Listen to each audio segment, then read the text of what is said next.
Mecum, Indianapolis, and just like the last lap of a race, anything can happen, so do not look away. Welcome to Dana Mecum's 39th original Spring Classic. We are so happy to have you here live on ESPN Plus from the Indiana State Fairgrounds. Hi everyone, I'm Shannon Spake. Happy Saturday, everyone. It is gonna be such an awesome day, especially because of the group of cars behind me. This is the MGroup collection. We've been talking about these cars all week long. All 41 of them will cross the block today. We have our entire team back with those cars right now for a preview. Let's kick things off with Rutledge Wood. Shannon, thank you. Let's talk about rare. Let's talk about this 2005 Maserati MC12, one of only 50 in the world, built homologated to go racing. This is the cousin to the Enzo Ferrari. It shares that same carbon fiber monocoque chassis, the same 6-liter V12 putting out 630 horsepower. This thing is incredible, and it's rolling across the block later today at no reserve. Chris Jacobs, what have you found? Well, Rut, the MGroup collection is known for its exotics, but don't sleep on the American muscle like this 1965 Plymouth Belvedere super stock lightweight, one of only 11 produced. It's powered by a 426 Hemi topped up by a magnesium cross ram with 2 4-barrel Hollies, and it's all about the lightweight. Hubcap delete, rear seat delete, radio delete. As they say, every ounce counts, and this thing's all about getting down the drag strip as quickly as possible. Steve Matchett, what are you looking at? Oh boy, Chris. I am standing alongside one of the most exquisite cars that Ferrari ever produced. The 1963 Ferrari 250 GT short wheelbase California Spider. Everything in that name is exquisite. Words to a collector of Ferrari. This is the most beautiful car I have seen in a long, long while.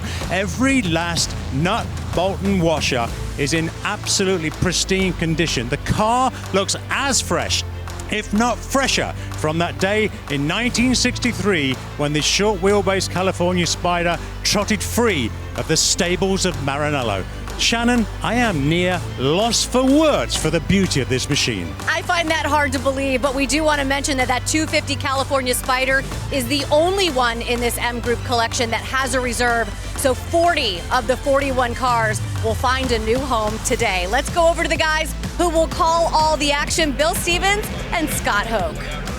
All right, Shannon, thank you very much. Welcome to the booth here, high above the red carpet. Good to have you with us live on ESPN Plus today as we get to the end of the road here at Dana Mecum's 39th Original Spring Classic. And Bill, in addition to those MGroup cars, there are a couple of hundred, several hundred, in fact, other cars that are significant and very valuable. And I am going to state right now that this is one of the 2 biggest days of the entire Mecum auction calendar. And you know, Shannon mentioned this is like the last lap of a race. Mm-hmm. Well, this is playoff season in a couple of professional sports.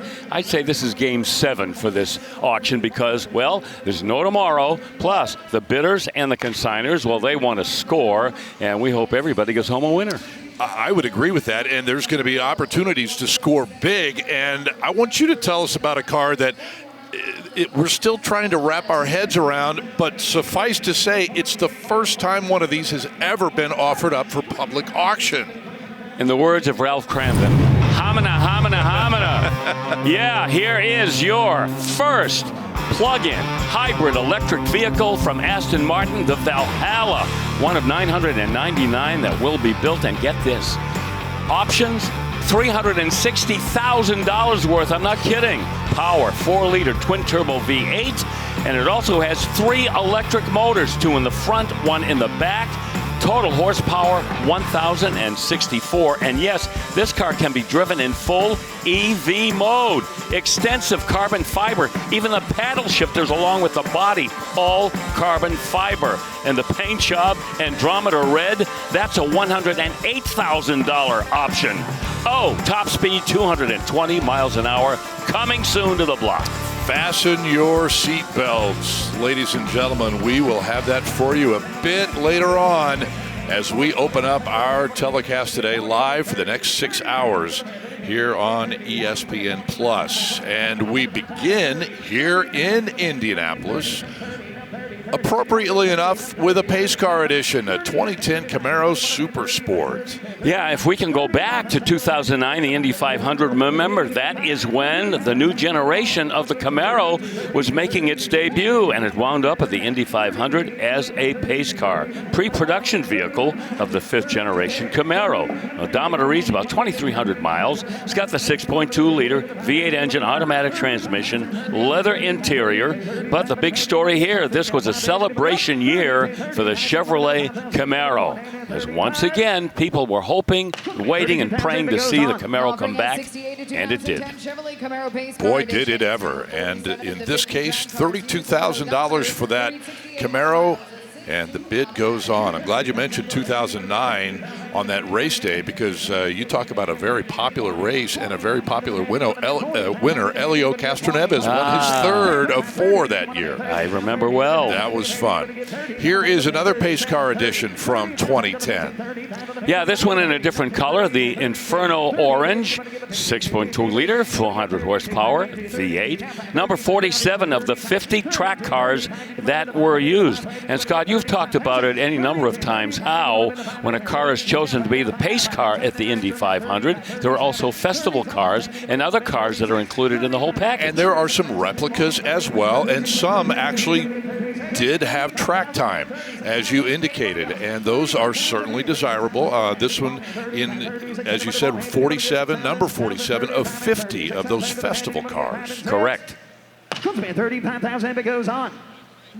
And there we go, $35,000, the high bid on that particular pace car. We are just getting started. It'll be an awesome day today. Glad you're with us. Back with more in a moment. Around, make them bounce, they can never hold us down. Like I never left you with no ring rustle. When you get it jumped on like the king does. Feel that quick rush running through your veins. It's the same how I keep it going, yeah, we maintain. It is Saturday, indeed, at Dana Mecum's 39th Original Spring Classic. Happy to have you with us on ESPN+. We're going to get right back to the action with one of the cars that has for so many years been part of the heart and soul of a Mecum auction. The muscle cars from the original muscle car era, and in this case, a 1971 Plymouth Cuda. Shake a hood. Yeah, this is a choice car. Oh, just work with me here. It's a V-code car, 440, 6-barrel, big block engine, 385 horsepower. Kind of curious because we're beginning to see horsepower kind of go into reverse now, because this engine had 390 horsepower in earlier versions of it. It's got a torque flight automatic. It's got the N96 shaker hood, super track pack with 411 gears. This is a fast car too, and that B5 True Blue black billboard stripes. A lot of documentation with this car as well. Got power steering for better drivability, and the rally instrument cluster as well. Those billboard stripes are the coolest. Thank you. Yeah. And, and come in a variety of colors, and sure, they just make no mistake what car you're looking at. You could put one of those on, a set of those on an Amphicar, and it would look fantastic. But please don't listen to him. Yeah, Dave Wise has looked this over, the great Mopar expert. It's in the Chrysler Registry Report. So 185,000. New garage. For $185,000 going up into the grandstand to take care of the paperwork. And we move to 1969 nut and bolt restored Camaro Z28, Brother Bill. Oh, we had a premium selection of 69 Z28s yesterday, and we have more coming.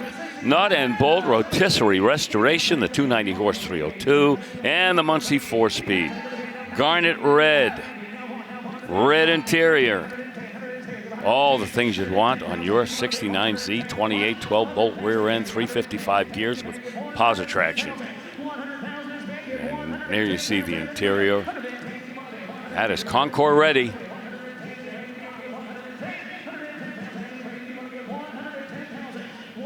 course, the Z28 debuted in 1967. Wasn't a car a lot of people knew about because Chevy didn't go out of their way to promote it. That changed in 68.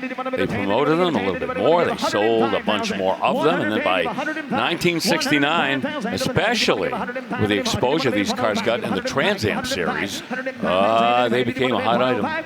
Heck, some of the dealers weren't even clued in back in 67, right? There was no showroom brochure, no factory literature, no. And the cars themselves, no nomenclature on the car. Yep. 110 is the bid on this Z28. Of course, we remember the famous Sunoco Z28s that Mark Donohue, Roger Penske competed with in Trans Am.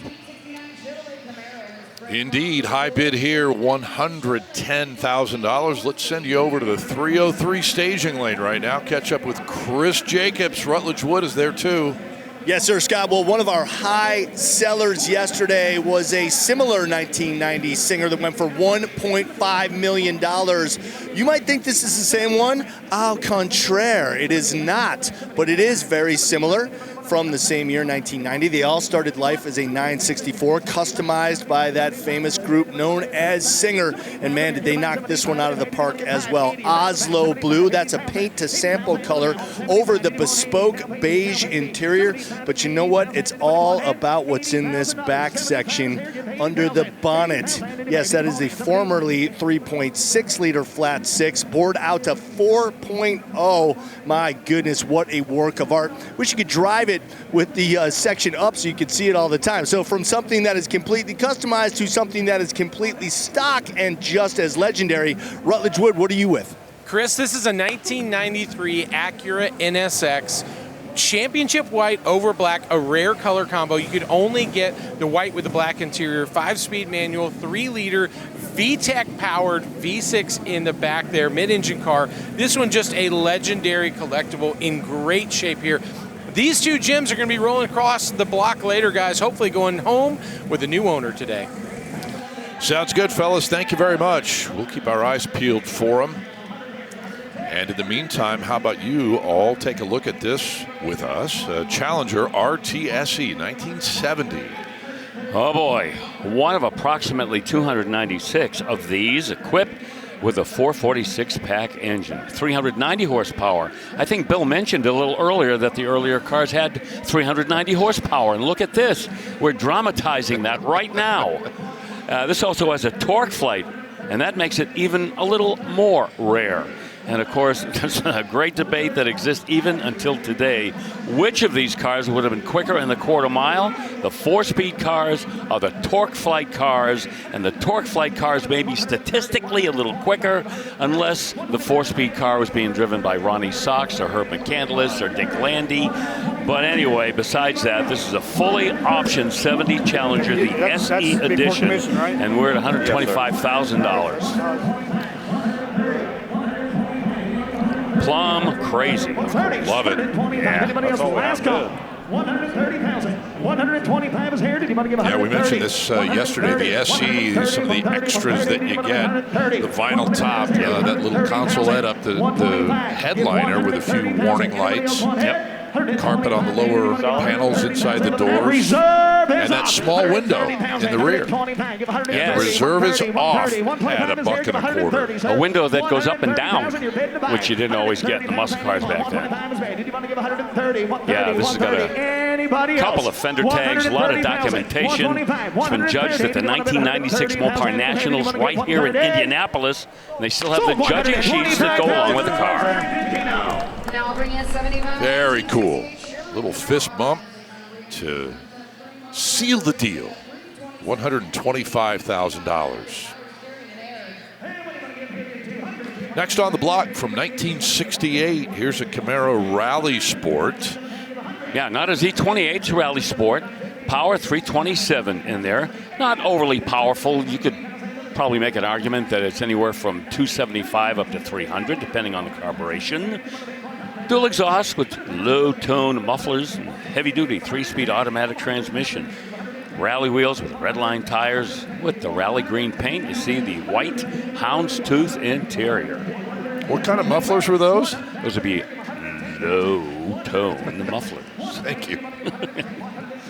I don't get to do that very much. We don't see those, you know. Big restoration of this 68 RS Camaro. Yeah, a six-digit restoration here. Look at how that rally green just contrasting with the white interior and the white top. Oh, she's a beauty. Man, 100,000 won't cut it here.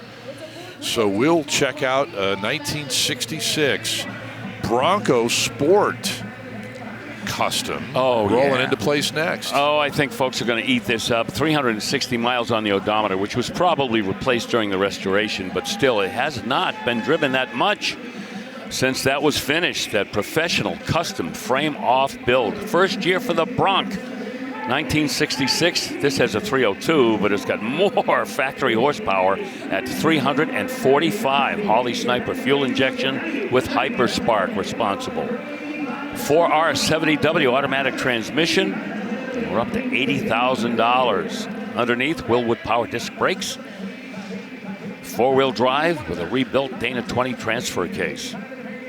Bimini top, you see the roll bar, fold-down rear seat, and a very simple but effective wheel treatment. The white wheels to contrast the blue and the white up top. 82, 85. 82. Now, did you want a bid of 5,000 to the now? 82 paid. Did you find? Did you want a bid? Sir, I'm looking right at you. Do you want 85,000? 82 is bid down here. 85 to you if you want her. 85,000. 82, 85. 82 is the bid. Alex now 87. McLaughlin Reserve is off. 85. 87. The mic and has just announced the reserve is off to this crowd.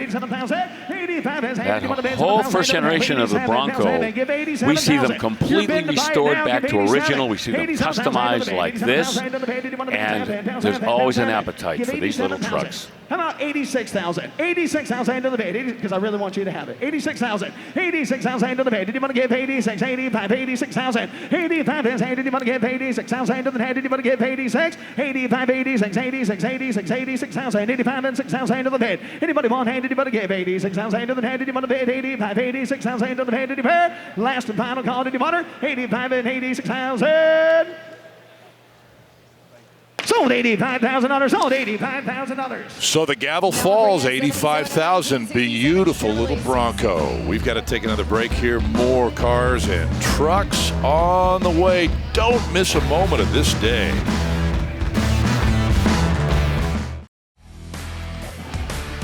Back here in Indianapolis, it is time for our NPD preview for today. NPD is celebrating 50 years of passion, quality, and service. We had a 1966 Bronco in the previous segment. Chris Jacobs right now with a different one for our NPD preview. Chris? Yes, sir, Scott. Well, if you're like me and you follow the collector car market closely, you know that one of the hottest sectors are the Broncos. And when you get into the special editions, perhaps even more special, like this one, a 1973 Ford Bronco Strop Baja Edition. This is one of estimated 500 built by Ford from 1971 and 1975 to commemorate the wins by Bill Strop in the Baja 500 and the 1,000 off-road wins. It is listed in the Baja Bronco Registry, and if you have a Bronco and perhaps you would like to restore it up to this level, there is only one piece of literature you need, and for more on that, here's my colleague Bill Stevens. They have got a bunch of catalogs depending on what you are restoring. But if you're going to do a Bronco first gen like this one, that's the book you need. As we always say, you'll find whatever you're looking for and make your restoration just as outstanding as the one you're looking at. Thank you, gents. NationalPartsDepot.com. You can visit the website or call on the phone. The lines are open 24/7. 69 custom Camaro just sold, Bill, for $62,000. Oh, a lot of good stuff in this, Scott. 6-liter LS2, Phytech fuel injection, 4L60E, 4-speed automatic, limited slip rear end from Yukon, and a lot more stuff, and a very happy purchaser, I'm sure. No doubt about that. Here's a 70 Challenger TA. You see the 346-pack call out. That's okay. We can trust that. We can indeed. Yes, this is a real one. 340, small block, the 3 2-barrel carburetors, 290 horse. This car's in Hemi orange, got a black interior. 4-speed car, and we like to point out you could also get a torque flight in it. Matching numbers. That's that powertrain that you just got to look at that car was born with. Power front disc brakes and those side exhausts, those funky side exhausts. You could probably make a list, probably be like less than 10 fingers worth of cars that came from the factory with side exhausts. These cars, of course, Corvettes and some of those early Shelby GT350s, but not a common thing from Detroit. We love them when we see them, though. Oh, yeah. $90,000 is the high bid on that Challenger TA. This is a 1965 CSX 4000 Series Anniversary Cobra. Yeah, this makes it pretty special. These continuation cars, they're already special, believe me. They are the closest thing to an original Cobra that you will ever find. This is CSX 4599. Mine was 4252, so not that far off. Number 50 of only 50 that were built, the 50th anniversary lineup. Purchased in 2015 directly from Shelby American out in Las Vegas. Gary Patterson, the president of Shelby American, personally handled the sale. He's a good guy, too. Original bill sheets included, signed by Gary. But like I say, these 427 SC CSX 4000 Cobras are dead ringers for the original cars. You get a fiberglass body, aluminum body. You could also get a Shelby-built 427, an aluminum unit, if you wanted, or get your own power plant. But it's got all the correct competition and SC parts and pieces. The 50th anniversary edition notwithstanding, how much different were the continuation series cars from each other at the deeper into the production run that you went? I mean, was there any appreciable difference? Because sometimes manufacturers did that. Yeah, sure. There'd be upgrades or they changed things, but to my knowledge, no. They had a great recipe that they stuck with. Okay, very good. Well, $300,000, a lot of money, but not enough money to buy that 50th anniversary continuation Cobra. 1964 Corvette rolling into place next. Did not come from the factory like that. Nope. No, we've done a lot of work on this one, starting with 382 cubic inch, big block with 550 horsepower. Look at that. Look at the labor that went into that engine compartment. So clean, so sanitary. It's got a street shop chassis underneath. Hydro Boost, Willwood, 4-wheel disc brakes as well. You see the beautiful wheel treatment there. 18-inch chrome Z06 wheels. That's an interesting displacement, 382 cube. We don't often see that. Now, kind of a tweener too. I said it was a big block, but you know, you're in that area where it could be small block base, sure, you know, or started life as a crate motor, a bigger crate motor, whatever, and wound up at 382. It's so close to a 383. Yes, you know. In any case, bringing some money, but they're going to want more than $100,000 for it. Great looking car too. Oh, such a good presentation. Drop dead gorgeous. 1972, Di Tommaso Pantera is on the block. Yeah, we get Panteras. A lot of times they are original, restored back to showroom. This one built by Super Rides by Jordan in Escondido, California. It's a pre-L Pantera with chrome front bumpers. They all did not have those. 408 cubic inch Windsor. Edelbrock carburetor with a 5-speed manual transmission. Look at that. Oh, bling, bling, bling. Silver paint, black interior. There you get a good look at it. Yeah, and the Panteras, they give you a gated shifter too, a LaFerrari. Billet wheels, BF Goodrich. High performance radial tires. Alpine stereo, autometer gauges. That dashboard we just saw was carbon fiber. Willwood disc brakes to haul it all down. Consigner has lifted the reserve, and we're going to sell this Pantera. Boy, it looks like Gene Winfield went crazy on that engine cover with all those louvers. May have, yes. Good call there. And it does gavel for $115,000 on the Indianapolis auction block.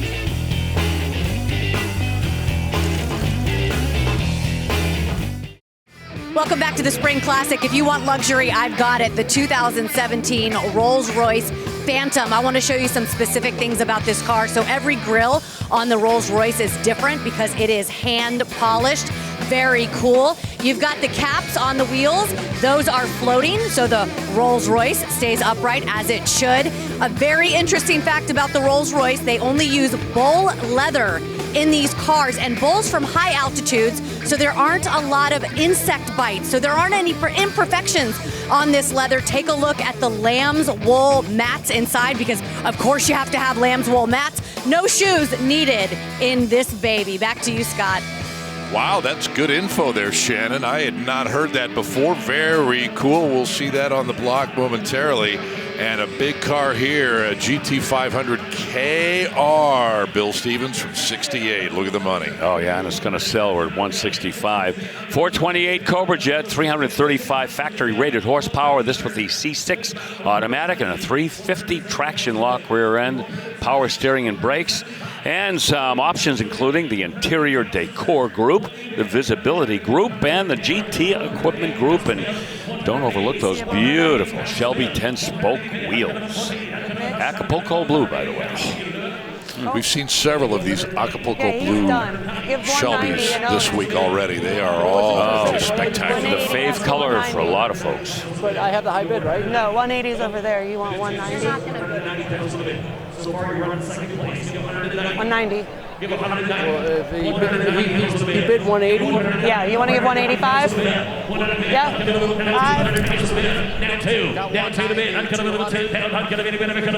It's a race to 200. Make him pay 200. You want to give 195? You're all done. I appreciate your help, guys.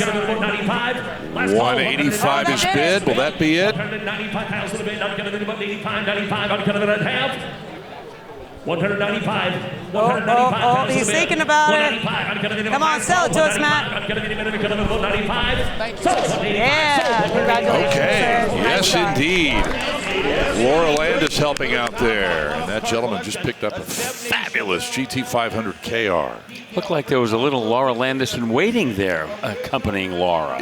Yes. I've seen her with Laura during the week. We'll get our best people. I think I know who it is, but I want to double check. Anyway, yes, great car. Well done, everybody, all the way around. And lo and behold, the auction block is packed with this LS6 from 1970. Yeah, we are going to flex now with 450 horsepower out of the LS6. 454 cubic inch, big block. Rotisserie restoration, Muncie. 4-speed, the M22 Rock Crusher. Got the protector plate with this car as well. That, of course, is a little warranty book that helps to authenticate any General Motors car from that era. Cowl induction hood, power steering, power front disc brakes, and the 12-bolt rear end is hiding 331 positive traction gears.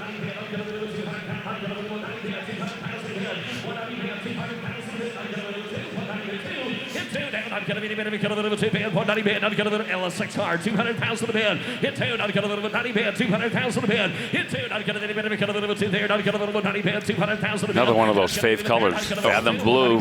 You took the word. I was going to tell you, Bill, I have two words for this car, Fathom Blue. Yeah. 195 pounds car at the block. 190 bid, 195 bid, not get a little bit 90 bid, not get a little bit. By the way, yes, just to update you, the bidder assistant in training with Laura Landis is actually Frank and Jen Mecum's daughter, Elsie. Yes. I didn't almost recognize her because she's too. growing up so fast. I'm glad you pointed that out. Oh, my goodness. Anyway, yes, that is a fun family thing going on. The kids are all here. And the bid goes on this LS6 at $190,000. Well, if you don't want a blue one, you got a black one. Okay, go ahead. Yeah, you know, the description I just gave you on the Fathom Blue car pretty much fits this one right to a T.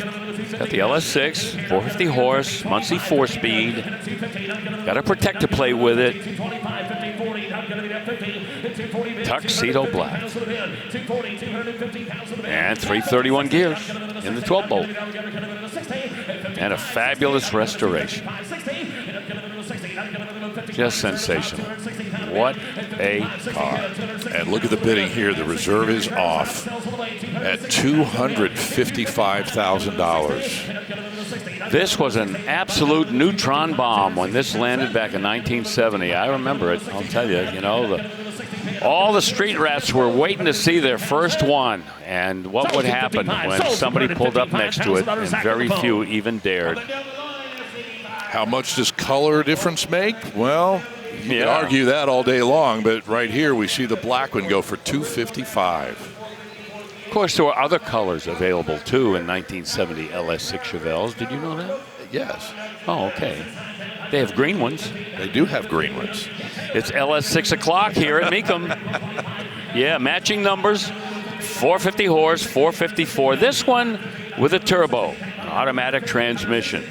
Well, it's got the posi rear end, power steering and front disc brakes. This one with power windows and the cowl induction hood.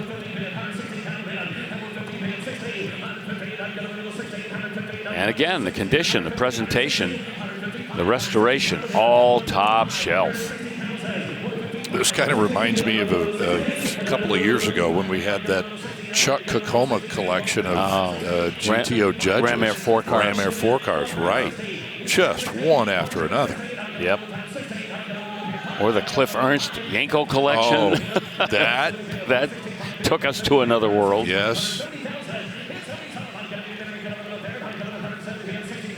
Looking good under the lights. Man, oh man. Green with white rally stripes. Right wheels and tires. $165,000 for this LS6. Going to be short of the mark. I don't blame the consignor for holding on to it for that money. All right, we move on to this 1969 Camaro RS. This is a pace car convertible, but clearly not from Indy. Nope, this is 1969 Daytona 500 pace car. Yep, delivered to Daytona and used on the track for the 69 Daytona 500 and other races at the track. So yes, you might say this is a race-used pace car, one of 7 built for NASCAR. It's got the mid-range 396, the 350 horse big block, turbo 400, automatic transmission, 12-bolt posi rear end. Highly optioned too. Comes with a photocopy of the manufacturer's statement of origin. We call that the MSO. And a copy of the certificate of title to NASCAR from General Motors, signed by Bill France. Yeah, that car belongs in a museum. Wow, absolutely. That's so cool to have that kind of documentation with it, Bill. Does that help the value of some of these? It certainly does. In this day and age, documentation becomes more and more important as the days go by. This car's been in magazines, as you might imagine.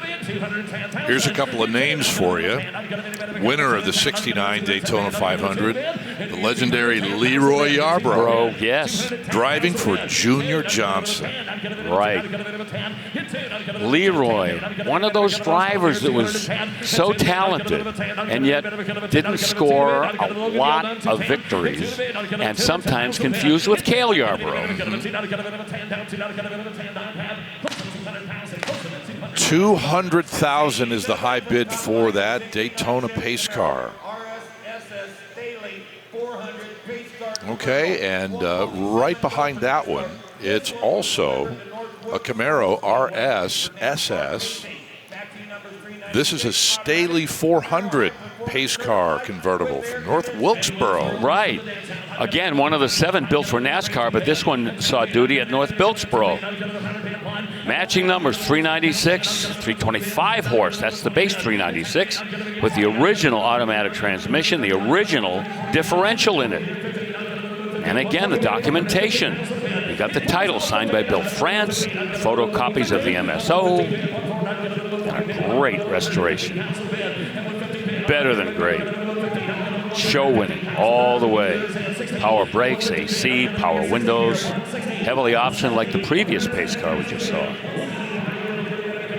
These cars all part of the top flight muscle car collection. 10 cars, but one of 30 plus collections here in Indianapolis. It's just mind-blowing. Yeah. 170 is the bid, as you can see. Yeah, North Wilkesboro, one of those legendary short tracks where so many NASCAR drivers cut their teeth. Okay, 170, that's the bid goes on number that they'll be working with. We'll work on a break here and continue from Indy in just a few minutes.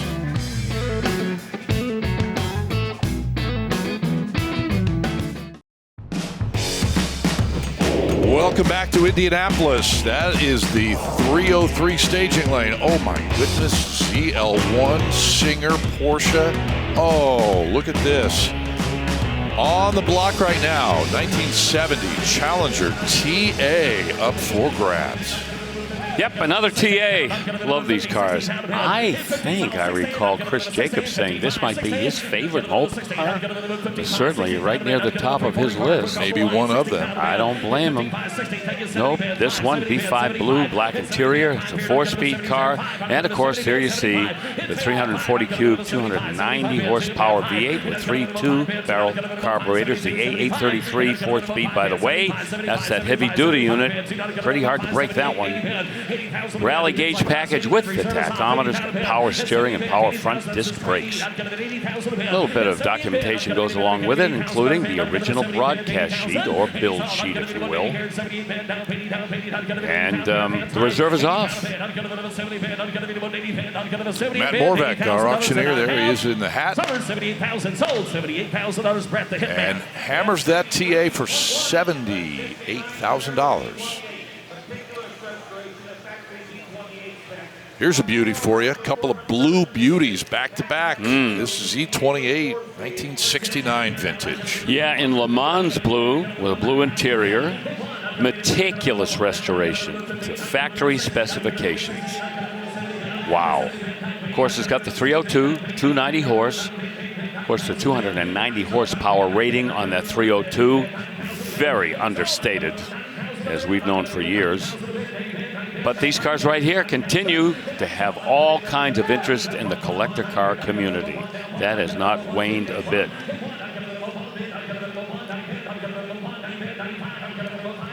A lot of work's been done to this during the restoration. Put in a new gas tank.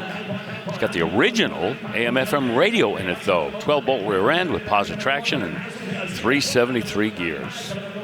Got the correct rally wheels, raised white letter tires. Wide oval, Firestone white letter tires. It's off the block. Gotta let me know. 100 to 100,000. They have 95 bid asking 1,000. It's the last call right now.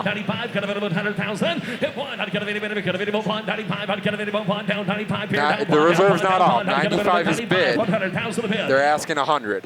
Would you like to bid yes or no? 95 already. Asking 100. 95. 100,000 a bid. Get 2 bidders on the phone. Get 3 possibly. 95. 100,000 a bid. 95. 96. 96. After Put all you in that, for 96. 96 bid, 100,000. Hit one a bid. I'd cut a bit of a bond. Hit one. I'd cut a bit of a reserve. Pays off. 96 bid. I'd cut a bit of 100,000 a bid. And 96 here. I'd cut a bit of a 97 here. Jamie, you want to get 90? What do you have? I'd cut a bit of what do you get? Oh, the sold sticker going in the front windshield. That's a great sign. 98,000, now 100. They got 100 now, asking 105. You're out? Okay. All right. Well, hey, thank you for what you did do, sir. They put you at 105. 100? I got 100. $110,000. Yes, no. 100 bid. 110,000 bid. One bid. Not going to be a bit of a tank. Looks like Laura and Elsie have the gentleman with the high bid and the man that just bought that Z28. Nicely done, ladies. We gotta wait for them to sign up. That is a great example of the unpredictability of an auction. That car sat at $95,000. I'm waiting for them to say bid goes on, and within a minute we get the hammer. Yep. Yes, indeed. Very nice. Want to tell you quickly about one of the terrific products from our friends at 303, and that is Interior Cleaner, one of many. And it says all surface right there on the bottle, and they mean it. It will clean any interior surface without leaving a residue, whether you're talking about a Camaro that we just saw or a LaFerrari from 2014. You can find out more at 303mecum.com. And speaking of the LaFerrari, our man right there, Steve Matchett, with a preview of this car and the other one in the Only Original Ones collection. Steve-O? Your Only Original Ones collection is absolutely right, Scott. These two cars are in fabulous condition. We would expect that. But the LaFerrari we've just been looking at here, less than 60 miles on the car from when it was made back in 2014. It is truly exquisite. I mean, for absolutely phenomenal condition. Unrestored, of course, really unserviced. It's like it just rolled out the stables of Maranello this morning. That is the condition of the car, frankly. But it isn't just the LaFerrari. Over here, we have the 2003 Enzo Ferrari, another landmark car by Maranello, which is also in this same condition. It is absolutely stunning. It still seems to have that new car smell, that new car presence about it. This car was made in 2003, Scott. Yeah, so the Only Original Ones collection, they're the two cars we're going to highlight right now. But what do you think of those two? I am on board with both of them. Oh, man. Yeah. Wow. I can't get over the fact of the LaFerrari with less than 60 miles. Less than 60 miles. It's just stunning.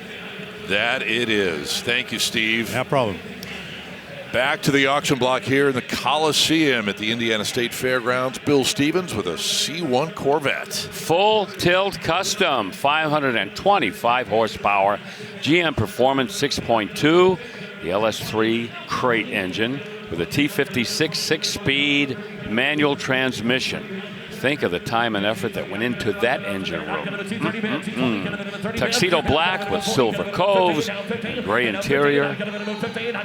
Pretty original looking with some upgrades as well. But it vibes the originality, even though this is anything but original with all the modifications made to it. Custom made 18 and 19-inch shot two-piece billet wheels. Independent front and rear suspension with adjustable coilovers underneath, power rack and pinion steering, and power four-wheel disc brakes. That's the kind of car you say, somebody comes up and says, hey, I love the wheels and tires on that 61 Vet. The guy says, yeah, but let me show you a little more. Yes, that's the tip of the proverbial iceberg. Big time. High bid at $270,000. K-Code Mustang right behind it. A Mustang GT, actually, from 1966.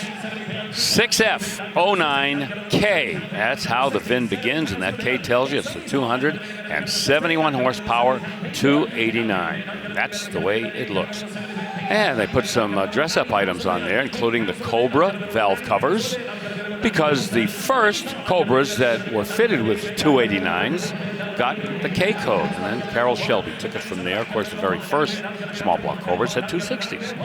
This, a 4-speed car, candy apple red, and a black interior. And these cars do bring the money. And oh, by the way, look at those wheels. Those look suspiciously like the wheels that you would find on a GT350. Not identical, but they kind of have that same look and feel. They've got the vibe. They do. 92 is the bid on this K-Code Mustang. Not gonna go anywhere if you don't bid. Doesn't get serious until it gets down there. Reserves off. You want 95? 95? How about 94? You got it, my friend. Congratulations. Well, 92. is the high bid and the winning bid on that Mustang GT from 1966. Well, not a Shelby, but you know, you can still have a lot of fun in that car because it kind of has the heart and soul of a Shelby. Up next on the auction block here at the Spring Classic, 4 of the most important Corvettes in this entire event. This is the Tanker collection, Bill, and I'm going to go out on a limb and call it the Fab 4. Oh, good call on that one, because they are fabulous. Take you back to 1963. 199 Z06 Corvettes were built. That was the birth of the Z06, and that was a real pet project for Zora Arkus Duntov. Wanted Corvettes that could go out and compete on road courses. And back in 1963, that was kind of a brand new thing for Chevrolet. They had had some success with previous Corvettes, but when the Stingray debuted, they thought they really had a potential race winner.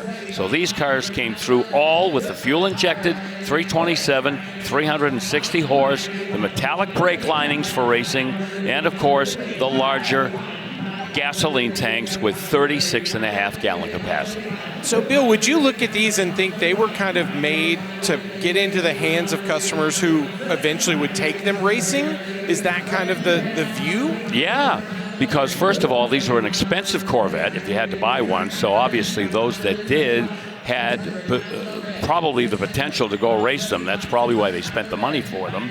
And not only did amateur racers get their hands on these, but Chevy, they fielded teams with Bob Bondurant and Dr. Dick Thompson and people like that to go out there and compete head-to-head with everything else that was out there. And these cars certainly acquitted themselves well with national championships. Yeah, the late Dave McDonald was killed in Indianapolis, 500. He started out racing these cars for Chevrolet. $700,000 I have. Multiple award-winning Corvette here reaches a high bid of $675,000. But it will take more to take that Corvette home. Yeah, you know, we talked about that gas tank. How about the color scheme? The Sebring silver, the optional color with the dark blue interior. Indeed. Fantastic. Here's another one, 1964 this time. Yeah, now this is not a Z06. This is one of 38 Corvette coupes, non-Z06 cars with the 36.5-gallon fuel tank. The only known example, by the way, in tuxedo black with white leather interior became available in the Corvette in 1963. Everything's matching numbers. It's got the Z06 type sintered metallic brakes in it. And as we talked about yesterday, the 1966 Shelby GT350H cars had a little warning in there telling people had metallic brakes and they had to be heated up before they would really give you sufficient stopping power. Also, a very special front and rear suspension on this car, one of only 82 produced with the Z06 type suspension setup. And who puts white interior in their tuxedo black, big tank, essentially ready for racing car? Yeah, right. That's very rare. It makes me wonder when I see a color combination like that, Scott, was someone a visionary and thought, this car is so cool, one day it will have a value that just far exceeds anything that's happening right now. I'm going to do something wild to make it stand out. And maybe the guy wasn't even considering racing it. He just wanted that extra fuel tank capacity and a cool look with the white interior. Yeah, and according to the documentation, there's no reference here to this actually being raced. Always a street car. By the way, in 1964, that fuel-injected engine went up to 375 horsepower, and of course, that has knockoff wheels on it as well. What a car. The next one is from 1965, also part of the Tanker collection.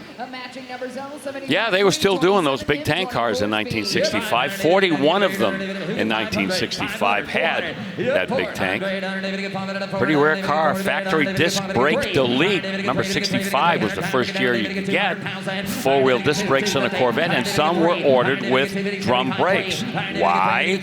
Because a lot of them that were ordered with drum drum brakes would have been upgraded with racing brakes. The owner would have wanted to just put his own brake setup in there. Bloomington Gold certified, NCRS top flight on the chapter, regional, and national levels. I cannot tell you how prestigious that is.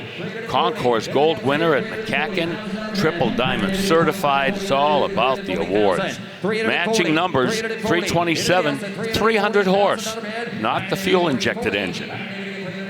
With a factory 4-speed, the M20. So the thought was, why spend money on those extra fancy metallic brakes if I'm going to swap them off and put a racing setup on there, save a little money where I can? Right.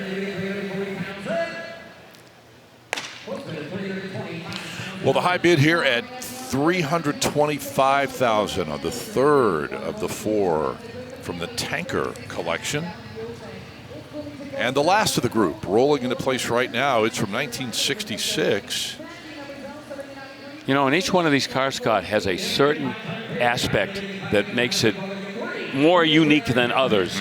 This one of only 2 with the big fuel tank that were exported to Canada in 1966. And the big tank option rolling to a gradual close by 1966. Has 18 factory options. Bloomington Gold, NCRS, McCacken, Concours Gold, and triple diamond certified. L79, 327, 350 horse. Legendary motor with a 4-speed transmission, the wide ratio M20. And Bill, am I correct in assuming that because these cars were rare and in such great condition, that's what's really making these have the insane value that's so high that we're seeing for people who've seen other Corvettes roll through this week?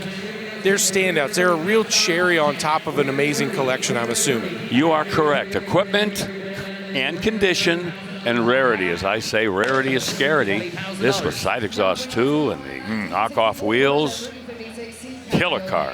320 is the high bid. Those 4 Corvettes are very, very cool, but we have a couple that are absolutely beyond description. The fact that they are selling together is even more so.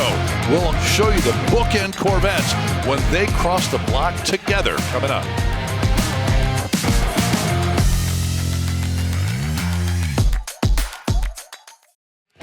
Well, if you were with us yesterday, you remember the Apex collection brought more than $9 million total, and we mentioned that there were a couple of cars coming up today from that group. This is one of them, a 92 Ferrari 512 TR that just sold for $650,000. Yeah, I knew somebody would snap this up. How about that ultra-rare color scheme, the Nero, or black on the outside, the Rosso, or the red on the inside. Yep, and by the way, the new owner will be happy that this car just went through the engine-out service, which these cars require, and it's not inexpensive. So, yeah, good deal for the new owner. Excellent. Don't look down, but there's another Chevelle LS6 on the auction block here. I looked. A cranberry red one. I don't think we've had one of those yet today. I think I had one yesterday. Anyway, let's go through it again. 454, 450 horse, Muncie M22, Rock Crusher 4-speed manual. Some originality, some replacement. This car has been given a once-over. Well, probably more than once. And the bid will go on. $150,000. Here's one of your faves, Bill. 1962 Catalina from Pontiac, right? Oh, you nailed it. Extensive frame-off restoration. One of my first cars was a 62 Bonneville. This one is the Catalina. This was the basis for the Super Duty cars. This is not one, but it's got the Tri-Power 389 with 4-speed manual transmission. There you see that 389. 421s dropped into these cars, suddenly became Super Duties and went drag racing. All the chrome trim has been restored. Boy, that's not cheap to have done. Factory air conditioning. Yes. Boy, that sets it apart, too. Power windows, steering, and brakes. And worth $30,000. And I can tell you right now, it would be a very charitable consignor to let that car go for where we are. I know you wouldn't do it. I would not do it. Boy, that just has everything. Yeah, it does. Even got a little Royal Bobcat sticker in the window there just for fun.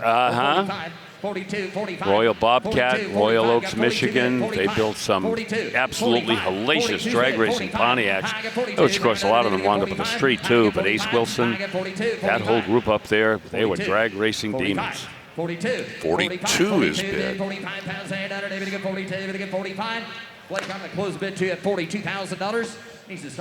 Okay, $42,000 is where that Catalina ends up. Oh, this is going to be fun. This mid-year Corvette pair is just off the chart, and the fact that they're selling together, even more so. Yep. Well, there's a 67. That is the last C2 Corvette to roll from Bowling Green. 327, 300 horse. The official production date, July 12th, 1967. Triple black.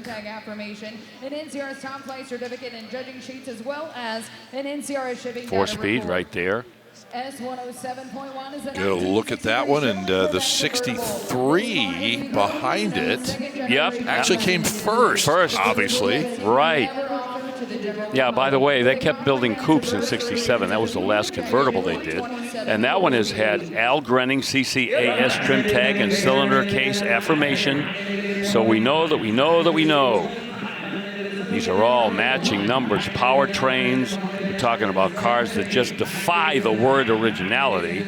And the 63, by the way, is a fuel-injected car, that 360 horse, 327. Okay, the number you see on the screen is for both of these together. Right. Make that clear. Exactly. Divvy it up however you feel like it, but they're going together today. Boy, I'll tell you, what are the odds that we would have the first and last of the C2s? I know, that's the thing, that's the draw. Beyond belief. 650 is bid. 67 car has those headrests in there.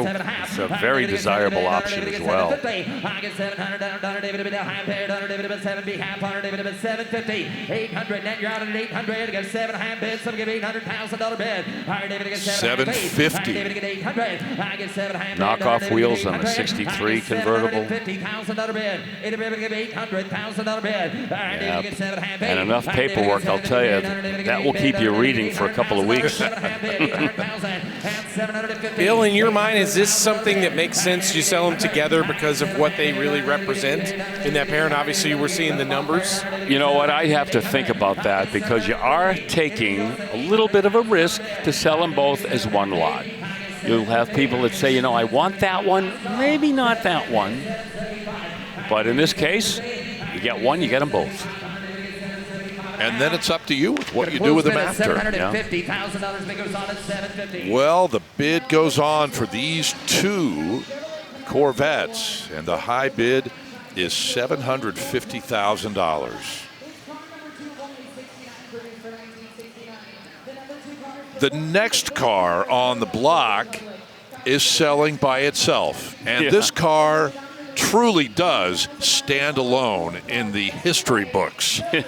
It deserves a standing ovation, in fact. This is a real 1969 Chevrolet Camaro ZL1. The aluminum block, aluminum head, 427, based on the L88. And these cars right here could be considered the ultimate Camaro. 69 were built. And we thank Fred Gibb out Fred Gibb Chevrolet in La Harpe, Illinois, responsible for bringing these cars into the forefront. No reserve, $700,000, now $800,000. The great Dick Harrell, a great drag racer who took these cars and took them to the drag strip and absolutely demolished the competition. Yep. And these cars literally are priceless. Well, we're about to find out. No reserve, too. We are at $1 million. Yeah, a la Danyenko, Fred Gibb called up Chevrolet Copo program and said, hey, can I get some of these Camaros with the ZL1 in there? They said, sure, if you order 50 of them. He said, no problem, but because of the exorbitant price tag, these cars were twice the price of a brand new Z28. He was only able to sell 13, but somehow he convinced Chevrolet to take back the remaining 37, who then distributed them to dealerships across the country, and they sold so well, Chevrolet had to produce another 13 cars to satisfy demand.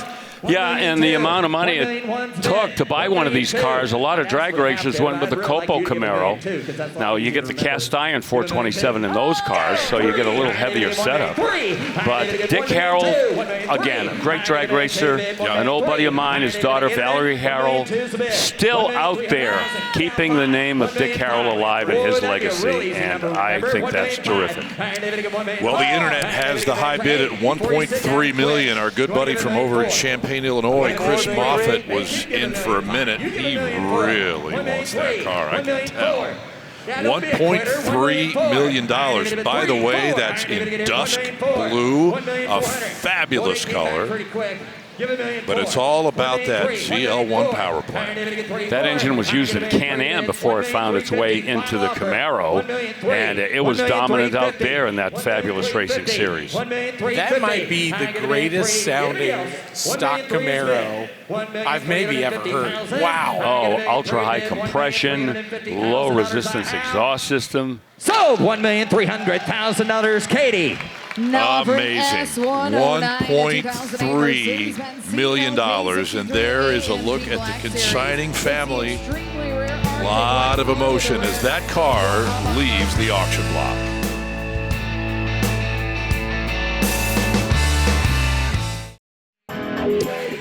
We are back in Indianapolis, and the car in the middle of your screen is a 1992 Porsche 911, but it is unlike any other 92 911. This is a Targa by Singer once again, and that is not a typo at the top of your screen. $1 million bid already. Yeah, remember yesterday we had one that was the Michigan Commission. Yep. This one, the Highlander Commission. So that's how you distinguish between them. And this one only 416 miles on the odometer. And I know that you're having a diaper fire right now. Somebody clean up on aisle 5.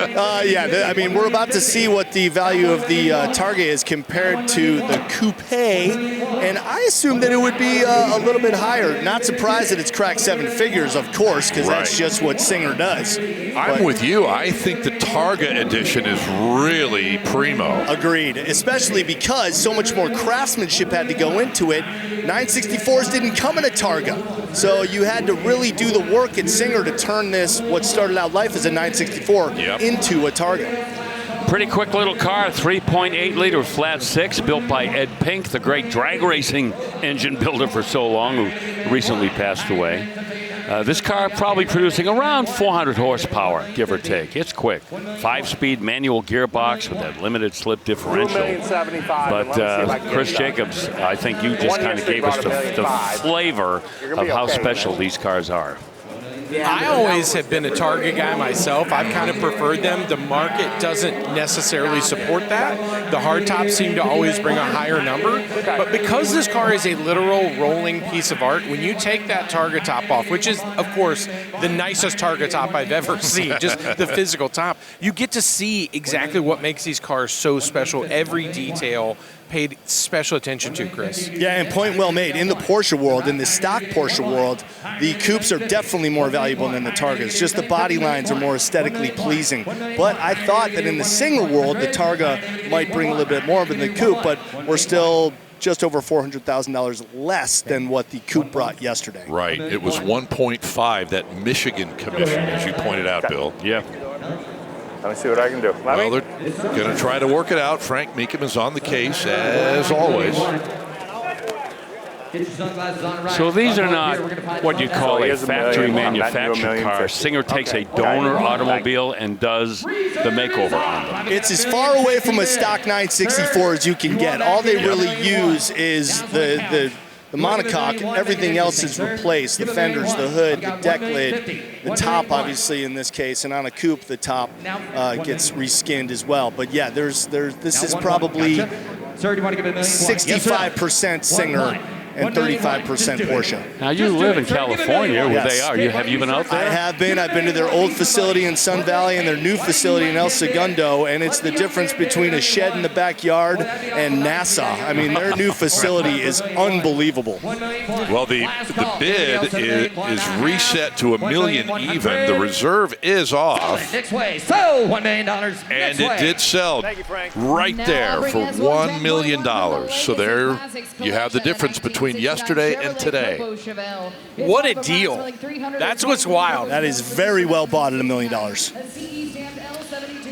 On the block right now, this is a 1969 Chevrolet Copo Chevelle. And I'll just point this out, Bill, in terms of the pre-auction attraction to this car, this is the #1 most clicked on car at mecum.com. And why not? We never see these. We see the Copo Camaros, but a Copo Chevelle, people may not even know they were built.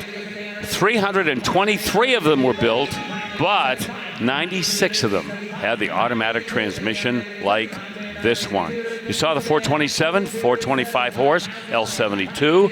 Interesting little extra on this car. We talked about Dick Harrell on the ZL1. He actually got his hands on this car and made some mild modifications before we shipped to the first owner. Really? Yeah, so he's got some fingerprints on this car.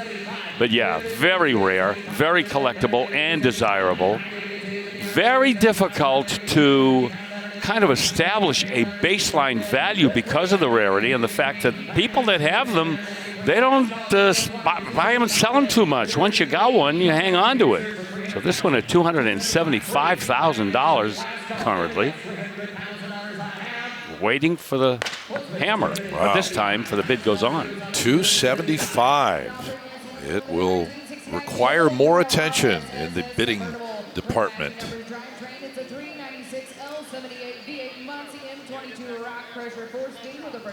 That burnished brown paint is just amazing, isn't it?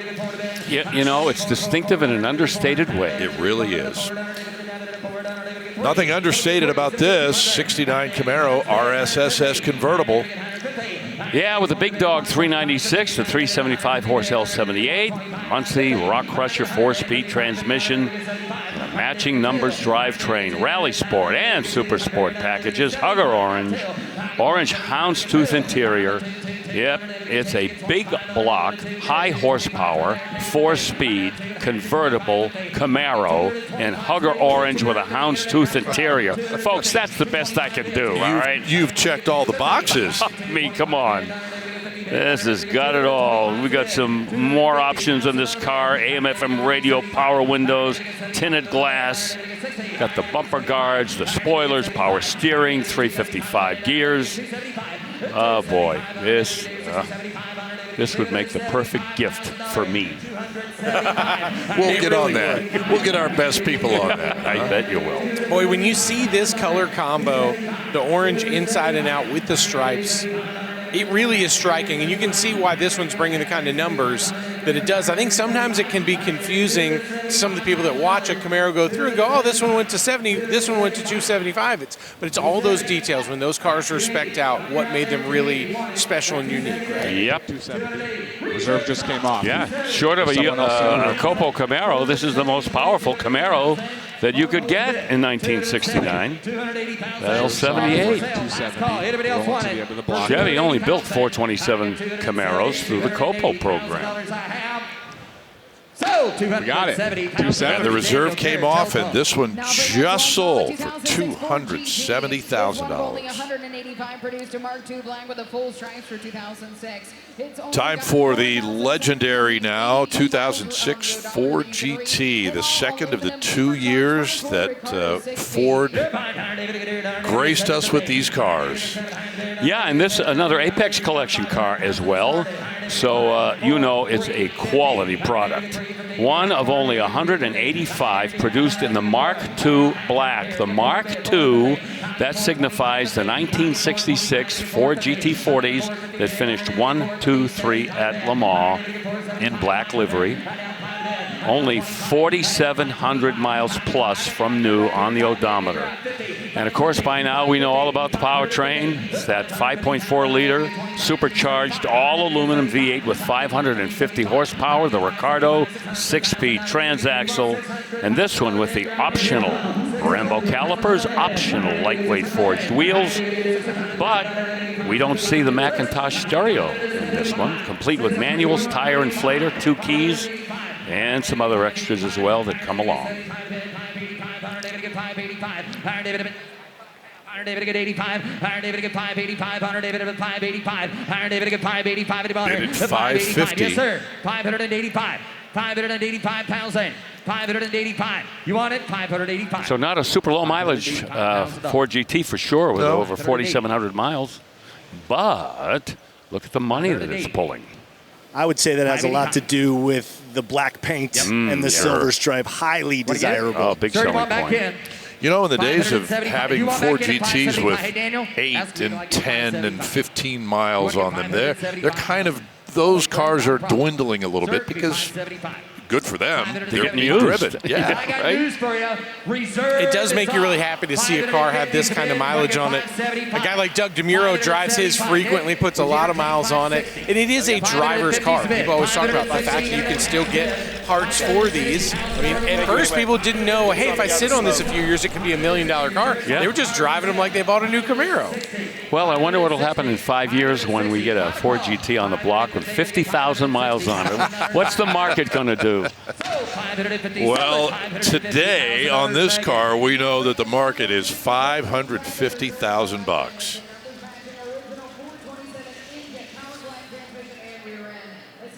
Next is another Corvette from the Pro Team Private Reserve Collection. That is Terry Michaelis's group out of Napoleon, Ohio. This is a big 67 Corvette, Bill Stevens. Oh, massive, just massive. 427, L36 427, 390 horsepower with Power Glide. Now, remember, Scott, yesterday I mentioned how a lot of times when we see either small block or big block C2 Corvettes come through with Power Glide, a lot of times air conditioning comes along. This is an example of that. It's an air-conditioned mid-year coupe. So much documentation from NCRS and Bloomington Gold and the VetFest Triple Crown as well. Just look at the car. You don't need me to tell you just how fastidiously this Corvette is being presented. Bill, question for you about Corvette awards. Is the Arkus Duntov Award from the NCRS the highest level you can achieve? See where my hand is? Yes. That's the Duntov Award. He's raising his hand way up, and he's not bidding on this car, but he's raising his hand way up. Bidder assistance, please ignore Bill. The Duntov Mark of Excellence, yes. That is one that a lot of Corvette owners lust for. Appropriately named, too, for Zora Arkus Duntov. A lot of people consider him the father of the Corvette. Want to know how many Corvettes Zora owned over his years at General Motors? 0. So close. One. A 1974 that he was given when he retired. Hard to believe. That's good trivia. Sitting in the museum, still in the Corvette Museum. 160,000, I think, was the high bid. Two-time Le Mans class winner in a Porsche 550. That's it. How about this piece of automotive art? History all wrapped into one. It is the legendary Duesenberg Model J. This is from 1932. Wow. Oh, that's all you can say. You know, when you take a look at this car and you think 1932, the United States was awash in the Great Depression, and yet cars like this were being produced. The Duesenberg brothers, they were fabulous engineers. They designed the chassis, the suspension, the brakes, and then owners would go out and have a coach builder finish the car, and there were so many of those back then. This one equipped with LeBaron bodywork.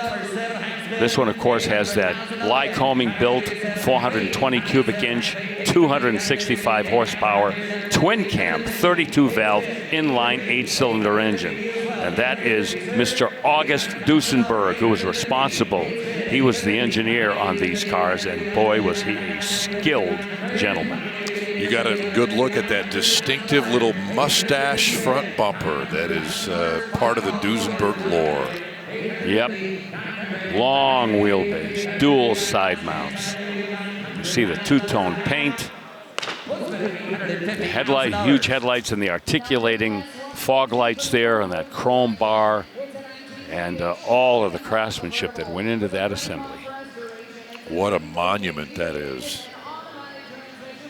$850,000 will be the high bid for that 1932 Model J.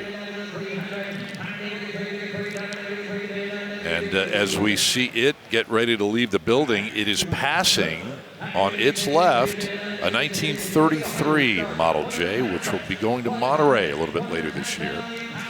In the meantime, a spectacular 1958 Impala convertible is on the block. Yeah, let's see where the bidding goes on this. This is truly one of the most exceptional 58 Chevy Impala convertibles that we've had the pleasure of seeing here. You see the blue on the outside, 348 powered 1958 Chevy, by the way. And this one, frame off restoration through and through. Power Glide automatic, factory air conditioning, by the way, and factory equipped power steering and power brakes, so it's optioned out. Yep, you see the interior there, the tritone blue. Sensational. White convertible top out back. You will see the, well, almost the ever-present rear spare tire carrier that we see on so many of these 58 Impalas. Wire wheels, wide white wall tires. 1958, as Harley Earl was kind of on the back nine, getting ready to retire at General Motors, and he absolutely positively loved being able to bling out all of these full-size Chevrolets, and you can see the result. Bill, did they still call that spare tire kit a Continental kit, or is that a term that came a little bit later? It came a little bit later, yeah, because the Lincoln Continentals actually popularized the external spare tire carrier, so much so that on some of the Lincolns, and we've seen many examples of that, they have the fake spare tire hump on the trunk lid. So right. That's how that all began. $122,500 is now the bid. 125, the reserve has been off for a minute. And apparently the bidding has not completed. No. Yep, first year for that 348 is Thank you, sir. Chevy was moving into the big block era as that became the 409 not long thereafter. Yeah, that'll take care of that Impala, $130,000 when we come back. The MGroup collection in Indy.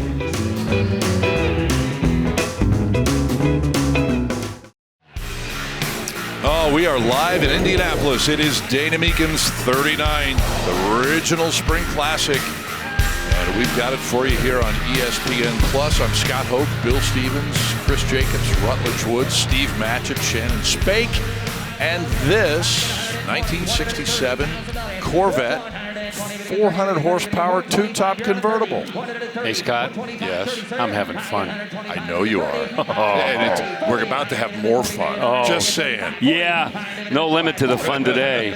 Oh, look at this Corvette. What can I tell you about this? This is such a special car. First of all, the L68 427, 400 horse. That's the tri-power 3.2 barrel carburetor engine, 4-speed transmission. How about this color scheme? Silver pearl, teal blue Stinger, teal blue interior, teal blue soft top underneath that hard top. That soft top is tucked underneath.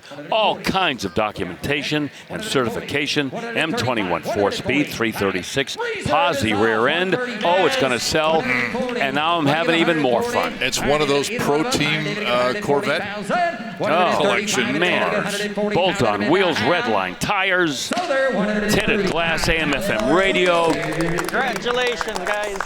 And it sold for $135,000. They're dimming the lights for good reason here in Indy. You know, in Mecum Auctions' nearly 40-year history, there have been many significant collections that have crossed the auction block. Collections that often have a particular focus on a certain era, a specific automaker perhaps, or a common theme.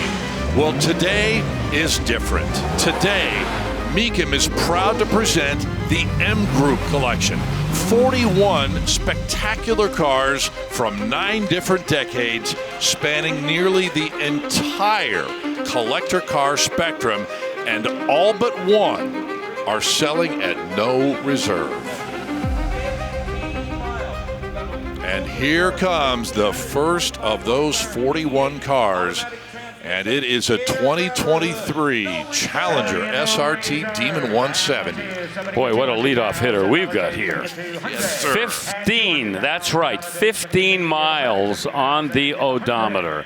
We've talked about these cars. Everybody knows the specs probably as well as everyone else.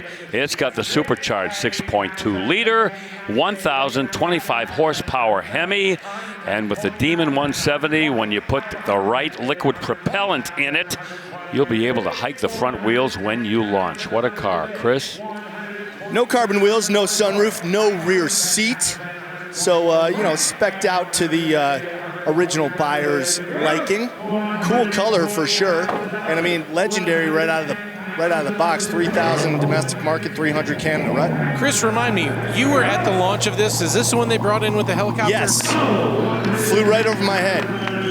The car flew over his head, and then the car picked up the front tires, as you mentioned, off the line. Correct. And we all went, oh my God, this is the best day of our lives.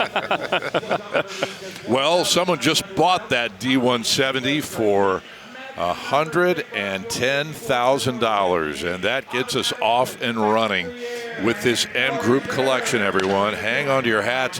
I mentioned it. We've got the current muscle car era covered, and we have the original muscle car era covered, Bill. Yeah, we do, and I just want to mention that Chris and Steve Matchett and I were at the M Collection, so this is kind of like M Collection 2.0 for us, and tell you, we are so anxious to see these cars under the lights here at Mecum. Matching numbers, 454 and the 71 Chevy Chevelle SS. This big block in 1971 had 365 horsepower. That was actually an increase over this engine in 1970, which was a little unusual. Usually it goes the other way. Turbo, hydromatic, automatic transmission, power steering and front disc brakes.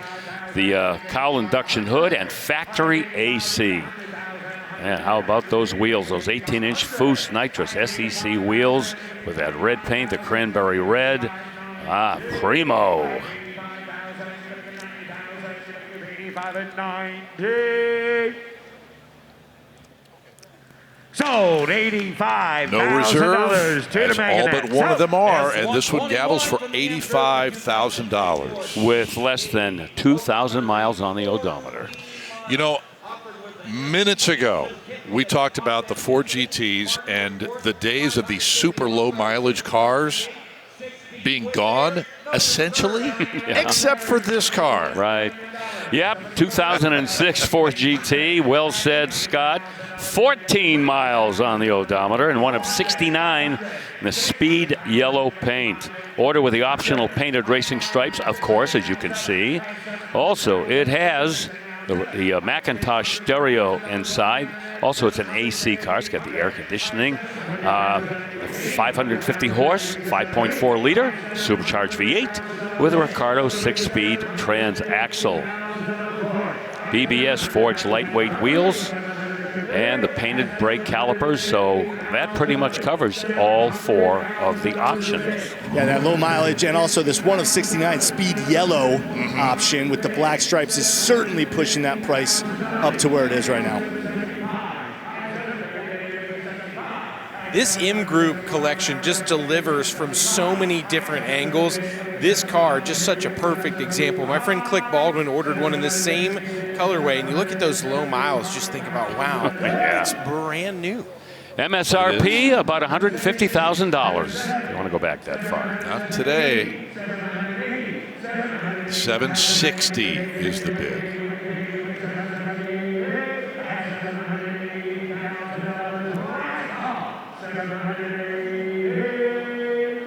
Yeah, with all of the excitement on that new generation of Corvette that we've all been enjoying, that 4GT back in 2006 and 2005 gave America a genuine 200-mile-an-hour rear mid-engine home-built exotic. Boy, it sure did. $770,000. We'll continue with the MGroup in a moment. Oh, the crowd is big here at the State Fairgrounds Coliseum in Indianapolis. This building holds, I think, 10,000 people maybe. And there are lots and lots of folks, especially down at the other end, watching these cars come onto the block. We are focusing right now on this 2016 Z06 C7R edition build.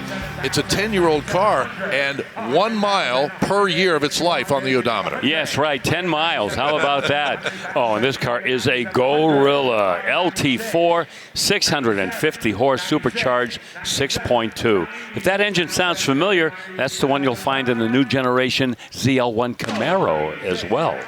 Here we go. Hammers down. Car is sold at $96,000. You got it. I know you're going to love this one. It's an L89 Corvette from 1969, documented too. Yeah, we like those L89 engines. That gives you those aluminum cylinder heads. L71 is the architecture of the engine. That would be the 435 horsepower, 427. Get those aluminum heads on other cars besides the Corvette. You get them on a Camaro, get them on other big block Chevys. They save weight. Some people argue they give you a little bit better breathing and more power, but the conventional wisdom is it's just to save about 75 pounds over the nose of the car. 4-speed manual and Cortez silver. Sweet. I don't think you could get those on a Chevette in the mid-70s, could you? You're gaslighting me here. $100,000. No surprise. Yeah, matching numbers too, by the way. Everything authenticated on a Corvette that you're looking at. Guys, there's a great vibe in the room like right now. I don't know if it's because it's the MGroup collection. The cars are so good. The fact that all but one has no reserve, but it is electric in this room right now. Yes, sir. I'll tell you what, that does make a difference. You see this Corvette sell for $105,000. Remember where we are, too, Rutledge, and what month of the year it is here in Indy in May. And you wrap all that up into one package, and you've got this spring classic for the 39th time. Pretty amazing. And practice got canceled this morning at the big track because it was raining, so maybe there's a few drivers over here bidding on a new ride. It's indoor recess today. Yes. Here's another SRT Demon. This one from 2018. Yes, just over 1,300 miles on the odometer on this one. This is the Demon, not the Demon 170, so you'll just have to get by with 840 horsepower if you dial in all the goodies that came in that Demon box. That 6.2 supercharged V8 Hemi. Torque Flight, 8-speed automatic. Would have been nice to have a manual in this, but Chrysler didn't have one that would take that horsepower. You'd spread it all over the road if you tried putting a manual in there. But it does have the line lock and launch assist, so you will get off the line in a hurry. $1,000 Norman. $115,000. Okay. Another segment of the collector car world that we're going to cover. Supercars, hypercars. And this is one from the McLaren stable. It is a 2019 McLaren Senna. Guys, I had the immense honor of competing against Ayrton Senna during my years in the Formula One pit lane. And if you couldn't work with Senna, you wanted to race against him. met him in the paddock, talked to him. So it is such a tremendous honor to see that the team in which he won 3 Formula One World Championships, all his World Championships with McLaren, for McLaren to honor that relationship with Senna is truly spectacular. And what they have done with this car, these little fun little elements around the back here and on the front, the cascade elements, to put that red on in honor of the McLaren cars that raced with Senna back in the 80s and 90s is just stunning. Well, take a look at the technology that comes with this car. First of all, the engine, that's a 4-liter, 789 horsepower V8, but adaptive chassis control. You've got the active aerodynamics, as we can see very easily. It's got a lot of lightweight parts in there, the carbon fiber, and some of the other titanium, what have you, lightweight materials that went into the construction. $1.6 million. That's one of the McLaren Ultimate Series cars. We'll see another, a Speedtail, a little bit later.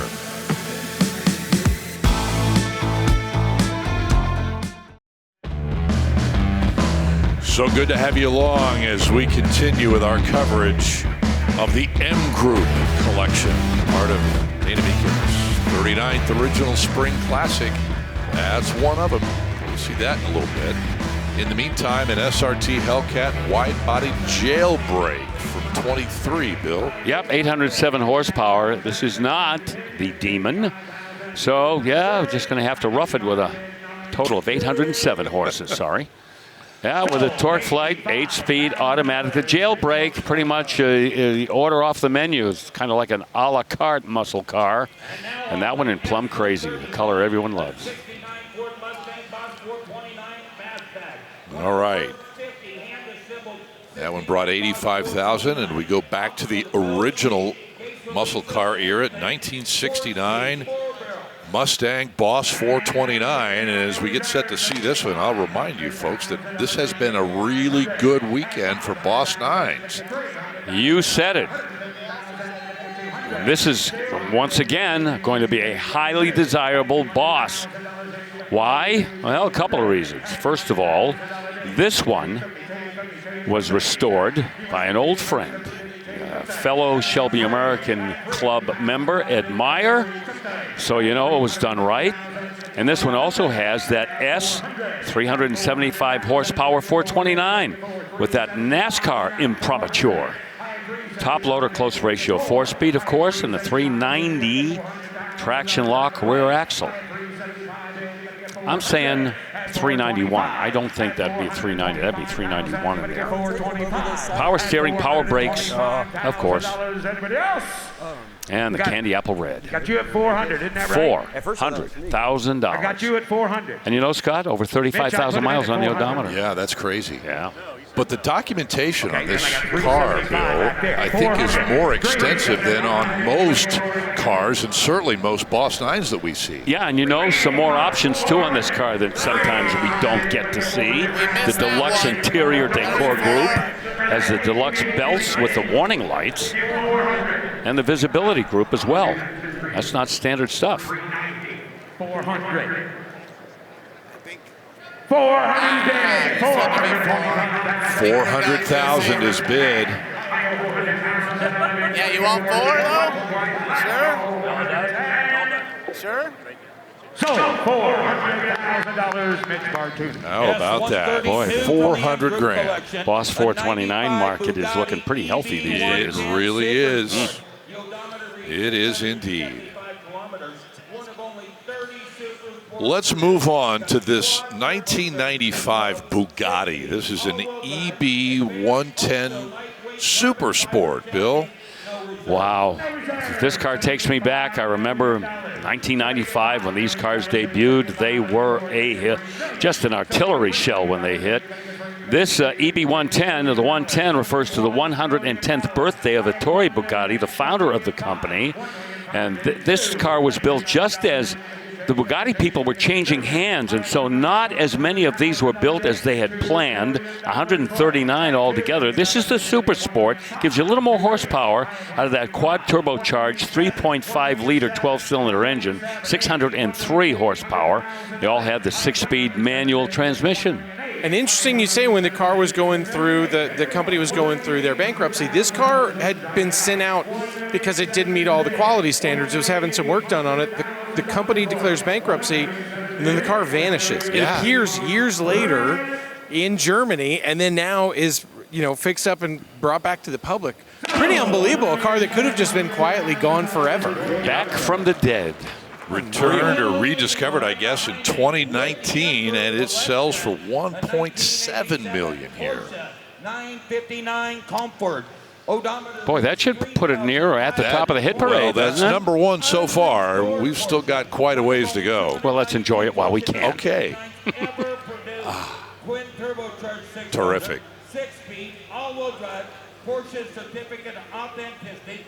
All right, next up on the auction block, Chris Jacobs previewed this a couple of days ago, and this is one of those Porsches that kids back when I was a kid had posters of this car, and you heard about the 959, and it was just this almost, here in the States anyway, this mythical car.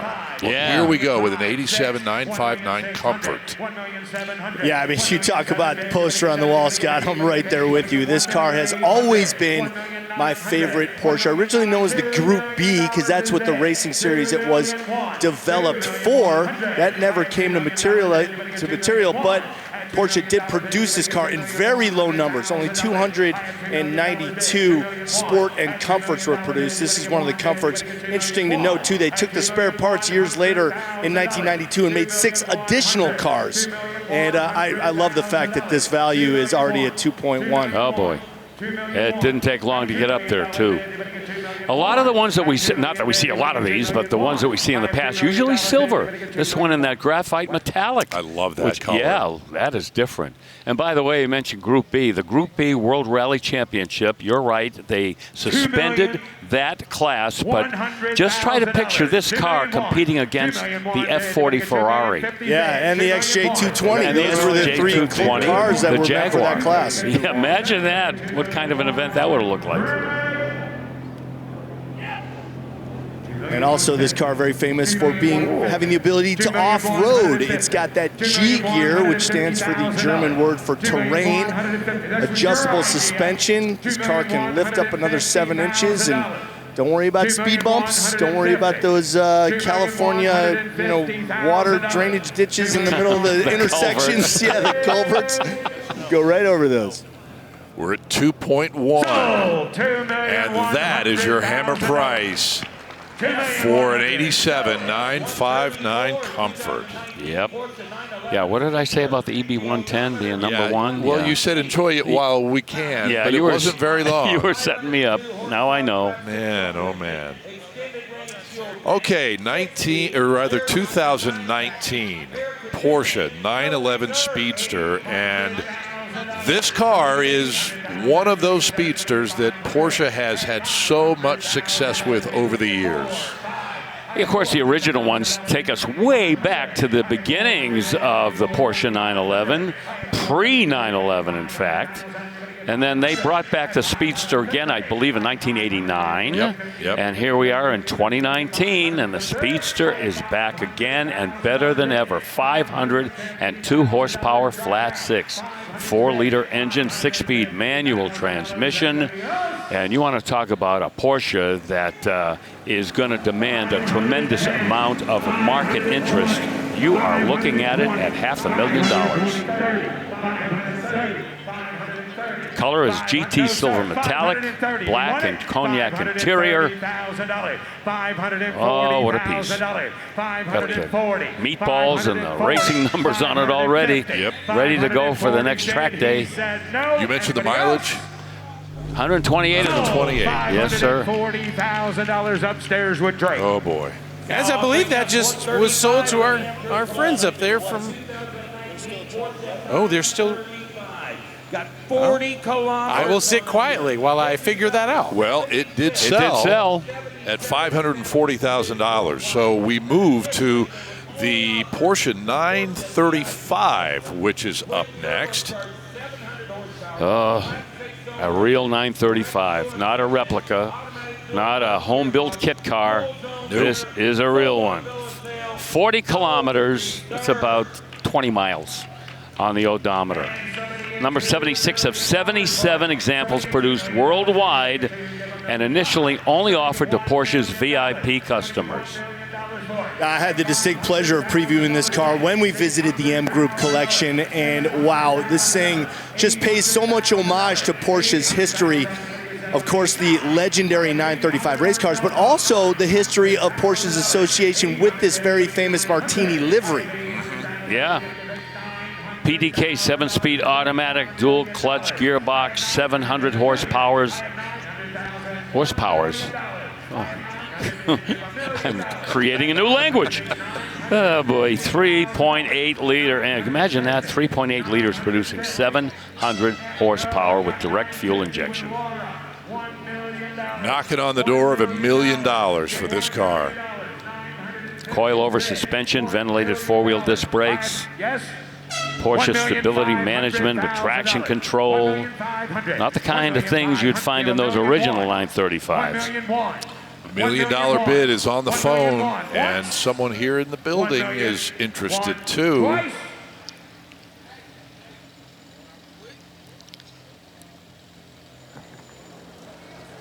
Up.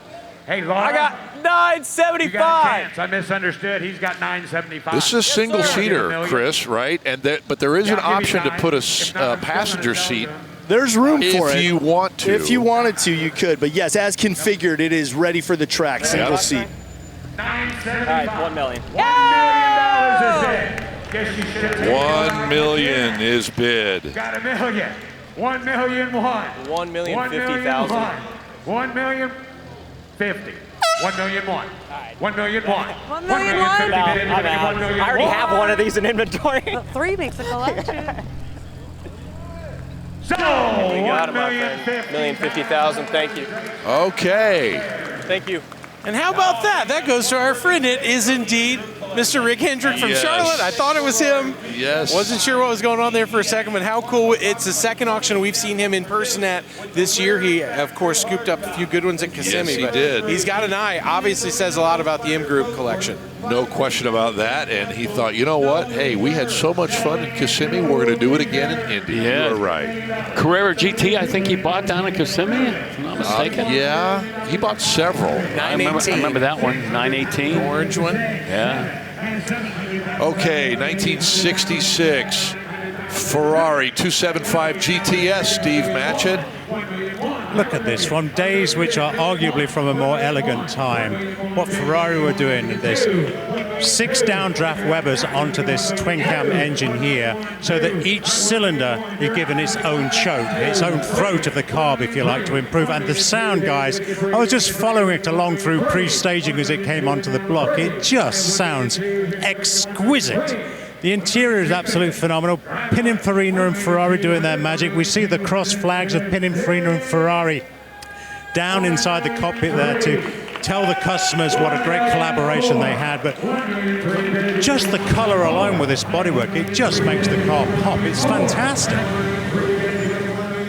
Well, this one is bidding at $1.3 million and now 1.4. This is the first of 6 consecutive Ferraris representing 5 different decades of Ferrari production. Right. Unbelievable. Yep. $1,005,000. We're in at 1,450. Where do you look? All right.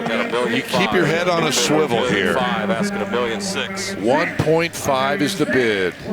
You want to be 550 one time? Yeah, the GTS, a little bit plushier than the fixed roof car, the GTB. A few more creature comforts in, a little bit more upscale trim, some more wood in there, a little bit more leather. More of a cruiser than a performance car. But with that V12, it certainly is not going to be a pooch. $1,625,000 is bid. 1.625 is bid. $1,650,000. And production figures, Bill, relatively low. Like 200, I think, GTS versus 200, yes, sir. Yeah, this is number 137 of that 200. $725,000 to you. Yeah, Steve was talking about those Weber carburetors. I had a set on my 427 Cobra. You can individually tune each cylinder, which is why Weber's got a bad rap, because unless you knew what you were doing and got them dialed in, the car was not going to run very well. You have to take it just off idle to get them to Oh, go. yeah, you know, there are jets and there are emulsion tubes and things like that, so I've been there. Yeah. 1,725,000. 1.7 is now bid. Wow. $1,725,000. What? It is breathtaking. It's a breathtaking machine. Yeah. Yeah. Well, you know, they went to in-house design at Ferrari for the LaFerrari, if I'm not mistaken. They did, yeah. I'm thinking maybe they should have hung in with Pininfarina a little longer. That's just my opinion. Yeah. There it is. And bidder number 19,999 just bought that Ferrari for $1.7 million. All right, let's step into the 1990s with the F40. Well, you just talked about the different generations, the different decades of Ferrari on offer here, and clearly this is from a very different time, but still, wow. Right? Wow. Still, wow. For so many reasons. Yeah. The last car, the very last car that Enzo Ferrari signed off on in his lifetime. And his chief mechanic from Scuderia Ferrari, Joan Villadel-Prat, who I worked with at Benetton, showed Enzo Ferrari the car when it was finished, when he was chief mechanic of Maranello. Yes. He said, this is the car, Enzo. And it was just, again, it was, wow. Yeah, they kind of took the bones from the 288 GTO. Yes. And they decided, you know what, we're going to make this car more race car than street car. And that's why it's so bare bones. On the inside of that car, very little in the way of insulation, sound deadening, things like that. Seats are very harsh to sit in, not a lot of upholstery. You open the door, Bill, and it's just composite materials. There's no carpets, there's no creature comforts. Yeah. Do not look for ABS or traction control. There's nothing on there. You have to drive it. It is an analog car you have to drive. You know, this is kind of the European counterpart to the Viper. That just, you know, just bare bones, basically. Yeah, you know, we always mention, oh, this is the last car Enzo Ferrari ever signed off on, whatever. But there's a reason for that. There's a reason because taking back, he was a driver at the beginning for Alfa Romeo, and he formed this company for racing, not for consumer cars. So he wanted to make his last car a race car as close as possible that would only be for the track, and it's meant for the street. You're 100% right, Chris. And what we always talk about with Ferrari's road car division is exactly that. You know, selling the road cars to fund Scuderia Ferrari right through his career. Yeah. 4650. Rick Hendrick is an interested bidder. He was the high man for a second. Let's see if he comes back on this F40. They're in the lower left-hand corner. 4,700,000. Yeah, they get 471 horsepower out of a 2.9 liter twin-turbo V8 engine. One more time. 40th anniversary of Ferrari, the F50, 50th anniversary of Ferrari, the Enzo, 60th anniversary of Ferrari, LaFerrari, 70th anniversary of Ferrari, and now the F80 is on the threshold. Oh, it's out there. $4.7 million. That's great. That's great. That's great. It is. Feast your eyes on that Ferrari. Super America. The odometer reads 2,400 miles. Aluminum 2000 V12 engine. decade, actually 2005 now for this 575M Super America. Yeah, the 550 Maranello debuted in 1996, and as we move the clock forward, we get to 2005. Now we're at the 575, the Super America. Anytime a Ferrari has Super America in its name, it's a car that was designed to appeal to the American market, Steve. Yeah, absolutely. This is a beautiful car. And we were chatting about this yesterday, guys. Luca de Montezemolo, when he was president of Ferrari, said, you know what happened to those front-engine cars? Let's have those back. Then came on board the 550 Maranello.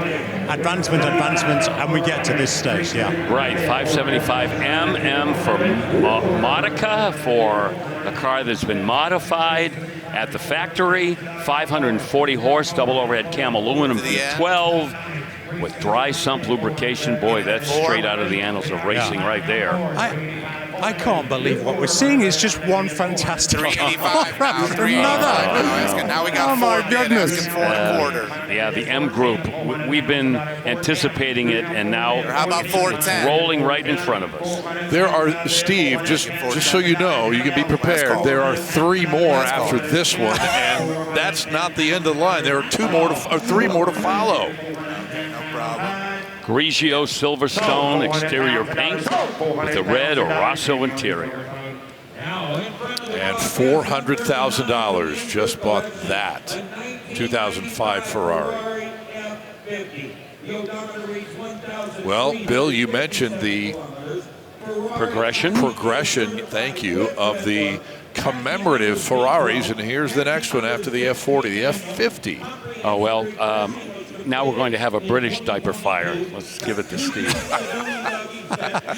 Let's have a look in the engine bay. That's the story of this car right here.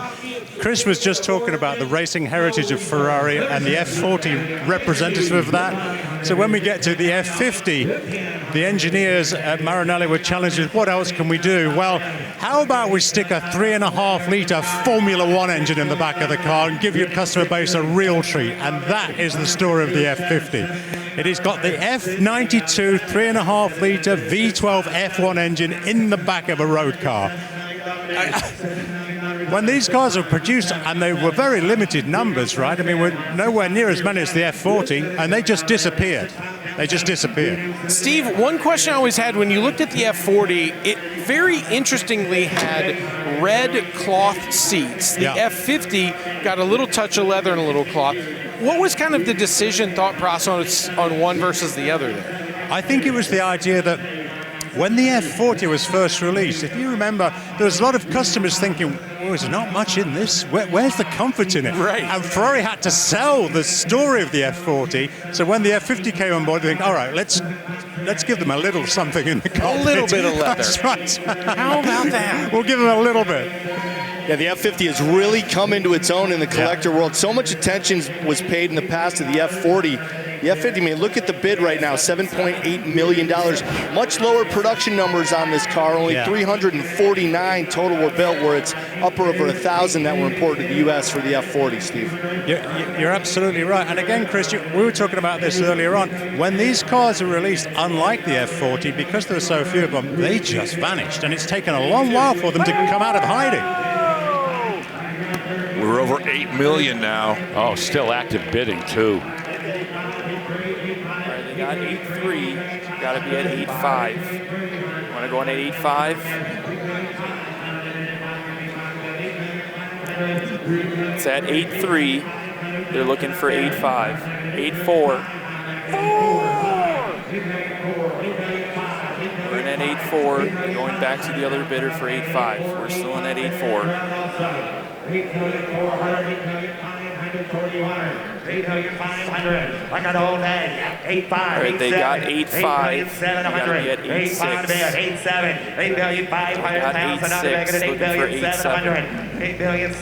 1,357 kilometers on the clock. You know, I'm getting real good at converting kilometers to miles. Oh, you are. So we're around, I'm going to say, maybe 600 or 700 miles on this F50. 8.7. 8.7 a bid. You want to get 9 million? Jordy, you want to get 9? 8.7, 8.8. I'm delighted to see these cars being appreciated like this. Absolutely Delighted. Yeah. It's taking me back to Kissimmee and the Bachmann collection. Yes. The same kind of vibe. Yes. 8.8. Listen to that crowd now. And you know, much like the Bachmann collection, this car comes with a 2-piece Sidoni luggage set. Oh, really? Yeah, okay. Sir, 8.9. Now $9 million, Jordy. 8.9's bid. Jordy give $9 million. That might put it over the top. That could be the one. 8.9. Going to be $9 million. 8.9. $9 million bid. What a car. Honda going to do $9 million. 8.9's bid. Anybody give $9 million on her? 8.9 to bid. $9 million. Indy makes some noise. Anybody else? $9 million. We got it.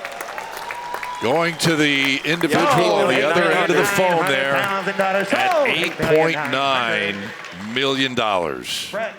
And I'll tell you, if Kissimmee didn't prove it, today is even further proof that if you are interested in high-end, serious quality Ferraris, Mecum Auctions. And just wait till Monterey. We got a Giallo F50 on the board. So another crack at it. Absolutely right. Here is the much anticipated 2012 LaFerrari prototype now. And, you know, I just want to say, and Steve, you're probably going to hit this particular point, the fact that this car escaped from Maranello is a miracle unto itself. It is an absolute miracle. I have never seen it on any other model before. I've only ever seen this one car ever break free of the stable when it's a prototype car. You never see them out in the public. Steve, when you look at some of the little details, like if we look at this vent, if you look at how these things came to be, am I correct? We're looking at like, this is essentially backyard mesh that someone made there at the factory, but self-tapping screws? It is absolutely that. This is the mechanics and engineers taking the car to Fiorano, saying we're trying different cooling techniques, we're looking at different induction techniques, and we want to know whether or not, in this case, will that negative pressure underneath, if we generate too much negative pressure, will it pull the bodywork off, which is a real concern. And you can see their reactions around it. Maybe it did start to lift up on first lap. Sure. And we thought, hey, all right, let's try something else to keep it down. And then they put the turnbuckles, because obviously when they're working on this as the sort of mule and trying to figure stuff out, it's constant calibration and trying to figure out what's going on. It is an absolutely organic process of going from the drawing board to the computer screen to the first prototypes and getting onto the Fiorano track and actually running the track and the car in the real world. And what we're seeing here is the engineering process of running a prototype in the real world. And again, just as Scott was saying, you never see them. You never see these cars outside of Maranello. Right, and here, guys, you had the choice. You were actually able to look at another LaFerrari and see the difference between the mirrors, the headlights. These headlights look like they came from a 488 or something close to that. The mirrors on the LaFerrari prototype are much thicker and different. They're closer than the mirrors on the final production. So you really get that perspective of just how hard they work to make this car the incredible model that they did. And this one sells at $750,000. And Steve, if memory serves, they ended up with 3 of these prototypes. The first phase, second phase here, and then there was a kind of a final phase before the LaFerrari arrived in 2014. So it's great to see one of those cars come out of the stables and be able to see it, because it's such a rarity. It's such a rarity to be able to see it. But it is certified by Ferrari too, right? Yes. By the way, yellow book on it. Yep. Real quick, if you want to know the drivetrain, so do I, because they don't tell you. It's a prototype powertrain in that car. So just use your imagination. It did sell for $750,000. And next up, we go back to 1970s production with the 365 GTS4 Daytona Spider. Yep, yes, the Spider. This, of course, has that 4-cam engine, the one that everybody wants in their 365 GTS.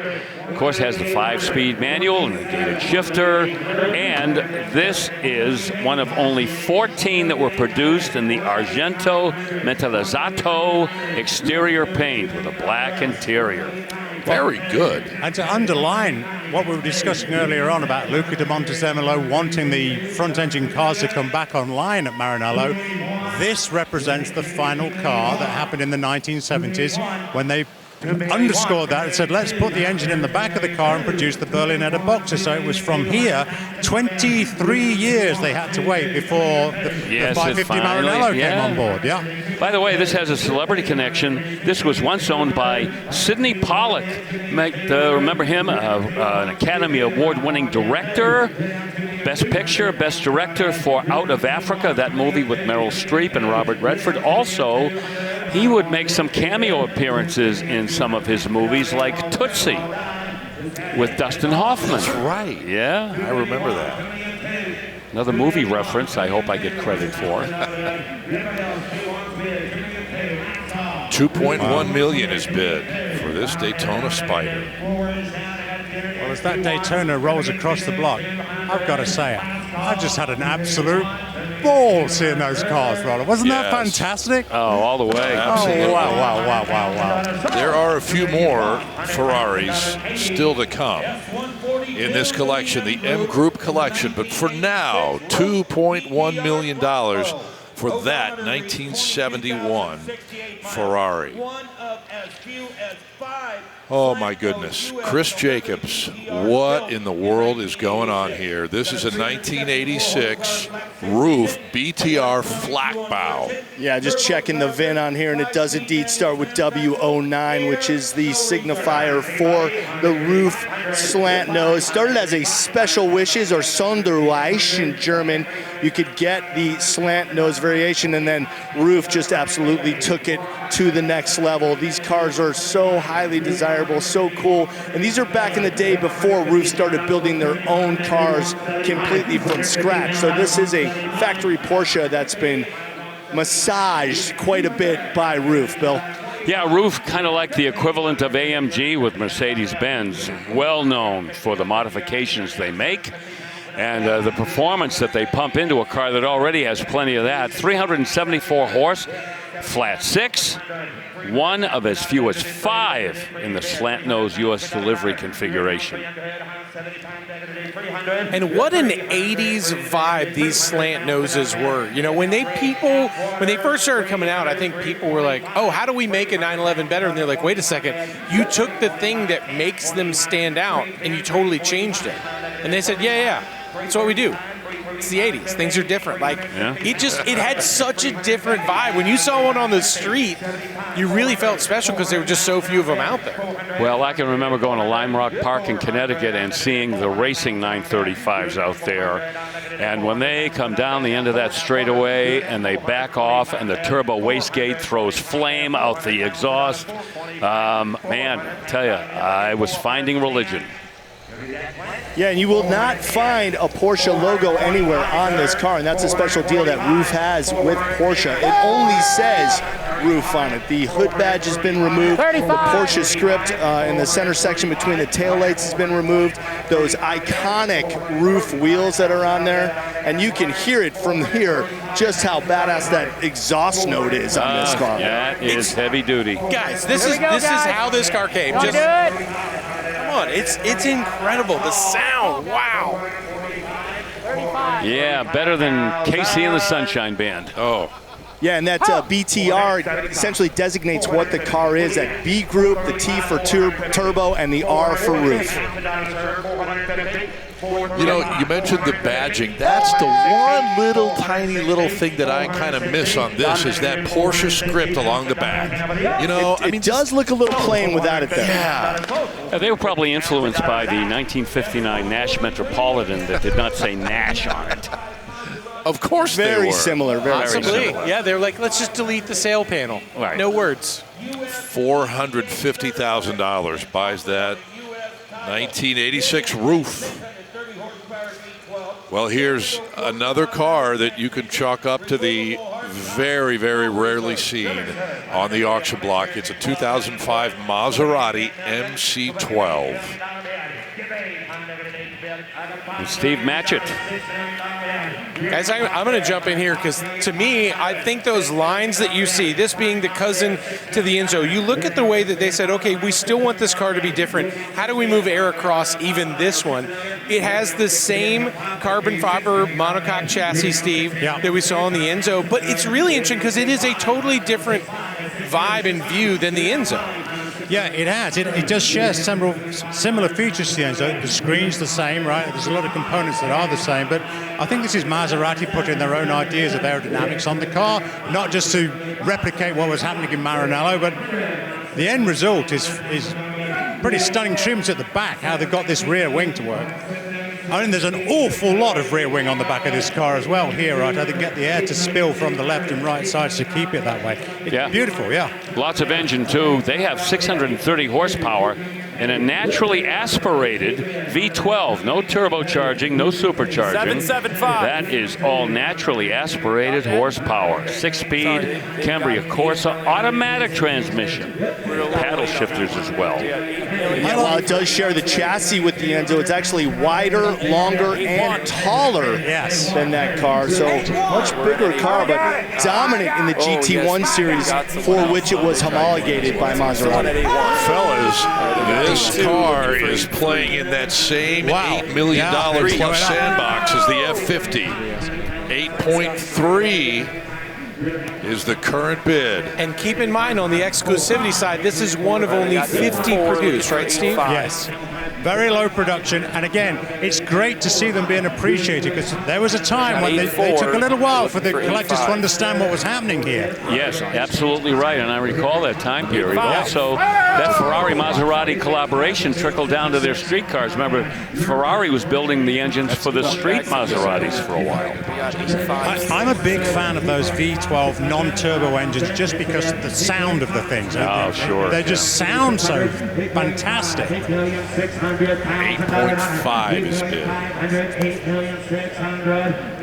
But that decision to take the turbos off the car and not put turbos on the car, you know, when you talk to engineers, they don't really like that, because they can see the definite advantage. Why would we put turbos on it? Well, what about the sound? It sounds so fantastic. Yeah, you had to sell them on that idea. Right. 8,600,000. Anybody else? 8,600,000 pounds for another man. 3,500,000, 8,600,000. The Peterson Museum in California had one of these on display that was actually owned by Michael Schumacher. Not sure if they still have that car in the vault or not, but it was on display for many years there. You're going to find out in a minute. 8,550,000, 8,600,000. And we just mentioned it, Chris, but it's the width of the rear platform, and the cord on that rear wing is phenomenal. This guy's out, man. And that extra height comes, of course, from that intake on the roof.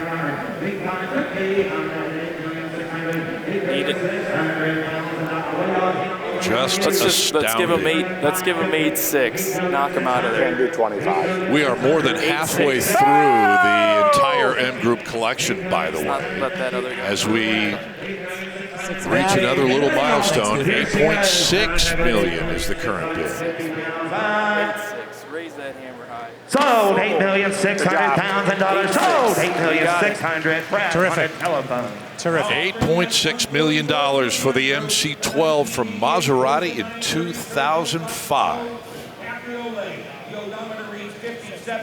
Well, here's another Flachbau Porsche, and this is more conventional. A 1998 930 Turbo Flachbau Cabriolet. Yeah, you put a little performance and luxury together with that Cabriolet setup. But once again, the Special Wishes program, this one's a little bit later than the previous roof model that we saw. That was from 86. This one's from 88. And yeah, it looks so good in black right there.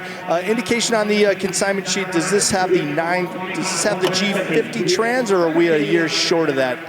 4-speed manual. Yeah, so it's the 4-speed. Yep. Okay, so the slant noses didn't get the G50 until 89 either. And the VIN begins with W, which I think, did you point that out earlier? On Correct. The one we saw earlier? That's the slant nose designation. $150,000 bid now. Yeah, that M505 was the option code for the slant nose from the Porsche factory. Triple black. Even has the matching spokes on the wheels that just connect with the rest of the car. So beautiful. And that 930 whale tail, I mean, just so quintessential to that time.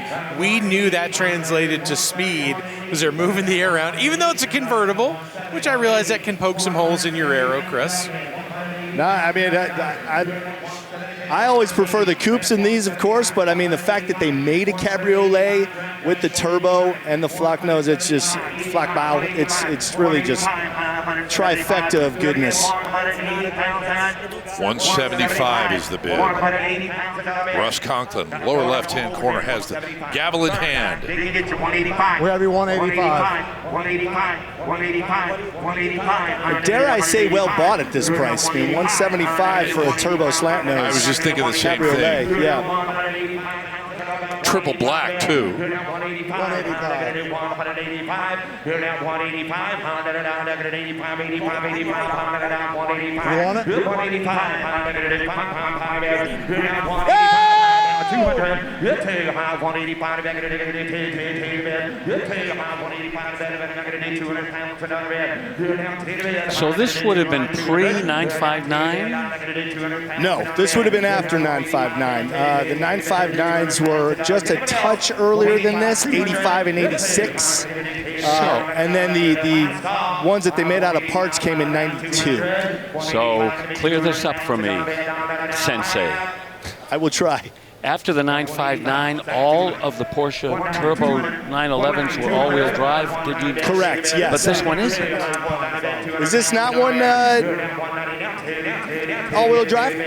Limited slip differential. Oh, you know what? I may be mistaken on my 959 years. Let me do a little homework on that. Do a little homework. Cover Porter Jacobs is on it. The one we had earlier was an 87. So I thought it was 86, 87 were the years for the 959. 190 grand buys that 1988 Porsche 930 Turbo. All right, we've already had one Bugatti. How about another one? And this is their legendary Veyron, the 2008 Bugatti Veyron 16.4. Oh boy, 987 horsepower W16 at 8 liters. And it has that high-tech 7-speed dual-clutch automatic transmission from Ricardo.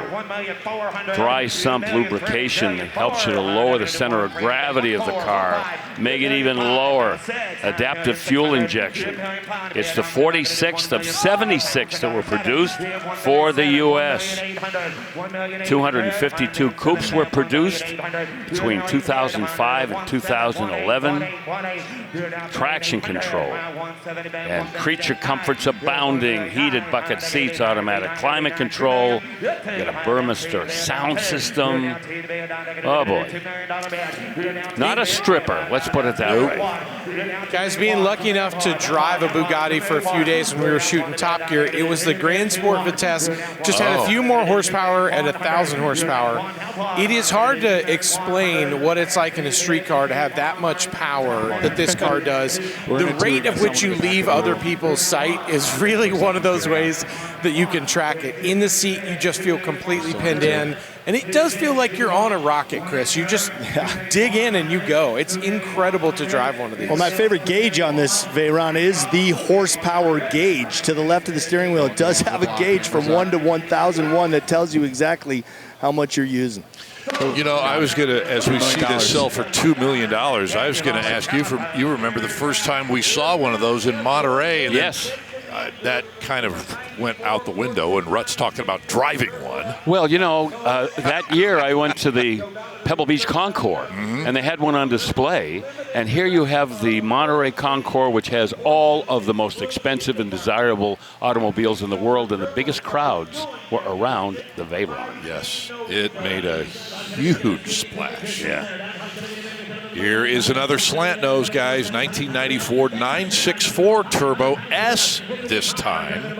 Yep, this one with the 3.6, 385 horsepower, flat 6 engine, and a 5-speed manual.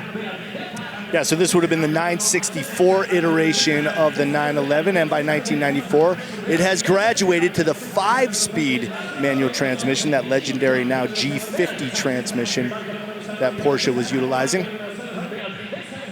Yeah, great handling cars. You know, by 1994, these cars were now, we'll say, getting a little more civilized and more user-friendly, not as tail-happy.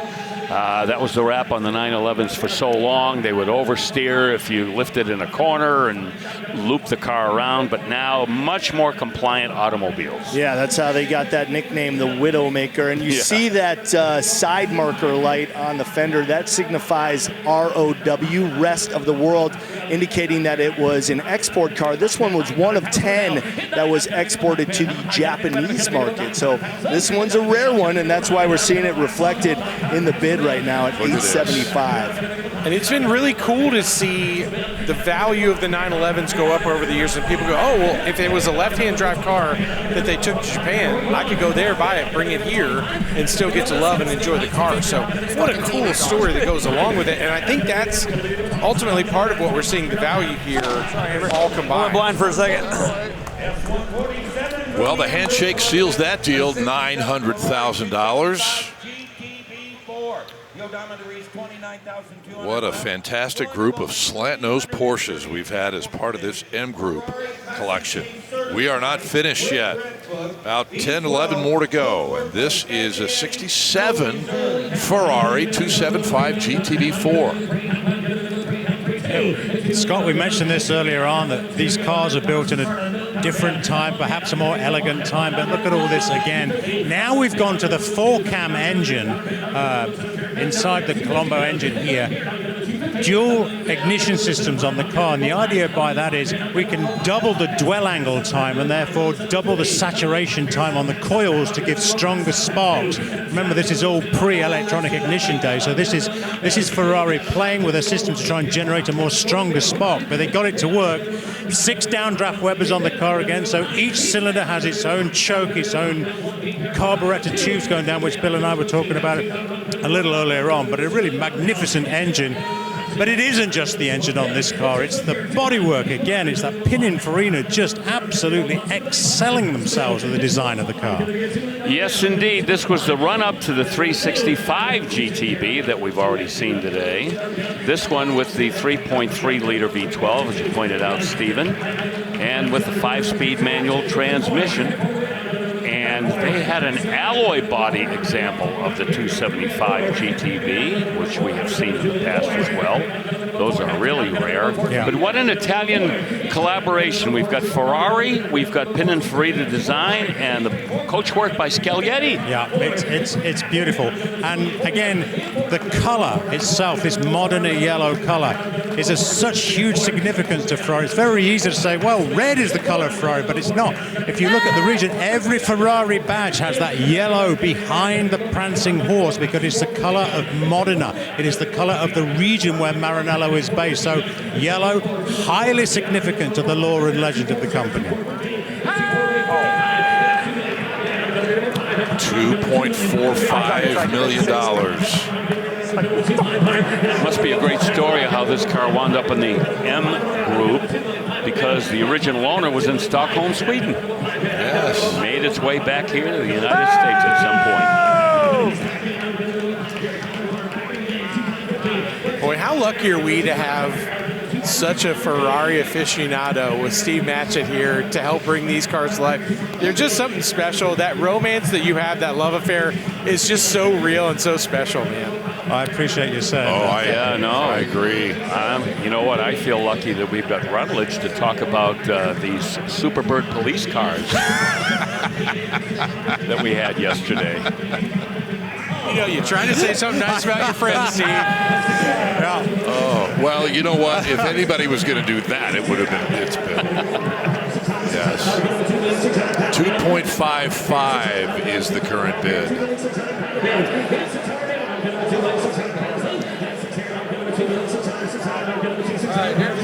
And as you have probably gathered, they're taking extra special time with these very, very special cars. All of them. I will say, Scott, that the 275, the GTB4, was recognized as being a fantastic car back in the 80s when I was working with Maranello. You know, it was always appreciated. We haven't had to wait for it to suddenly jump up like the 246 Dino, for example. It's always been there. Yeah. From the beginning, Steve, you are correct. This one just sells for $2.6 million. And next, oh my goodness, the Lamborghini Miura P400 SV from 1972. Lamborghini supercar, inside and out. Oh boy, huh? The blue Tahiti / gold exterior paint with a white interior. Oh, we can get into the hardware of this car, the 385 horse V12, and it has the 5-speed manual transmission. And, oh, just so much going for it. A car that is so revered and so respected the world over. The first transverse engine-mounted supercar of all time.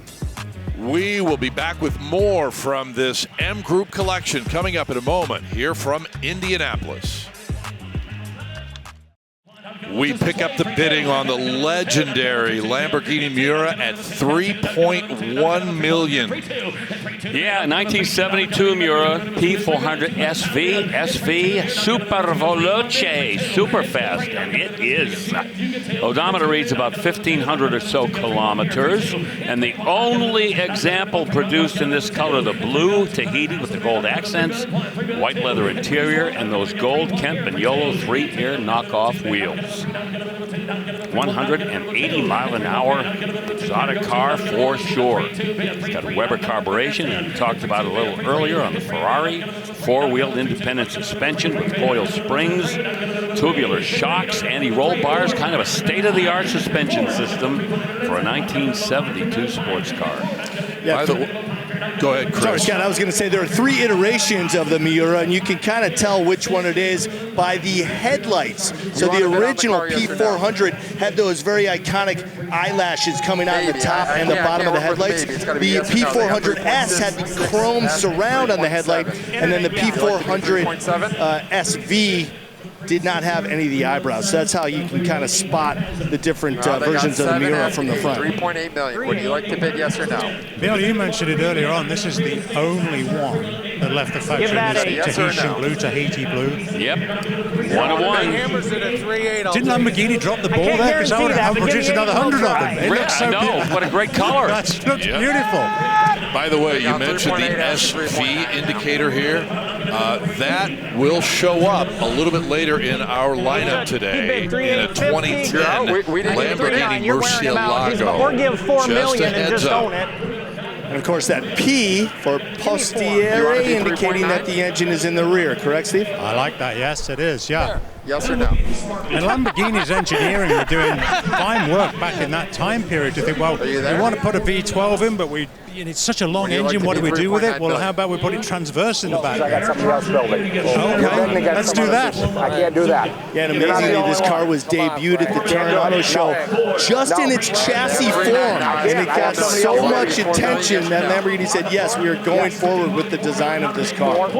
Do you want to bid? All right, now they got 4 asking 4.1. Now they got 4.1 asking 4.250. I think Frank Mecum was a little excited at that $4 million bid. Would you like to be 4.250? As he should be, yes. You never bid. 4 million bids right up here with Frank. 4 million bid, and Lucas, 4 million, $100,000 internet if you're going to come in, yes or no. 4 million, $100,000 bid. 4 million, one that I have. Out. Okay. Thank you, sir. There's more. Hold on. Well, if you got to beat you to it. 4 million, one, 4 million, two, and either one. 4,200,000 to bid. 4 million, one, 4 million, two. 4,200,000 to bid. I'm going to go two. 4,200,000. 4,200,000 or 4. Yeah, 4.250. That works. Absolutely take the better. 4,500,000. Go half, Marty. Yeah, 4.250. Like you said. 4,500,000. 250. 4,500,000. 4,250. 4,500,000. 4,500,000 to bid. I'm going to go 4.5. I'm going to get another 4,500,000 to bid. I'm going to go 4.5. $4,500,000 in it. I'm going to go. I'm going to go 4,500,000. 4,350,000. I'll take 4,250. You want to get 350 bid. 4,350,000. You know, you can tell, Steven, that Ferrari was watching what Lamborghini was doing. 1972, production of the Daytona was winding down. What was the next iteration of the Ferrari? The Berlinetta Boxer. 12 Boxer, engine in the rear. Yeah. Thank you. No question, Bill. No question. Thank you, Marty. Good to see you. Oh, what a moment that was. Very nice. 4.25 million. Okay, when we had the Senna a little while ago, we promised you another one of the McLaren Ultimate Series cars. And here it is, 2020 McLaren Speedtail. Can you believe this is 6 years old? I know, and we've seen these cars before, and oftentimes they come in these super bright, vibrant colors, but not this one, and I love this. What an explosive car in 2020 with 1,035 horsepower out of that 4-liter V8 engine. Number 85 of 106 individually specified examples that were produced, 74 miles on the odometer, and a 250-mile-an-hour top speed. Hybrid twin-turbo engine, V8 engine, an evolution of the McLaren P1 engine. Steve, what are your thoughts? Go ahead, Rob. What were you going to? I know you were getting excited by pointing in the cockpit. Absolutely. See, you know, the McLaren F1 having that center seat steering, right, setting up a very similar cockpit style on this. You know, for someone that's seen so many cool advancements in cars like this, how do you put your mind around a car this wild? It is beautiful. Look at this aero treatment here. We go from the flanks of the car here where the air flows back from the front fender, and just look what McLaren managed to do by turning that absolutely through 90 degrees and creating a duct. That duct alone is a work of art. Yeah, and how much power that can add to the car is also insane. And it looks like the window also functionally has about, 3.5 inches of flow there? I mean, everything about this car, even the way that the hard-mounted aero covers on those front wheels sit, so they're always trying to deflect. This is an exercise in taking drag away from the design. Producing downforce, yes, but it is absolute aerodynamic exercise in getting drag off the car. And one of the ways they did that, Steve, is my favorite feature of this car is you see just behind the front wheels, those little pop out, that little pod, that's a camera. That's essentially your rear side view mirrors. And the way you see it, there are 2 flat screens in the cockpit for the driver. Well, my favorite part is a 250-mile-an-hour car that's not festooned with wings and canards and all of that. Very smooth automobile. Oh, my goodness. We are back in Indianapolis. There is one of the cars still to come in this MGroup collection. In fact, the last of the 41 MGroup cars. 8 more to go, and folks, we are in excess of $48 million for the collection thus far. Don't go anywhere. We're going to continue with a little bit different section of the collector car spectrum, Bill Stevens, with a Dodge 330 Max Wedge lightweight from 1963. Oh boy, we got a history piece right here. This is just before the race Hemi debuted for Chrysler, and up until then, the Max Wedge, 426, 425 horse, big block V8, really was the backbone of their drag racing venture. This is the third of 9 factory 330 lightweights that were built in 1963. Got the aluminum package, that's aluminum front fenders, hood with the air scoop, and front bumper and the dust shield. This is a car that, once again, provided Chrysler with something to compete with Ford and somewhat Chevy, because GM was going into their racing ban just about this time. But oh, to see one of these cars in the flesh, for me, that's pretty big. Fabulous. $82,000 for that one. And we're going to continue with that little bit of, Mopar Hemi now, race history. 65 Belvedere 1 super stock car. This was the second year of that race Hemi availability, and the year before it came out for the street. Well, this one right here, again, provided so much firepower for Chrysler on the quarter mile. 1 of 11 produced with a lightweight package in 1965. Wow. Yeah. Lightweight car, all the lightweight parts, front fenders, hood, radiator, and grille supports made of lightweight stamped steel, not aluminum. The A990, 426, 425 horse Hemi. This one with a 4-speed manual. Of course, a lot of those race cars had the Torque Flight automatic as well. Yeah, I look at this car and I can just imagine how many of the real hot shoe drag racers were racing these cars. There were a lot of sportsman drag racers that wanted to move into these, but Chrysler kind of handpicked a lot of the people that got these lightweight cars. Take it right there. Okay. And this car, Bill, you'll appreciate this, I know, so good that they displayed it at the Chrysler Museum in Michigan. Yeah, right. Got the cross-ram intake, of course.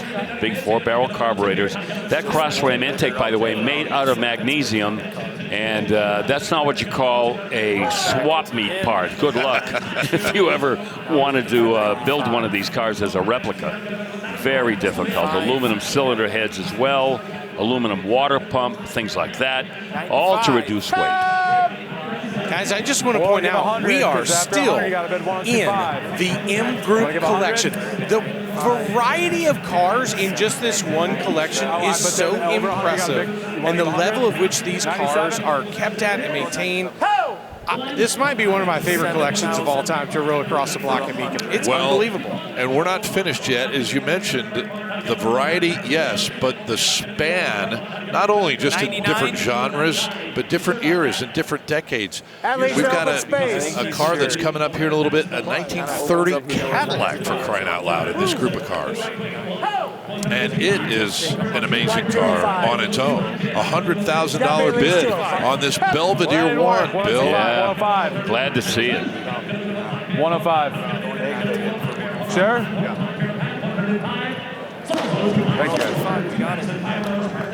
1025. Just bought that amazing 65 Plymouth. Only 1 of 11. Maybe the last one you'll see for a long time. Until 1967. Here's the Belvedere 2 with Hemi power. Yes, indeed. 1967 would have been just another year where Chrysler was going out and trying to beat the brains out of Ford on the quarter mile. And so this is one of only 55 Belvedere 2s built to super stock configuration. 426 Hemi, 425 horse, more horsepower in race trim, of course. And this one with a Torque Flight automatic. I can remember for a while that Ronnie Sox and Buddy Martin campaigned one of these cars in the super stock ranks. By the way, the same guys did the restoration on this car that did the previous car. So. Well, they are some of the best experts in the country. Muscle car restorations. And Bill, I know you want to mention those front drum brakes too. All that power and that sort of stopping power. Exactly. Don't exactly match up. No, you always hope you had a long runoff area when you race these cars. Come on, baby. Come on, baby. 82,000 is bid here. You've been here before. Good point, Chris. Those are big brakes, 10-inch brakes, but still not disc brakes. 85. He's got 4 right now, 85. Get a little right leg workout when you're done with the quarter mile. You bet. Both feet sometimes. 87 to Ben. Move Cameron, not going to minimum 5, 7 here, down 85, 87 to Ben. Or just stay there, not going to minimum 5, not going to minimum 7 here, not going to minimum 7 here, down path. Sold 85, sold 85. Real race car too, by the way, Scott. This was raced under the Real Race Car. Unreal was its nickname when it was being campaigned. Yep, okay. $85,000. 1971 365 GTS 4 Daytona Spider from Ferrari, and it's got Steve Matchett's name written all over it.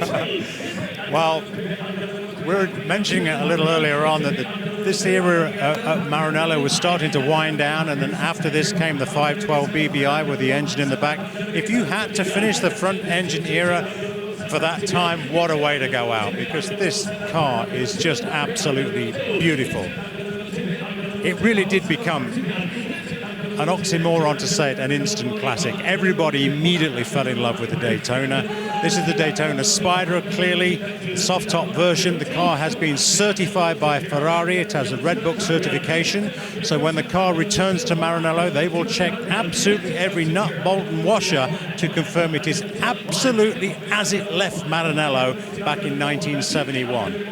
Absolutely exquisite. It has the Daytona seats on the inside with that ribbon on, which has now become so well known, and other Ferraris have started to use that as well, but that design has become known as the Daytona seat. And as we've talked about, guys, several days, the Daytona name, the moniker, not from Maranello. They will never know the car as the Daytona. It's always the 365 GTB or GTS. And as we get to $2 million bid, this car's got a little bit of Hollywood history too. My buddy in Arizona, Harley Cluxton, actually sold this car back in the day to Warner Brothers, and apparently it made appearances in the movies A Star is Born and the Gumball Rally. So, okay, I don't know how it ever got out of Warner Brothers' clutches, but somehow it did, and now it's up to $2.3 million. Yeah, and a little bit more star power. This was originally delivered to Bill Harrah's automobile dealership in Reno, Nevada back in April of 1972. And also, that's the original bodywork, which tells me this was born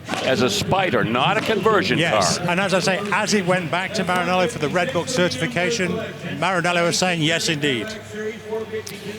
2.3 million buys that Ferrari. We have got to take a time out here. We'll come back with the wrap-up of the MGroup collection. You won't want to miss it in just a moment.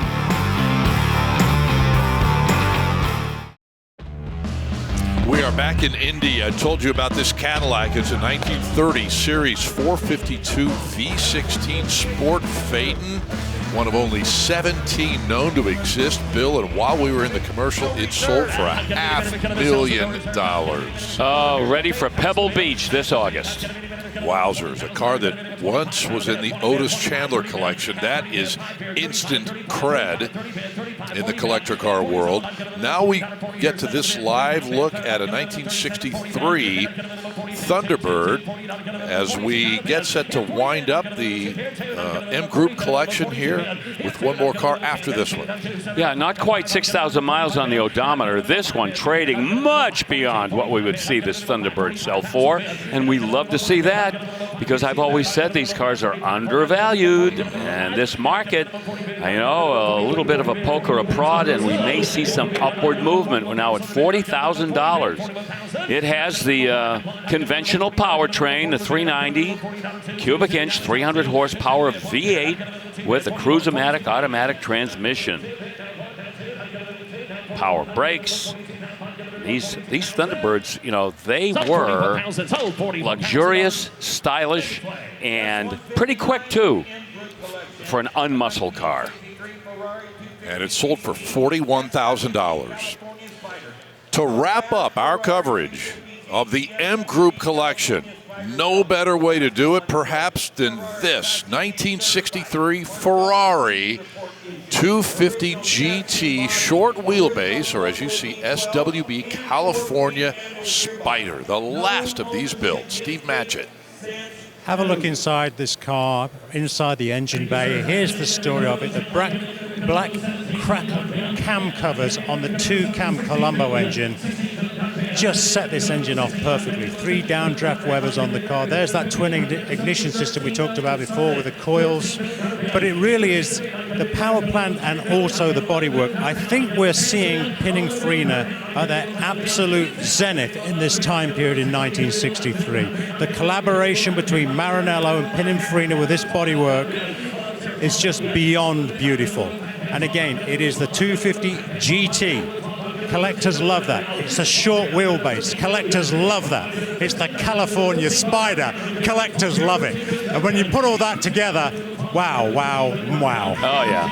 You know, we talk about how when some of the Ferraris have the Super America designation, obviously they are aimed at being sold in this country. Well, the California Spider, once again, it was a car that, well, the folks at Ferrari, they knew that this would be a big seller if they imported it into America. And it was imported, by the way, by a name you may remember and also have some respect for if you're a Ferrari lover, Luigi Canetti. Oh, yeah. Luigi Canetti Motors down in New York. 3-liter V12, 276 horsepower, Colombo design with a 4-speed manual gearbox. And it's going off the block. They also made a long wheelbase, just so you know. The short wheelbase is one particular iteration. There was an LWB as well.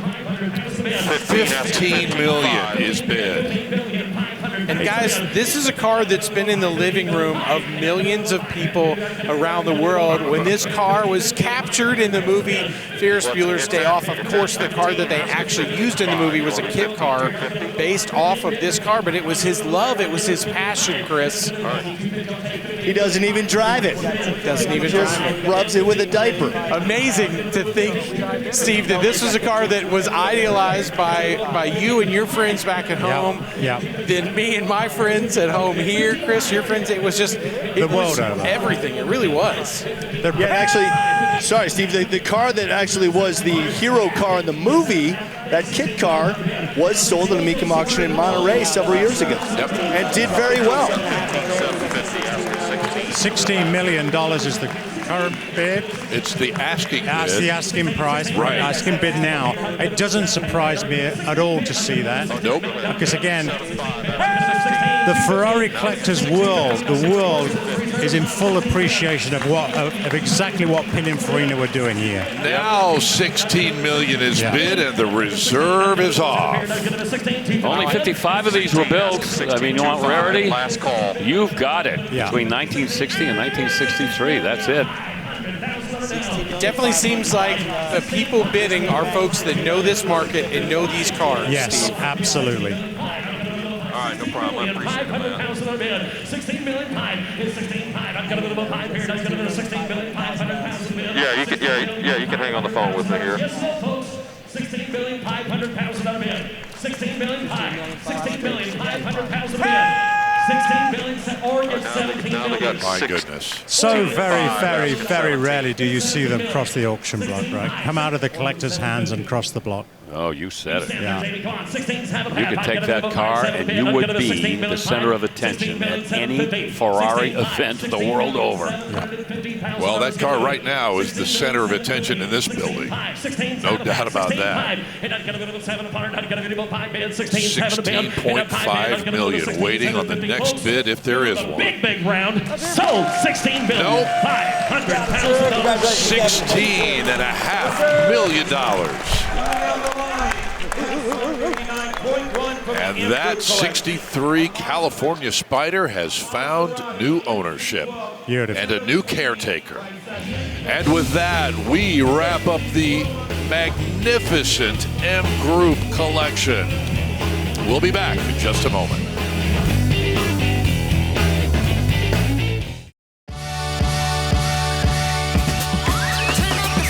Just stunning. No. Oh, boy. 1 million. Exquisite. You sold 2 million. What a car. Well, the MGroup collection has come and gone, and all 41 sold. Just over $68.4 million collectively. What a group of cars that was. We will remember that for a long, long time. A Mecum moment here in Indianapolis, to be sure. There are more amazing cars coming up. Do not touch the dial. $120,000 for that El Camino. Aluminum 409. That's right, an aluminum 409 built by Lamar Walden.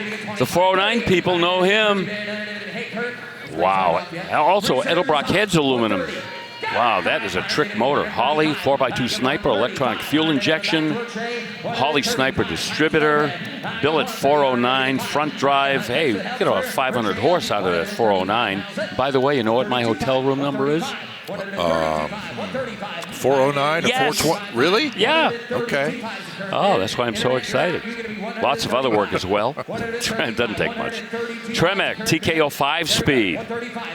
Mosier 9-inch Ford rear end. The housing and the axles, by the way. Sell it to us. Strange Engineering aluminum 9-inch Ford center section with 390 gears. Boy, there's a lot of work just on the rear end of this car. Rytec suspension, coilovers. I do appreciate And a fabulous paint job, crown sapphire, metallic blue, and white. Love it. Indeed. $135,000. Just bought it, too. Here's a GT350H, the legendary Shelby Hertz Rent-A-Racer. Yep, 1,000 of them built and only 85 with a 4-speed transmission, and this is one of them. 289, 306 horsepower, aluminum T10, 4-speed. Yep.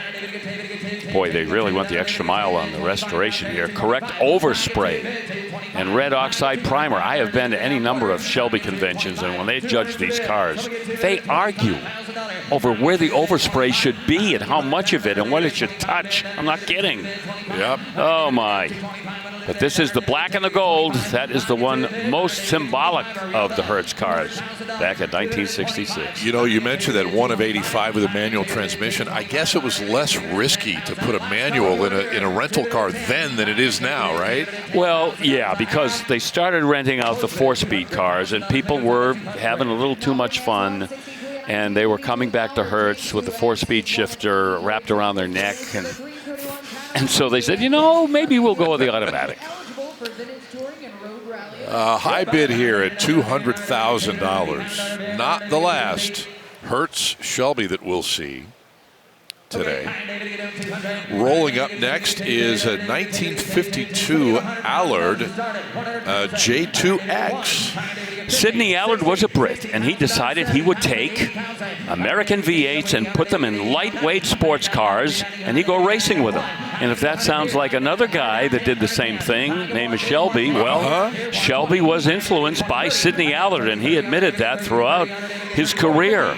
Now, this car has a 331 cubic inch Cadillac V8. That's the engine that debuted in 1949 at General Motors. But, you know, these Allards, they could come with the Cadillacs. They had Oldsmobile engines, Ford engines. Some of them had Hemis in them, all of them manual transmission cars, because Sidney Allard, again, wanted to take them racing, but sold street cars to help finance his racing ventures. The J2X, that was designed as the pinnacle of Allard's vision for an American-powered British sports car. In fact, Harold Shelby even raced in an Allard several times. So these cars are historically significant, very rare, not produced for a long time, several different body styles, and this is the J2X. 145 is the high bid. All right, here is another 911. Oh, don't look now, but it's another Porsche 911 by Singer.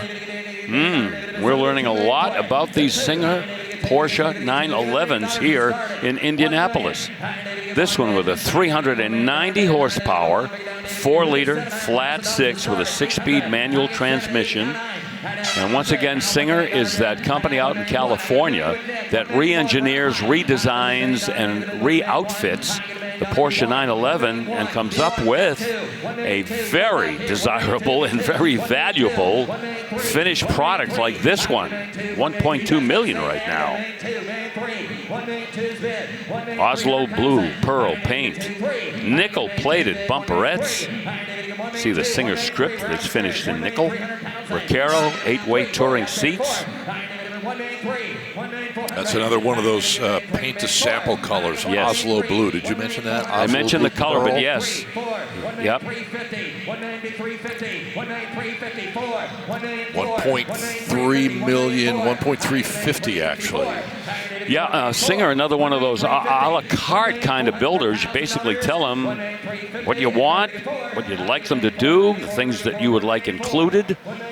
Boy, name just about anything and they'll do it. Well, the upper left-hand corner is where Rick Hendrick is hanging out. He's very interested in this car. Yes. Geez, just another example of why these cars are so valuable. You know, the exhaust system is made out of titanium. $1.4 million when the reserve pops off. Yeah. They're trying to sell it to you guys, That's man. about a couple of $100 a pound. Well, I was going to say, as you said a little while ago, something else, not something you'd find at a swap meet necessarily. No. They've got over $400,000 in options. That's insane. It is. Huh? But I love their I know, ask for insanity. $1,375,000. Yeah, let's have more of it. $375, make it interesting. Hey, give $1,375,000. Telling me to ask you guys give again for $1,400,000. $375,000. Give $1,375,000. Give $1,375,000. $1,375,000. Run to it, sir. $1,375,000. $1,375,000. $1,375,000. Ball's in their court. $1,375,000. Anybody else? Last call if you want it. $1,375,000. Looks like standard issue Fuchs wheels on those. Yeah, I think so. Next wheels. Maybe. Yeah. Now offering S164 1970 Oldsmobile 442 W30 convertible. Except the rear ones, they're a little deeper. Yeah. Deep dish. Maybe the fronts They too. may be some kind of rare metal thing that they did to replicate the Fuchs wheels, but boy, they look spot on. Yeah, they do. Very nice. Okay, $1.35 million, and that would be the top bid for that Porsche by Singer 442 W30 convertible next, Bill. Yeah, I remember when the Oldsmobile W30 was heading for the drag strips, Oldsmobile was running magazine ads with Dr. Oldsmobile, kind of a wacky guy in a white lab coat, and they would feature these W30 442s, which again were destined for drag strip glory, but not all of them got there like these convertibles. These were just street denizens. 455 cubic inch V8, 370 horsepower with those W30 upgrades. Basically a hand-built, blueprinted factory engine went into these cars. This with an automatic versus the 4-speed. It's got the limited slip or anti-spin rear axle in Oldsmobile speak, and air conditioning. See the steel wheels with the center caps. Not the super stock wheels, which we see very frequently.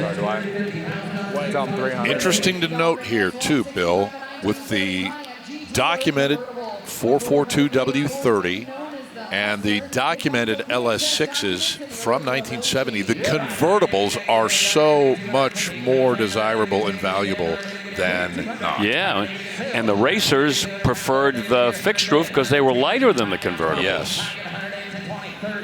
Okay, here is a in the same vein, a 1970 Pontiac GTO convertible.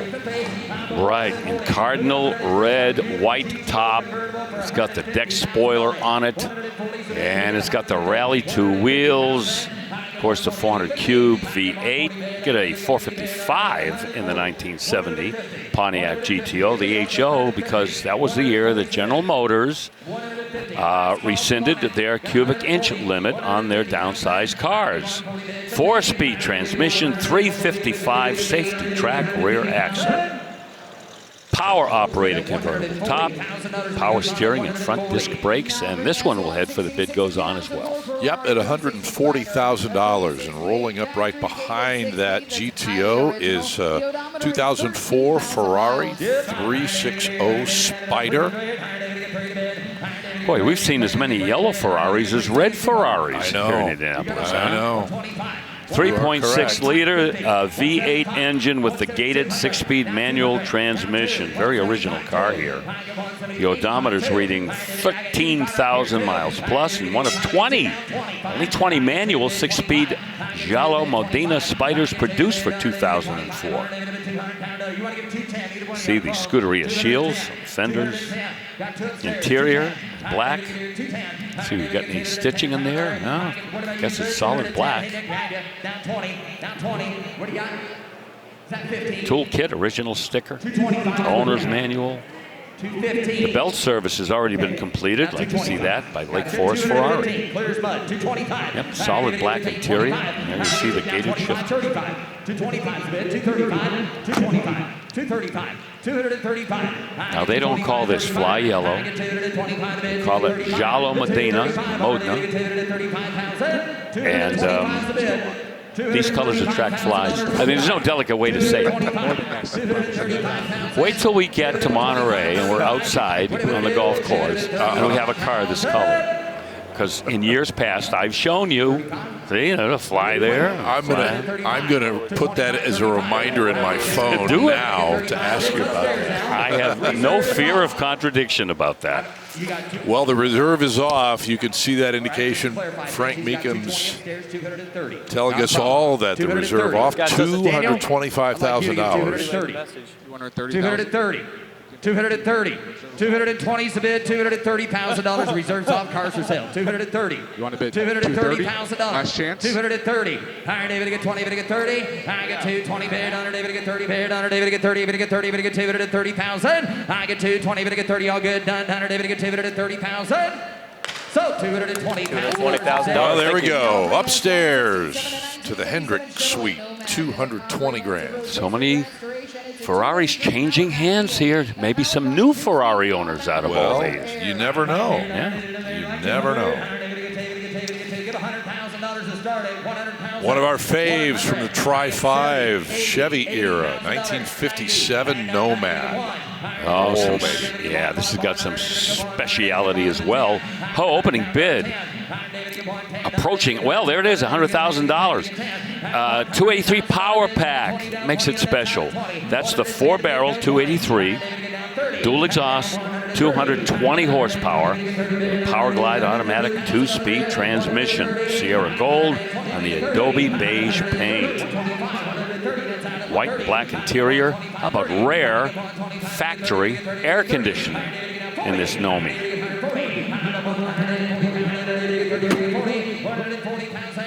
Yeah, factory air. Yeah, in the Power Pack car. It took a minute for that to sink in. Right. Power steering and the vacuum-assisted power brakes. $50,000 in its air to get 145.50 on telephones in. 145, 150, 145.50. 145, now 60, now 60, reserves the Nomad made its debut, 160, Kyle has the bid, is that correct? 150, 60, 160, did you get 160 or not? Now 70. And they carried that nameplate for a while. $170,000. And for the most part, that pretty much signified a 2-door station wagon. Trev Morbeck has the bid at 160 now. A couple guys on the telephone. 170 I have. So $160,000. And the gentleman on the other end of the line with our man Zach over there just picked it up for $160,000. Okay, it's ridiculously insane, rare and cool, valuable time here. On one that you might not expect, Bill, 1970 Mercury Cougar XR7 convertible. But the deeper you go on the list here, it explains what I'm talking about. I'd like to meet the person who ordered this car in 1970. This has got the 428 Super Cobra Jet drag pack, one of only 7 produced. And of those, only 3 were produced with a 4-speed, like this one. What is this going to sell for? Already in the mid-$200,000 range. I warned you. You warned us correctly. This won a big award at the Shelby American Club Convention in 2025. Gold certified.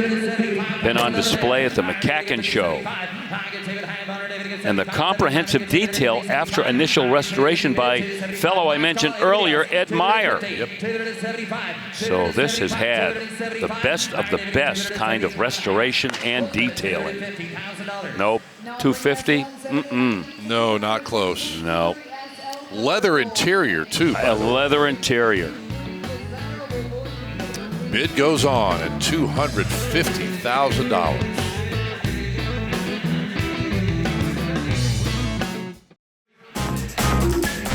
We are here in Indianapolis, but folks, it is never too early to be thinking about Kissimmee, and we have our very first consigned collection for Kissimmee. It's the Brian Lang collection out of Cave Creek, Arizona. This is investment grade, curated road art, porcelain signs, unique gas pumps, pump plates, signs, and other bits of road art and memorabilia, and it is coming to Kissimmee in 2027. And as I said, high quality investment grade pieces that anybody would be proud to hang on their man cave wall, if you will. Oh man, you said it. The next car in our auction today, I believe did it sell already? No, it's still at $240. The reserve is off. 2022 911 GT3 serious sports car, 502 flat 6. Oh, this car will rip out your windpipe, beat you over the head with it, and then flush it down the toilet. That's a mean automobile. Thank you for flushing. That's a new one. Well, yes. Just trying to tell you, look out. Here is 99 Shelby Series 1 supercharged machine here, Bill. You know what this would do at your windpipe? I'm afraid to ask. Don't ask, but I will tell you. Great story behind this 1999 Shelby Series 1. It's the supercharged car, the 450 horsepower car, okay? We know about the Series 1, the first car that Shelby built from the ground up, not based on anything else.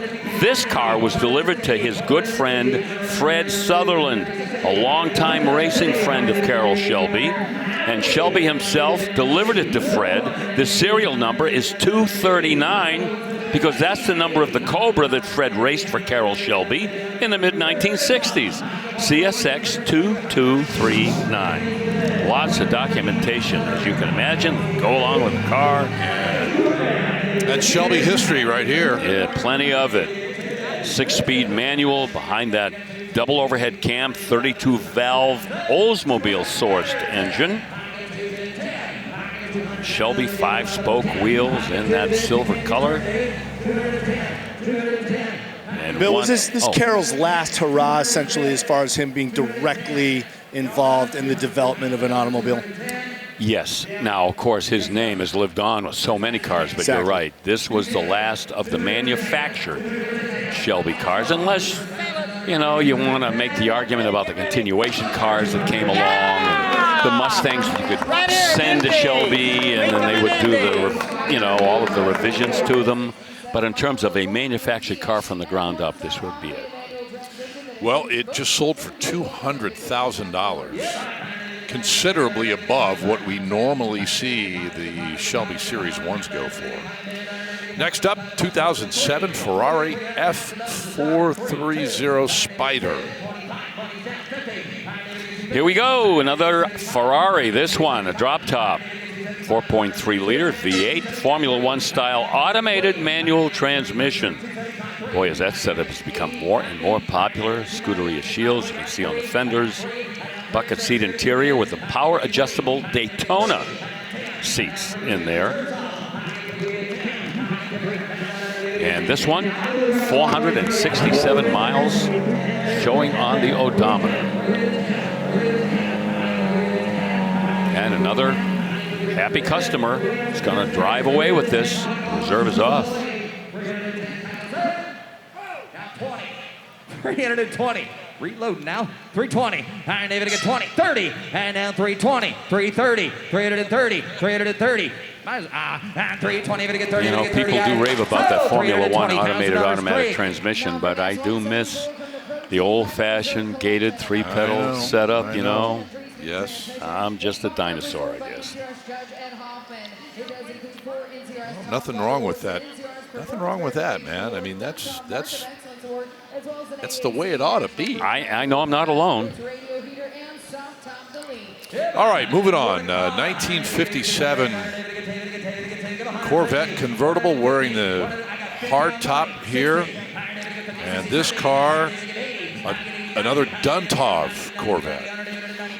just one of many awards that this car has received. It's a 100-point car, and there are not many of those in the world. It's a 283 cube, 270 horse, dual quad, small block in there, with a 3-speed manual, the standard manual transmission. 57 was the first year the 4-speed became available, but before this car received a 4-speed, it had a 3-speed. A lot of people make that conversion on these. They'll go to that 4-speed. Body off restored by NCRS judge Ed Hoffman, well-known Corvette expert. All right, $110,000 will end up just short of the goal line for us. So the bid goes on the Corvette. Well, we've seen this next car already in a preview. It's a 2006 Ford GT, the Heritage Edition. And that odometer shows 156 miles. So now we've got the Heritage paint scheme, very desirable and collectible, low mileage, highly original. Got the plastic on the seats. The window sticker is still affixed, as you may have seen. And 296 is the number of this out of the 343 Heritage editions that were built.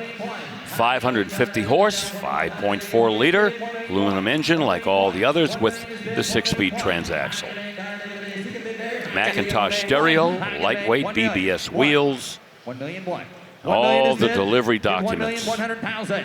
1,100,000. Guys, after Steve Matchett told us that wonderful story yesterday of that kind of designing cue, up here on the front headlights, the way that the designers on the driver's side snuck in an homage to Ford's 100th birthday with the headlights, I can't unsee it now, and it's striking. I absolutely love that. What a cool detail that they put that 1 and then the 2 O's with kind of angel eyes in there.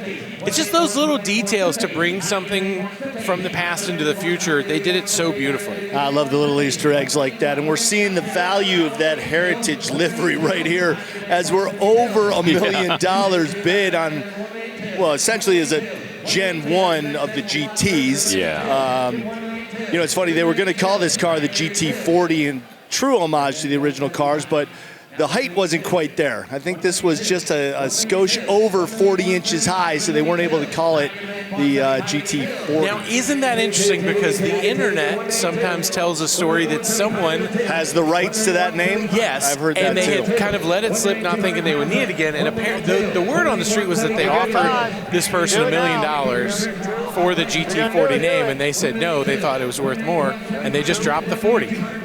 Who's to say? Who's to say? I think it was a replica company that got its hands on that GT40 nameplate, and so once again, urban legend. Good maybe guess. that's just Ford's excuse for not calling it the GT40 when the truth is somebody else had the name. Who knows? They should have just offered him a car. Right, that would have been great. I was so lucky. I got invited when we were in Michigan for the race. I got to go with a bunch of Ford drivers to the Ford building where they took us down to the basement where they had been designing the next GT. It was so cool to see the clay molds, everything else, but half the drivers already owned one of these, and now the reserve's off for this one. This car is going home with a new owner, bid up to $1.175 million now. Wow, Bill, this is really good to see for this livery. This is resetting the bar now on the value of these low mileage Ford GTs. Just can't help it. And I think I prepared you guys when I mentioned, it's got the Heritage livery, the low mileage, and this is what happens when you combine those factors. $1,175,000, 2006 Ford GT Heritage Edition. Oh, there's more fun just ahead. Stay right here.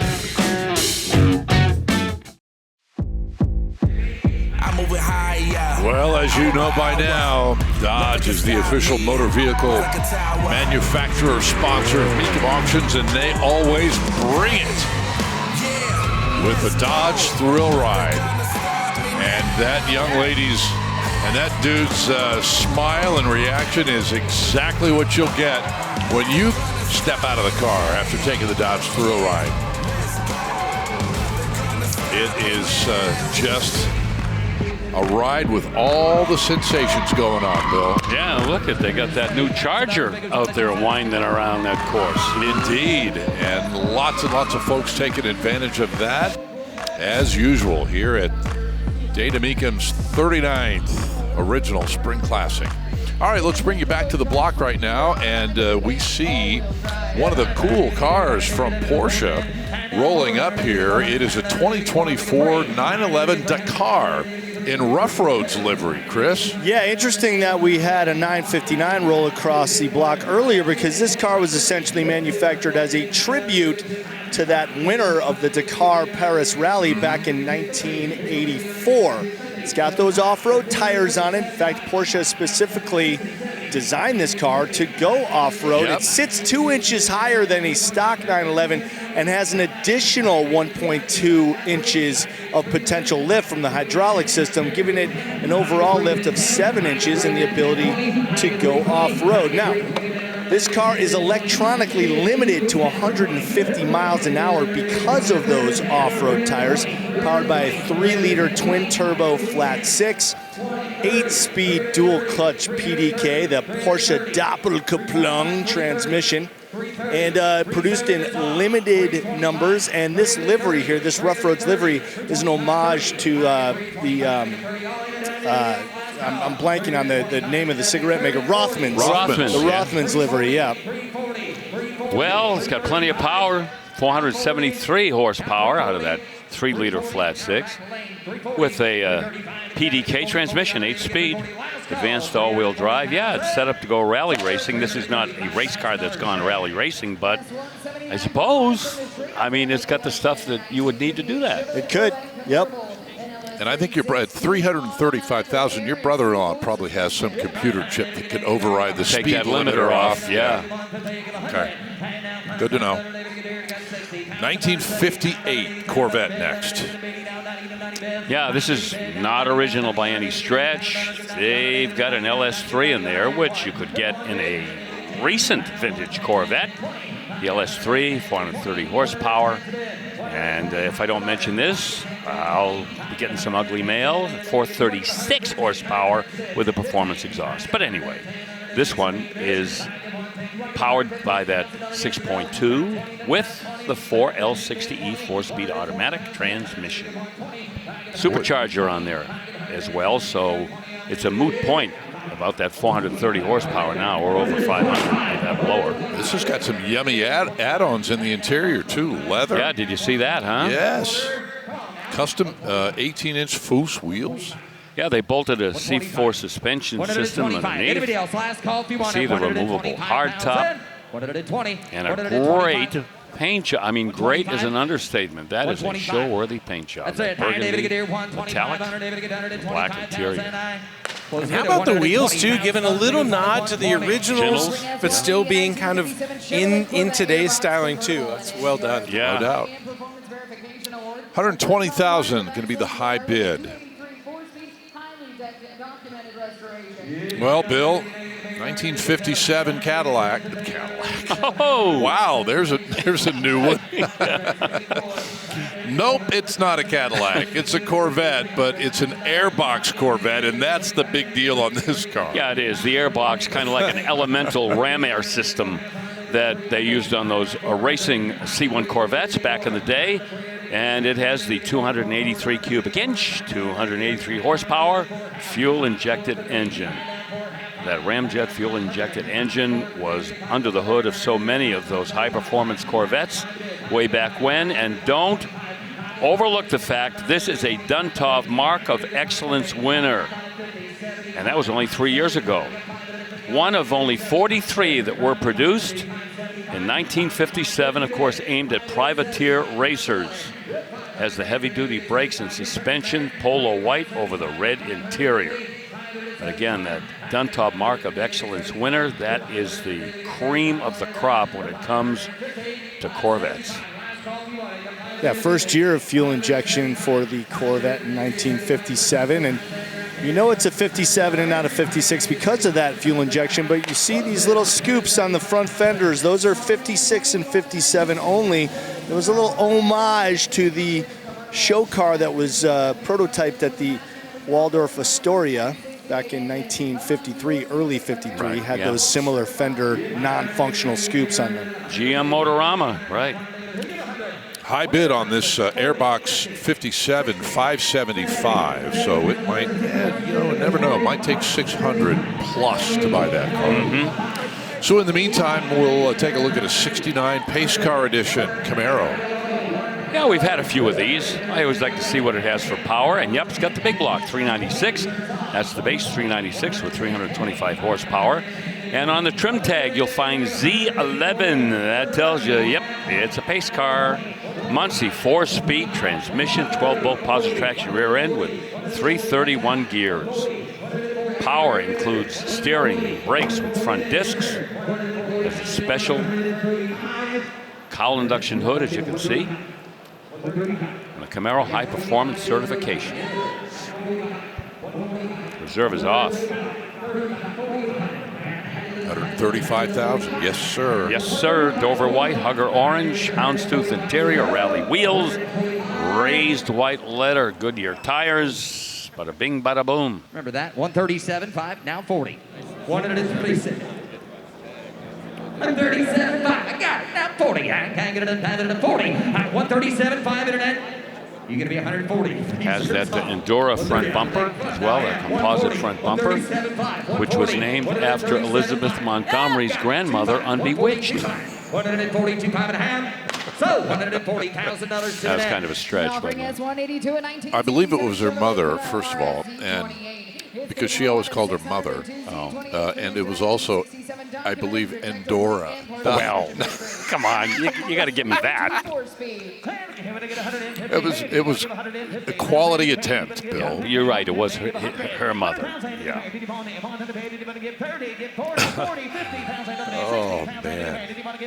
1967 RS Z28. We talked about the very, very quiet, stealthy arrival of the Z28 in 1967. Way off the radar. This one with the RS trim package. You saw the hidden headlights. 302, 290 horse, and the 4-speed. They all had them. Matching numbers, by the way. Cowl plenum intake, pretty rare. Nantucket blue with white stripes. Power front disc brakes, rally wheels, and Firestone rubber. The Deluxe Champion tires with red lines. This is a 6-figure car. It's we're close to that right now at 95. Reserves off. A great look with this gold interior underneath that blue. Beautifully done. Yeah, that's great restoration there. Rally console as well. A little outside the box. That is super unusual. Yeah. Well, we're out again. 105, now 107.5, 110.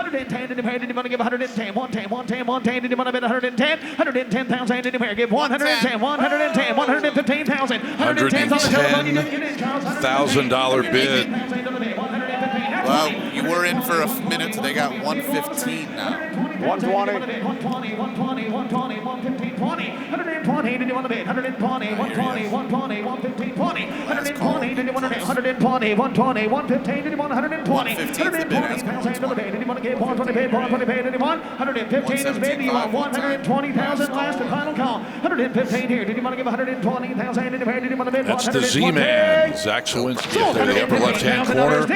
They were close, but it's going to stay here in the building at $115,000. Well, we have just crossed over the 3 o'clock threshold here in Indianapolis. The last 2 hours coming at you here on ESPN Plus. And I warned you, there are still heavy hitters to come on this Saturday in Indy, and this is one of them. 2011 Ferrari 599 GTO. And Steve Matchett is right there looking at the interior. Have a look on the inside here. Let me share this with you. There's a couple of interesting plaques. One right in the middle there, just under the Ferrari, says limited 1 of 599. So 599 examples of this GTO 599. Every time Ferrari put GTO on a car, and it doesn't happen very often, as we know, there is instant excitement from the collector market. And if we have a look on the inside here, just to the in between the steering wheel and the door, we'll see another little plaque down here. I've mentioned before how well Ferrari play to their history and their love of Formula One racing. Scuderia Ferrari. There's a little plaque in there that says 31 Formula One World Championships. That's a combination of drivers and constructors together. So yes, the GTO has only ever happened 3 times in the company's history. The legendary 250 GTO from 1962, the 288 GTO from 1984, and now the 599 GTO. Bound to collect a lot of interest. Oh, yeah. Bound to. Packing 661 horsepower out of a 6-liter V12. This is the third GTO we've had in the last 4 Mecums. Yeah. One in Kissimmee, we had one in Glendale, and now here in Indy. Right. I want that color. That is special order Ferrari Blue Nart. That is an $8,700 option. And you don't see many Ferraris in that blue. It's perfecto. It's beautiful. It really is. I find it interesting that this particular iteration of the GTO is on the 599 chassis, where the other two, the 250 GTO and the 288 GTO, were standalone models. You couldn't confuse them with anything else because there was nothing else. Yeah. $2.75 million. Any more? $3 million. Go up. You know, it was through this decade that every time that Ferrari came out with another model, it became the fastest street Ferrari that they had built. They were always moving up the chain. As soon as another car came out, now this is the fastest street legal Ferrari. And so in 2011, when this car debuted, it became the fastest street legal Ferrari that they had built up until that time. I like all of that. I like the legend of that. I also like every time they produce the Fiorano test figures, it's, oh, we just got a little bit faster than we thought we were going to. Right. Yeah. Now that's for the front engine cars. Of course, by now we had seen the LaFerrari and the Enzo, and they different class altogether, but for front engine cars, these cars were extremely fast. Well, $3.1 million is going to be the high bid right now, and I think I heard Alex McLaughlin say they are close on that one. So we will stay attentive to what's happening with that Ferrari. And in the meantime, how about this little Ford versus Ferrari matchup, if you will. It's actually a Shelby, but that's okay. 65 Shelby GT350R. SFM5 Shelby Ford Mustang 1965R. It is a real R model, one of only 34 production R models. There were 2 prototypes prior to that, and one of those prototypes is the one that Ken Miles won the first race out with it. The Flying Mustang, Green Valley, right? Texas, yeah. But 34 were the regular production cars, and they all went out basically to either privateers or the guys at Shelby that went out and raced under their racing banner. 289, this one about 325 horsepower, all 4-speed manuals, the Wimbledon white, and those blue Le Mans stripes, boy, unforgettable. Black interior, you see the R model. Features on this, no bumper in the back. You see about a 3.5 inch space on the rear window. They purposely vented that to help relieve pressure on the inside of the car at speed. You'll all also notice inside, very bare bones. Up front, get another look at that. You'll see the R model apron, which is the opening, the vent. There we go, underneath the grille.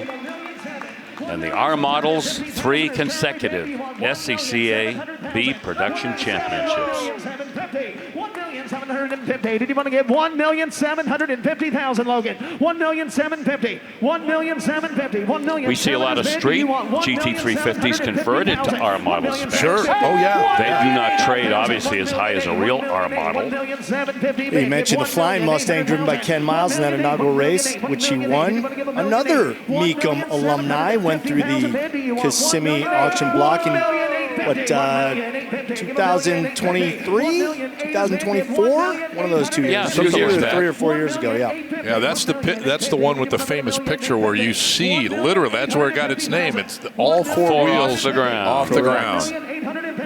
Valentine's Day, I believe. Oh, was it? I think so, yeah. The car was actually on display at McCacken last November as well. That's true, yes. Give 1,000,009. Give 1,000,009. It's going to sell. Reserve off. 1,000,009. 1,875,000 is bid. Now 1,000,009. 1,000,009. 1,000,009. 1,000,009. 1,000,009. Did you want to get 1,000,009? 1,875,000 is bid. 1,000,009 is bid. Dick Jordan raced his car for a number of years throughout the Midwest, mostly. 1,000,009 is bid. Give $2 million. 21 years. $2 million. $2 million. 1,009 is bid. Did you want to get $2 million? 1,950,000 is bid. Give $2 million. $2 million now. $2 million more. Give $2 million. Chuck Cantwell autographed it. Guy I got to know and meet, talk to. The leading engineer on the GT350 project. A lot to do with the R model. $2 million. Give $2 million. $2 million, sir. $2 million. 1,950,000 is bid. Give $2 million. Alex is asking for 2. You're going to get there? About to find out. $2 million. Yes. Give $2 million. All right. 100,000. $2 million. Did you want to bid $2 million? I'm $2 million here. Give $2 million. 100. Did you want to give $2 million? $2,050,000 is bid. Now $2 million. $2 million. $2 million. Give $2 million. 100,000. Boy, we have seen a number of these terrific bidder battles back and forth today, haven't we? Auctioneer's dream happening again. $2 million. Did you want to give $2,150,000? $2,150,000. $2 million. $2 million. $2 million. $2 million. Give $2,200,000. $2 million. It's an elite car. There's no question about that. And that's part of the story. $2,200,000. Did you want to bid? $2 million. $2 million. $2 million. $2,150,000 is currently bid, sir. You have to give $2 million. The authenticity, the rarity, the provenance, all playing into this bid. Did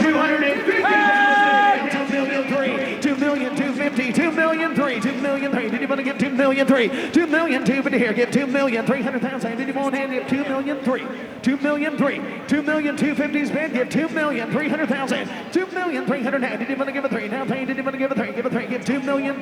Give $2 million. Give $2 million. $2,250,000. $2 million. Did you want to give 3? Did you want to give $2 million? $2,300,000. $2,350,000. $2,500,000. Give $2,500,000. $2,350,000. $2,500,000. Don't blink. Give $2,500,000. Give $2,500,000. $2,500,000. Give $2,500,000. $2,500,000. Oh, the reserve came off way back at what, 1.6, 1.7? I thought it was something like that. 1.9 maybe, or I know it sat around 1.9 momentarily, and they were trying to get to 2, and now look at this.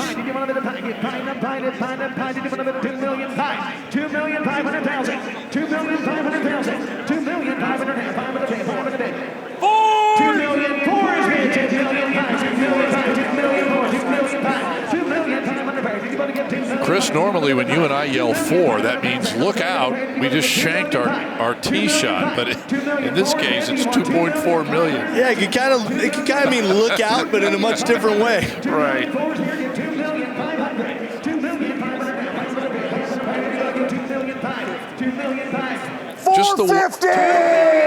Just the way he yelled it, too. That's exactly right.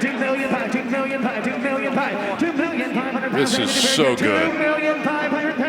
$2,450,000 is bid. Give $2,500,000. $2,500,000. Did you want to bid $2 million? $2 million. $2 million. $2 million. $450,000 here. Did you want to bid $500,000? $2 million. $2 million. $2 million is bid. $2,600,000. Did you want to now $2 million? $2 million. $2 million is bid. Did you want to get Well, sooner or later, somebody's got to deliver the knockout punch, Bill. Yeah, little bite here, a little bite there, and we're waiting for the big one. 2 million, 2 million, 2 million, 6. You've been a worthy adversary. 2 million, 5. Anybody else? 2 million, 600. Did you want to? I think somebody's out. Yeah. Oh, there it is. Well fought. You handled it well. You handled it well. All right, I'll call you 1 second. $2.5 million on a fabulous car. Oh, boy. Oh, you are looking at a car that will be historically important for years to come. Okay, time to shift gears a little bit. 1993 Acura NSX.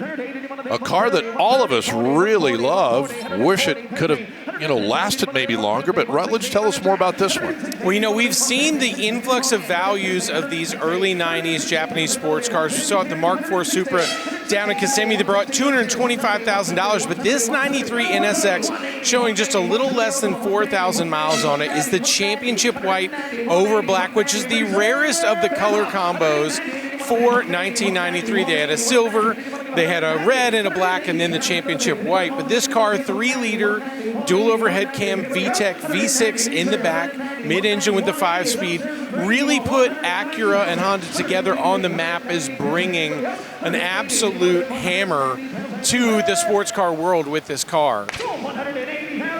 Yeah, Gordon Murray, the developer, designer of the McLaren F1, drove one of these cars and so inspired by it, he wanted Honda to give him the power plant. They said no, so he went to BMW.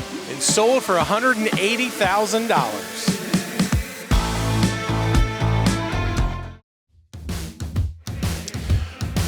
Oh, such a pleasure to have you with us today here on ESPN Plus. The entire gang here, our fabulous crew in the truck and here in the building and all over this Indiana State Fairground campus. I'm Scott Hoke, Bill Stevens, here Chris Jacobs, Rutledge Wood, Steve Matchett, Shannon Spake. And the next car we get to inspect here is a 1959 Corvette convertible. Oh, Scott.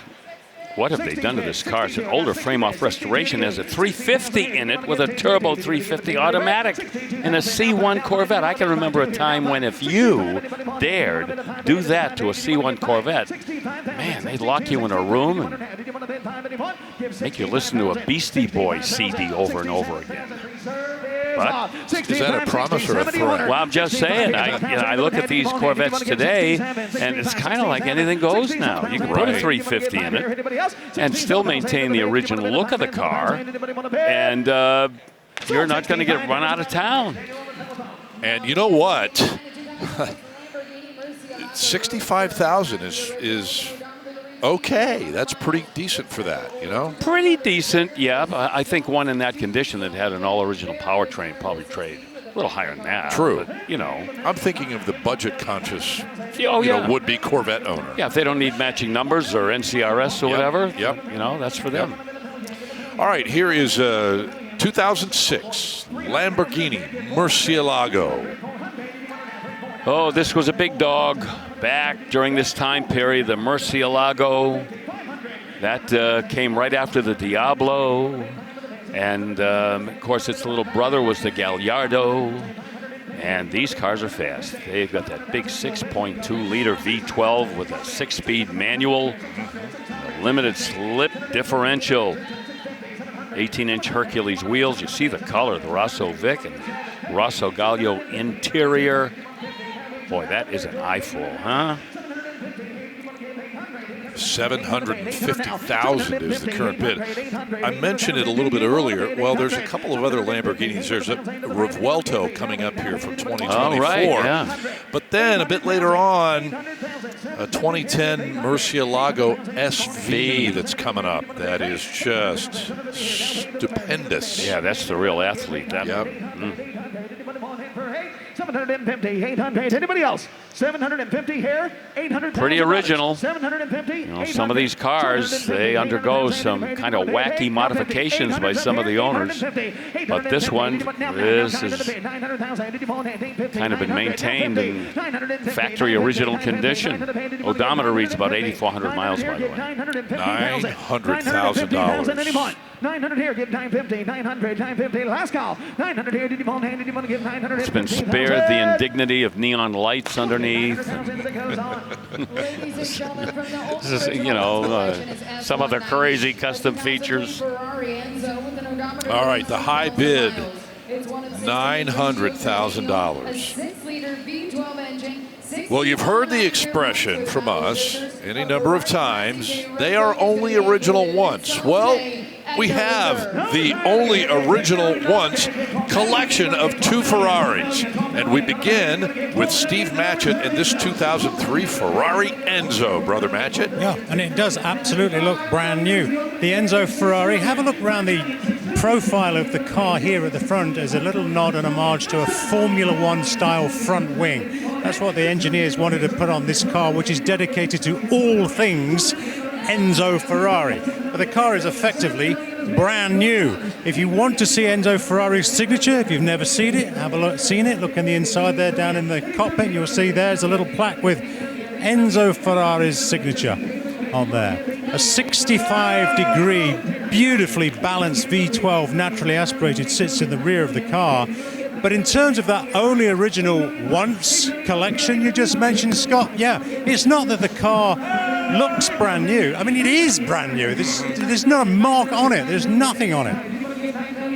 I was chuckling when Steve began the preview of this, or the description of this car, because the bidding started at $5 million. It started there.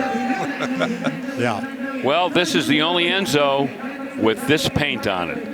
The Grigio Titanio 140 paint. Wow. One of 6 that have painted overall in this color, but this is the only one with this paint and interior combination.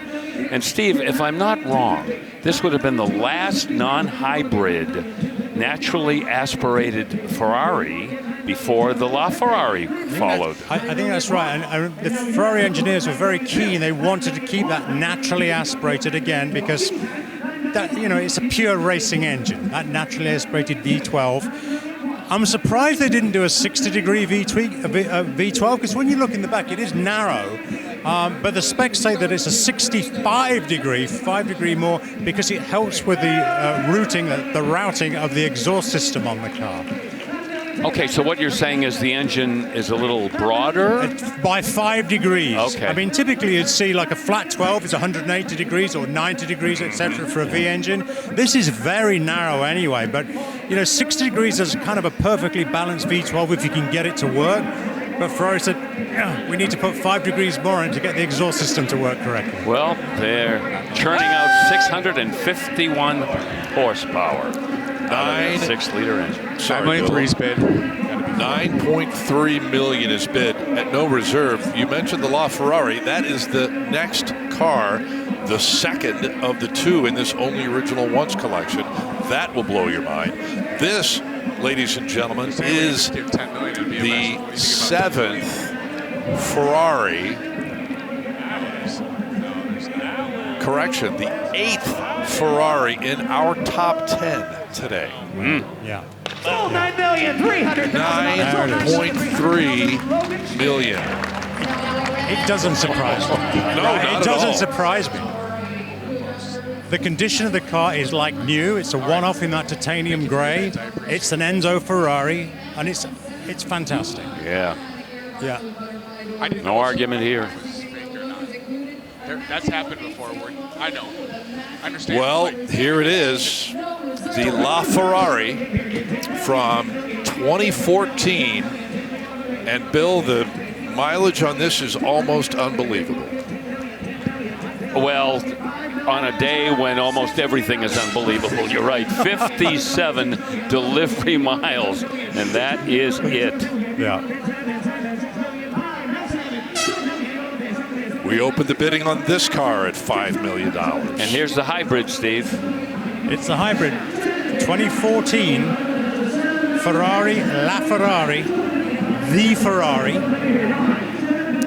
You mentioned this earlier, Scott, that this is the one car that Ferrari didn't use Pininfarina for their design philosophy. They went in-house to build this car, to design the car. I guess that's in fitting with it being LaFerrari. The ultimate Ferrari. Or everything done in-house. Yes. But I am absolutely convinced that when Ferrari started to use the hybrid electronic system on the car, they were not thinking that they would save any money on it. They were just thinking, where can we get that extra power from? Yes. And they're up to, what, 1,000 horsepower on the car? Exactly. Officially 949 out of the 6.3 liter hybrid V12, the F1 inspired high KERS HYKERS energy recovery system, and the F1 7-speed dual clutch gearbox. But the condition of the car, you guys have just said it, but it looks like it broke through the stables of Maranello this morning. Yeah. 7.3. Black over black. Formula One electronic traction control. Yeah, this was a technological tour de force for Ferrari. Do you know what the numbers are on the black LaFerrari? How many there were? Does it say? I do not see that information I've got. No. Okay. You want to be 7.5? Just curious. Yep. Either you'll get it 7.4 million is bid. Top speed 217 miles an hour. Plenty of aerodynamic aids on this car.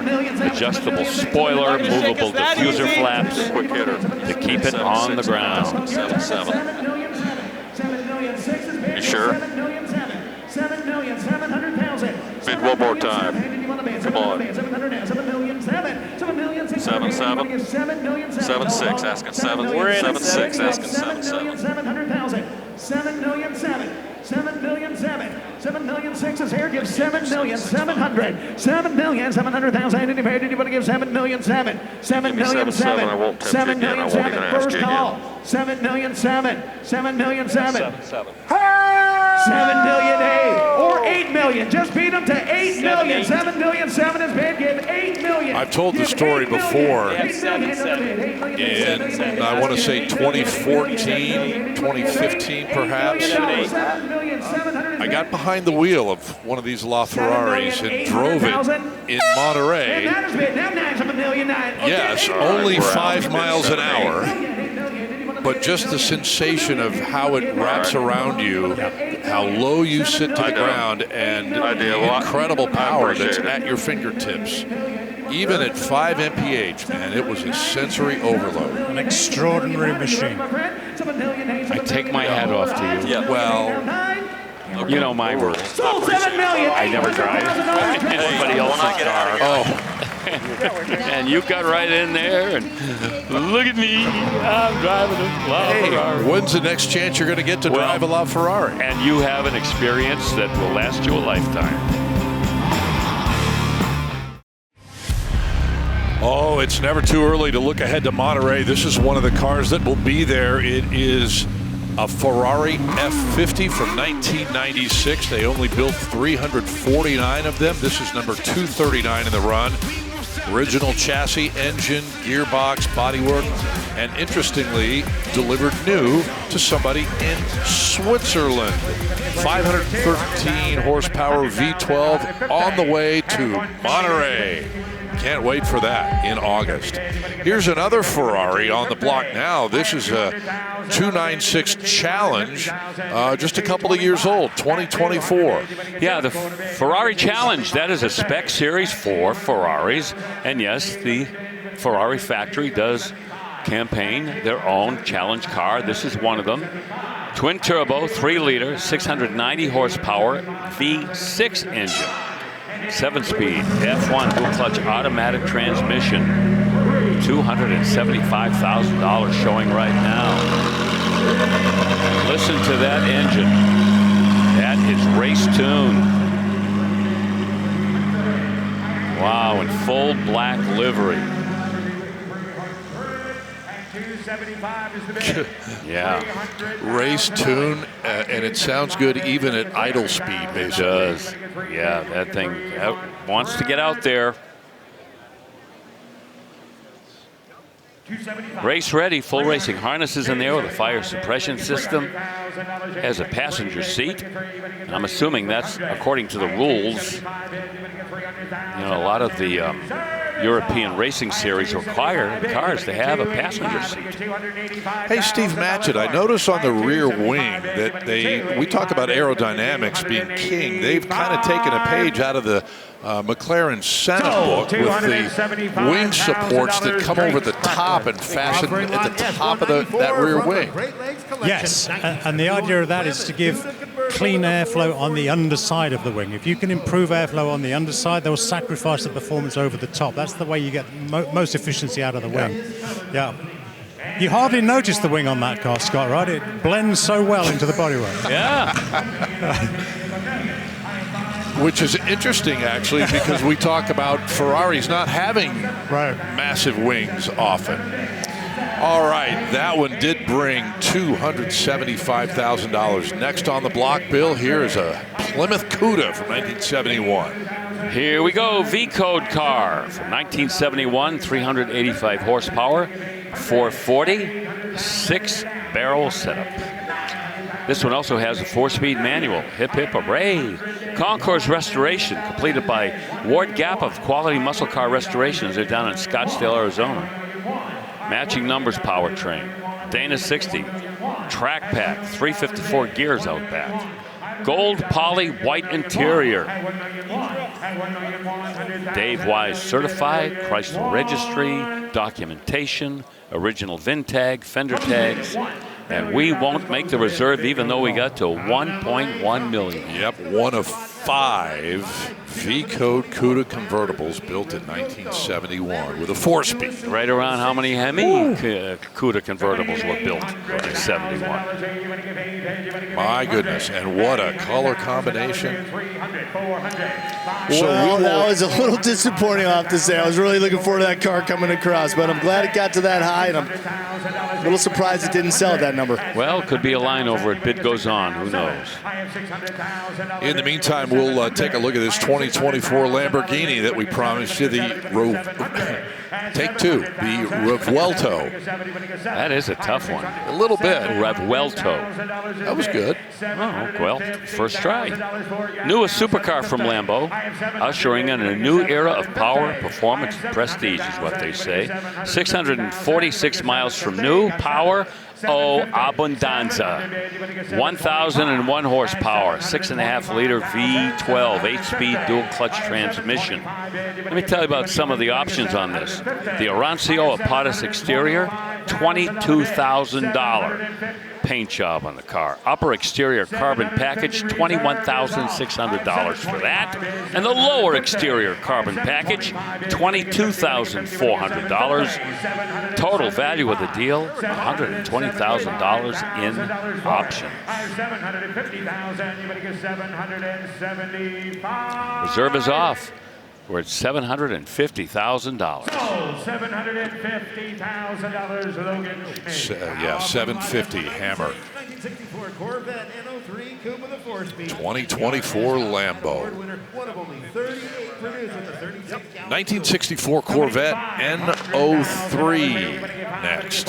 Yeah, we've been talking about this NO3 option, 36-gallon gas tank. Fuel injected 327, 375 horse. NCRS Top Flight Award winner. Only 38 Corvette coupes were built with that 36.5-gallon gas tank, by the way. And it's a 64, so we know it's not a Z06. Got the power brakes, the J50 package, 756 special sintered metallic brake package, as we have discussed. One of 29 in 1964 with that option. And a positive traction rear end. Riverside red, classic Corvette color with a red interior. 180. Put you guys Been in a magazine, a December 2010 issue of Corvette magazine. And that goes along with the car. 100. There was 3 hands. Now, Bill, are you surprised when an NO3 option car is not a Z06? Because, I mean, essentially that bigger gas tank is designed for racing with less fuel stops, correct? Absolutely. And this car has no racing history that we know of. That's kind of overkill because I think a 20-gallon gas tank would have been standard in these cars. So yeah, I don't know what the thought process is, to be honest with you. 20, 220, 220, 30, 230, 230, 230, 240, keep going up. 250, 250, 260. Oh, we are getting into the real meat. We're still going value up. of this car. I was going to say, we've got to be getting close. Yeah, mid to upper twos, low threes. And are we seeing the value lower than some of the tankers that we went through earlier because of the engine difference? I would say that a Z06 with that tank is probably the high water mark. Non-Z06 with that big gas tank doesn't really increase the value that much except for the rarity. So, $300,000. Wow, right on the money at $300,000. Yep. That is super cool. Yep, knockoff wheels, that red paint. Yeah. Way to go. Well, the next car is a no doubt blue chip heavy hitter. It is one of those Mercedes-Benz AMG Black Series cars, the SLS AMG from 2014. And a 5-tool player. Acceleration, top speed, braking, handling, and styling. Gull wing doors. Boy, if that isn't a tip of the hat to the original gull wing, I don't know what is. 622 horsepower, 6.3 liter AMG tuned V8 engine. The AMG speed shift, 7-speed automatic transaxle, lightning fast gear changes, titanium exhaust, limited slip differential, carbon ceramic braking system. You want to talk about a race car for the street. And one of 5 finished in this Mars Red. They basically took the SLS AMG and put it on steroids. Yes, for the Black Series. They cut 150 pounds. They added 39 horsepower and a lot of carbon fiber stuff. Oh yeah, when possible. Whew. And here the bid at 1.5 million, not sufficient. 2007 Ferrari 599 GTB Fiorano now. And guys, this one really excites me because this is a car that kind of shouldn't be, but thanks to people like Phil Bachmann and adding those custom touches, Ferrari eventually made the tailor-made program. This is a one-of-one configuration because this car is painted in Porsche signal green. And Steve, I can't think of another time when an iconic color from one manufacturer was used as sort of a paint-to-sample process for another. Can you? I don't know whether or not the Maranello awarded it a Maranello color code within TaylorMade as well to satisfy everybody, perhaps, but it looks fantastic. The interior too, right? Oh my gosh, it's almost like a seafoam spearminty kind of a green. Yeah. Just wow. Yeah. 800,000 is bid. Goes bid at $800,000 and the bid goes on. What a car. Oh, that's all you can say. Now, we had a 575 Maranello earlier. This is the car that came after it. And it continued the tradition of V12 front engine GT high performance cars from Ferrari, but only one in that color. Well, this is a 599 GTO next from 2011, a U.S. market car. Wow, another prize-winning Ferrari. Yeah. Oh, we never get tired of these. And again, every time that you put that GTO on the car, the Ferrari world love it because there are so few of them. Just 599 GTOs are made, of which they're all so desirable. Yeah, especially this one, Stephen. Yeah. This is the first of them built for the United States market out of the 125 that got over the border. One of 12 finished in the Nero Black exterior paint. 661 horse, V12, 6 liter. with an automatic transmission. Odometer reads 2,400 miles. $1 or $2 million. Lightweight pieces everywhere you look. Carbon fiber exterior and interior and matte finish. And It's like something we've carbon never done. fiber bucket 52 seats million. even. Steering wheel carbon fiber. 1 Carbon million ceramic brakes, red calipers. 1,850,000. 1,950,000. 1,950,000. 2 million. 2 million. 1,950,000. $2 million here. You get 2 million is big. 2 million one. You're out one. Simple nod of the head from Rick Hendrick, but he's at $2 million. Boy, Drake up there doing an amazing job as a bidding assistant today. You give it? Be able to skip the gym, at least on the right side. He's going to have to work out that left arm, it looks like.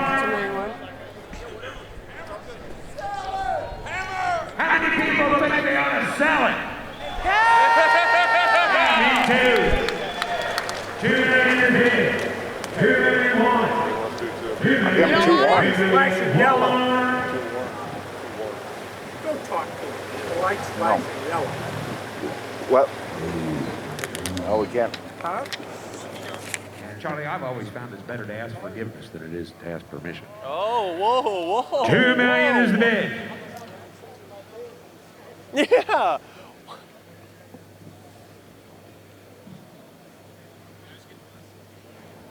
Mecum rule 2-2. Mecum rule 2-2. All right. What? Gonna close the bid there. 2 million. Wait. No, 2,200,000. Your bid of 2 You raise your million bid does to not buy it. 2,200,000. However, I sell it to you immediately. Drop the hammer. And it's all 2,200,000 buys over. it today. However, you can counter. Give We'll open it back 2,200,000. up after you counter. Just got to tell you guys. 2,200,000. 2,200,000. Just sticking at 2. Sticking We at can 2 do it the million. old-fashioned way, but this is the good way. It's a Mecum roll. You're the high bid at 2. Oh, really? Well, there's Give 2,200,000. the situation. Yes, no, maybe. Close the bid at $2 million. Close the bid. The bid goes on. Introducing lot S200. 200,000 away. Okay. So the bid goes on that 2011 Ferrari. Much more to come, including the first ever public auction of an Aston Martin Valhalla next.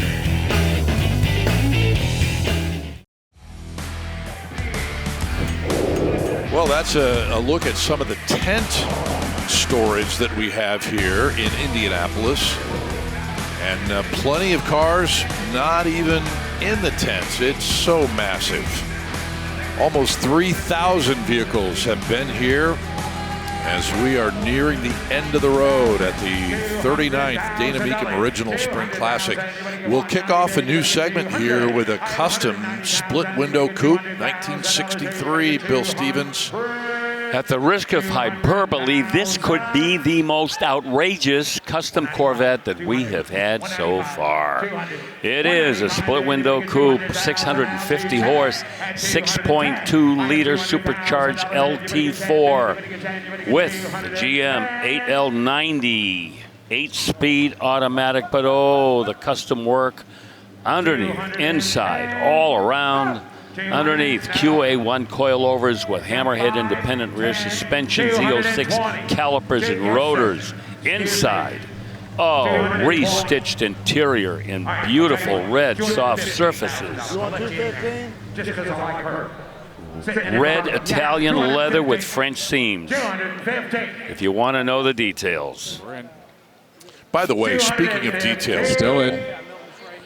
While we were in the commercial, that 2011 Ferrari ended up selling for $2 million.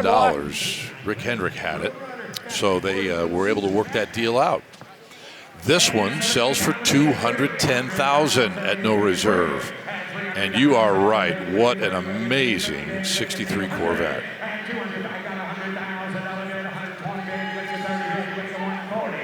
All right, let's move to the next car. 1969 Hemi Roadrunner, guys. Oh, baby. J-code Hemi 4-speed N96 air grabber hood, B5 blue interior, color match wheels, poverty caps. Exactly as I would have checked off the boxes had I walked into my Plymouth dealer in 1969, Bill. This one got me. Would you have ordered the track pack? Heck yes. Okay, because this and I'm has glad it. I checked that box too. Yes. Yep. Number 9 of only 68 Hemi Roadrunners produced at Lynch Road, Michigan, at the assembly facility. Redline tires. Wow, does this car look great. You know, you can't even call it a plain Jane Roadrunner because that was the whole idea behind the Roadrunner. Exactly. It was a stripped down GTX essentially. And yeah. And you didn't have the luxury, but it had all the performance. Right. All right, 170,000. The bid goes on, and look at what we have rolling up into the block right now. It is a 2026 Aston Martin Valhalla, only 68 miles. Exceptionally limited edition. Actually 999 of these to be built. And this is the first time that one has ever been on a public auction block. And it's a landmark car, too, for Aston Martin, Bill. Oh, in every single way, Scott.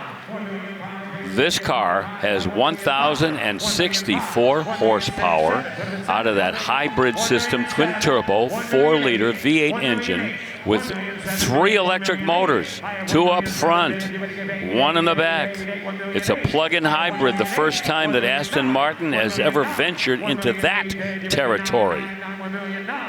Yeah, Andromeda Red is the name of the color, $108,000 paint option. We were all wondering what color was going to appear when it made it up here on the block. Apparently, it just drinks up whatever color it's reflecting because it looks pretty much gold and red, which are the Mecum colors, drinking up that red carpet.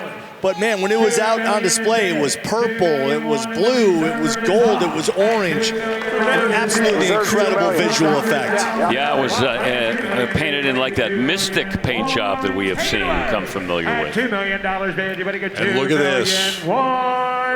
Originally about $1.5 million with all those options. Today at Indy, it hammers for $2 million. Oh, boy, that is exciting. Pitter, patter, pitter, patter. And Valhalla, by the way, is the mythical castle where Norse warriors went after they died in battle. In case you're wondering, that's Valhalla. Let me tell you something. You get in that car and you get silly, you'll be joining them in that castle. Very well said, Brother Bill. You're looking at the $2 million Aston Martin right there. 2017 Rolls-Royce Phantom drop head coupe right behind the Aston. Oh, let's go full luxury now, shall we? V12 engine, silky smooth, plenty of power and torque. And not a speck of dust under that hood, as you can see. Automatic transmission, Andalusian pearl white. You must know the name of that exterior paint with a navy blue and white interior. Guys, I was talking to the consignor. This was actually one of the cars that I previewed. And he told me that the teak interior in this car right here is made out of a tree. One tree for each Rolls-Royce, and they save that tree in case something happens to the car. And so that tree is saved. If anything happens to the car, they can pull the exact teak from the tree that the car was originally made from. You like that, Rutledge? That must be where the show One Tree Hill comes from, guys. Amazing. Incredible. Yeah. Welcome back to Indy. Want to show you this car. We've mentioned it before. It's a 66 Shelby GT350H. Yes, the Hertz Renner Racer in sapphire blue, one of only 57 in that color. It's a Mustang monthly feature car, and it sold while we were in the break for $175,000. And Bill, it's significant also because it's the first of 25 cars from our really good friend Gary Riley's collection, level 1 cars out of Arvada, Colorado. And Gary and John Cramen were very close.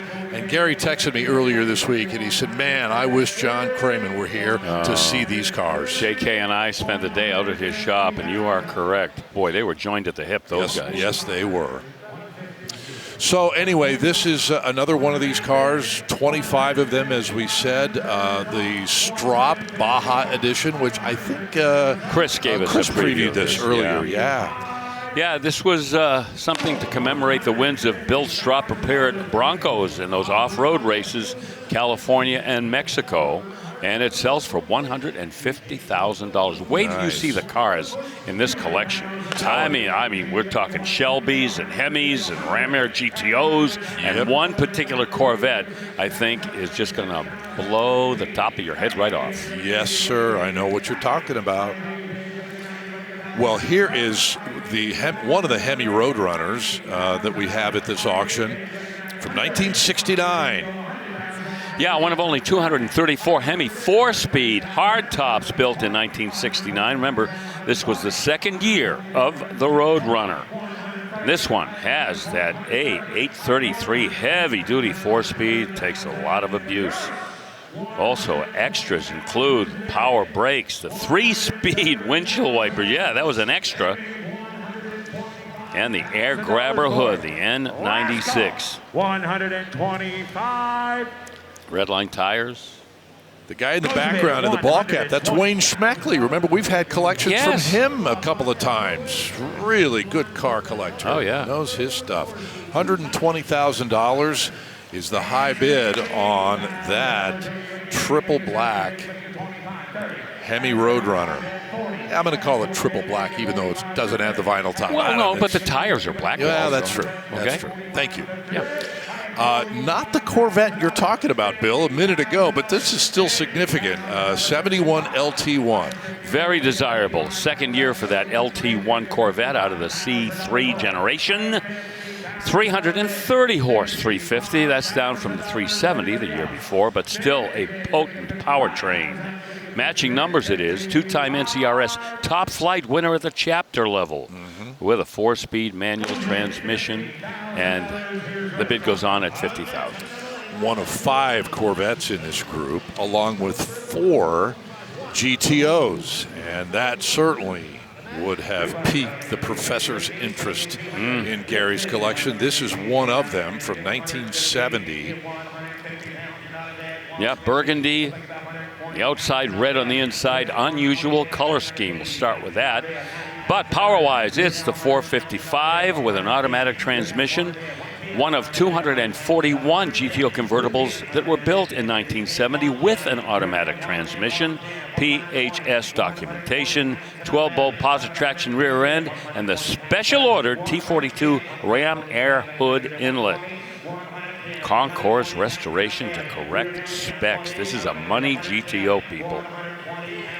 8-track tape player. And the correct paint code on this car as well. This was the third rarest color for the 1970 GTO. See those Firestone wide oval tires in a moment here. The wide ovals. One of the great performance tires during the muscle car generation. $120,000 bid.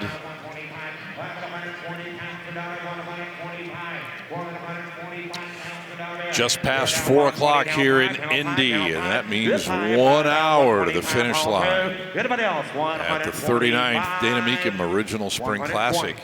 125 pounds and out of it. And as good as this day and as good as this auction has been, you know that next year, Bill Stevens, the 40th is going to be off the hook. I've already ordered my paper hat and noisemaker. What are you bringing back the bargain blaster next year? Oh, I would love to. $120,000. That's going to be the high bid on that gorgeous GTO. I wanted that to sell. Maybe a bid goes on. Yep. Here's another one from 1970. A multiple show-winning GTO. Yeah, kind of a different kind of eyeball with that color and those double white wall tires, or white striped tires around the Rally 2 wheels. But anyway, this is the 455 HO. Big block engine with 360 horsepower with a 4-speed, one of only 158 of those in the convertible configuration with that powertrain. 1970 was the only year for the high compression four-bolt main 455, by the way. Concours restoration again. M21 4-speed. All kinds of awards. From GTOAA, Concours Gold winner, McCacken Concours Gold winner, Boston World of Wheels, first place award. You want more? Got more. ISCA, International Show Car Association, Outstanding Restored Award. Documentation includes 2 original bill sheets, sales invoice, and protector plate. High bid at $150,000 here in Indy. We'll continue with the Level 1 Selection Collection in a moment. We're going to get you back to the block here in just a moment. That's a look out in some of the outlying buildings. Folks still milling around, enjoying themselves. Right now, time for us to check in with Chris Jacobs. It is that time. The Stable Performance Tip coming at you, Chris. Oh, yes, sir, Scott. And it's the perfect time of year to drive your collector car. I'm sure we all are. We're well into May. And what do we need to keep them running right? We need a little Stable in-season protection. There it is right there. Just put a little bit of it into your system, and it helps with engine performance. If you want top performance, get some Stable into your system, and this is the perfect car for it as well. 1966 Corvette, sporting the big block 427, second year of the 427, 425 horse. And what do we need to go above that? Well, we need the bubble hood to fit that big block underneath. This is a beautifully restored Bloomington Gold certified convertible. And it's got the, of course, Muncie M21 4-speed transmission. And there are the Kelsey Hayes wheels, done so spectacularly in Nassau blue over that black interior. I'm going to open the door here just so you can see how well done the inside is. Perfectly matches the outside. Man, 66 Corvettes always catch my eye, in particular because it is my favorite design of the gas door. All mid-year Corvettes have a different design on their gas door. Something about the 66 just speaks to me. Going to be coming across the block a little bit later on today. Scott, back to you. Very good, Chris. Thank you. That's our Stable Performance Tip. And Stable on board with Mecum, long-term sponsorship. Bill, you've had like 29 66 Corvettes, haven't you?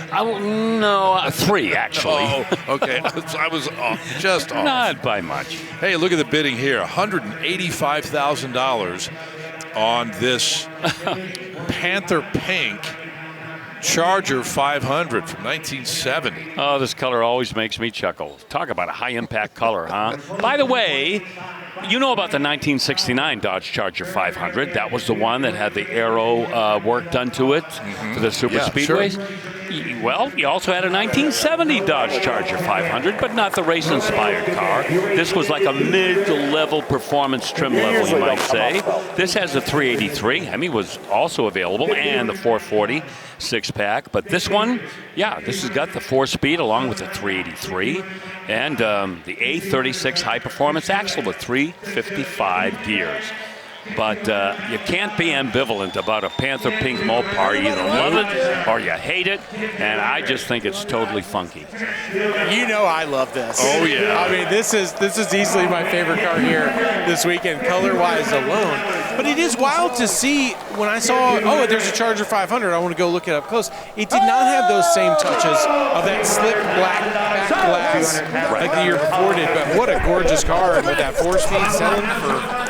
What, 195? No, it sold for 200. Wow. Yeah, the guy that was in the mix on the Swainson collection cars yesterday just bought that car. Oh, yeah. Great car. Yes, indeed. Here is another one, and we're talking about still in the Level 1 Selection Collection. This 1970 Plymouth Superbird now on the block. Oh, money, money, money, money, money. V-code. This has got 6-barrel, 440, 390 horse. With Torque Flight automatic, Alpine white. By the way, I don't overlook the fact that's a matching numbers drivetrain. And some of these cars, let's be honest, they don't always have the original engine that they were constructed with. Highly detailed engine compartment you might have seen. There's the inside, 727 Torque Flight, 355 gears. Bucket seat and console car, as you just saw, with radio delete. got the broadcast sheet, the bill sheet with it. Just another one of those winged warriors. And we're over $200,000. Yeah, only 1,924 Superbirds produced in 1970. Its Dodge counterpart, the Daytona. More rare, only 503 units. But, you know, I think that the Superbirds get a little bit more attention just because of, you know, the bird, of course, the Roadrunner, which they purchased from Warner Brothers, by the way, and has to have the Warner Brothers copyright on every emblem. If you take a look at that at the very bottom, you will see Warner Brothers pictures alongside the foot of the bird. But I love these cars. I used to be driven to high school in a school bus, and we would pass one every day that was parked in a driveway, and I would always go, there it is right there. Not knowing what it was, but it got my attention. Not knowing what it was. The other kids on the bus were like, hey, so what is that? I don't know, but it's cool, right? Hey, that's what we did. High bid there, $220,000. 1969 Trans Am. We'll follow that one up. Once again, 6 figures all day long. One of 697 Trans Ams built in its debut year. 400 cube, 335 horsepower, Pontiac V8. This one with a 4-speed manual that jacks up the desirability for sure. And one of only 5, get this, one of only 5 69 Trans Ams with power windows. Really? Yes. Wide ratio, Muncie M20 4-speed transmission. As I mentioned, it's a 4-speed car. And as you can see, the restoration is dead on. And the reserve is off. This was in the State Farm booth earlier this week. And, you know, Bill, what was so wild to me, and I wish you could tell me a little bit about this, the fact that sail panel was painted to match the stripes was so different from what other people were doing in the time. I just love that on this car. Yes. Yeah, you picked that up. But that one right there, I'll tell you, that's worth every dollar that it just sold for. Wow. Yeah, 175 was the number. 1965 Chevelle, part of this level 1 selection group. It's a masquerade party here. This is a Z16 replica. It's got the right engine, 396, 375 horse. Date code correct, by the way, not the original engine, but date code correct, meaning that was replaced shortly after this car was manufactured. 4-speed manual transmission. Wood steering wheel. You see the mag wheel covers in just a second here. The interior, all correct. And we learned about that Z16 a little bit more yesterday. 201 built to basically be the rolling red carpet for that 396 big block in 1965. Yep. 75,000. The reserve is off now. Yeah, the Z16 had a hydraulic lifter 396. Of course, they went to solids in 1966 with all of the 1966 396 Chevelles. So 77 will end up being the hammer price for that Chevelle. And 1969 Boss 429 up next. Yet another S-code, Bill. It's another one. It's S-code o'clock. I love it. We've been so fortunate. Oh, boy. Yeah, original drivetrain in this. Yep, early car, 69 with that S engine. One of the first 279 to receive that. Candy apple red, popular color, 238 of them painted in that finish. Original interior, odometer reads almost 40,000 miles. 2 build sheets, 2 gate releases, and a copy of the original title and the Kevin Marty report. By the way, we all know Rutledge is a man of many talents. The person shooting the interior of that car was none other than Rutledge Wood, who has the camera on his shoulder now. I hope Wilfredo, our cameraman, is nervously watching right next to him. Oh, man. There it is. See? All right. We have got to take a break here. That car sold for $315,000. Bill, take us to break. Well, just a little preview of what's ahead. A 1969 Chevrolet Corvette L88 Coupe unrestored.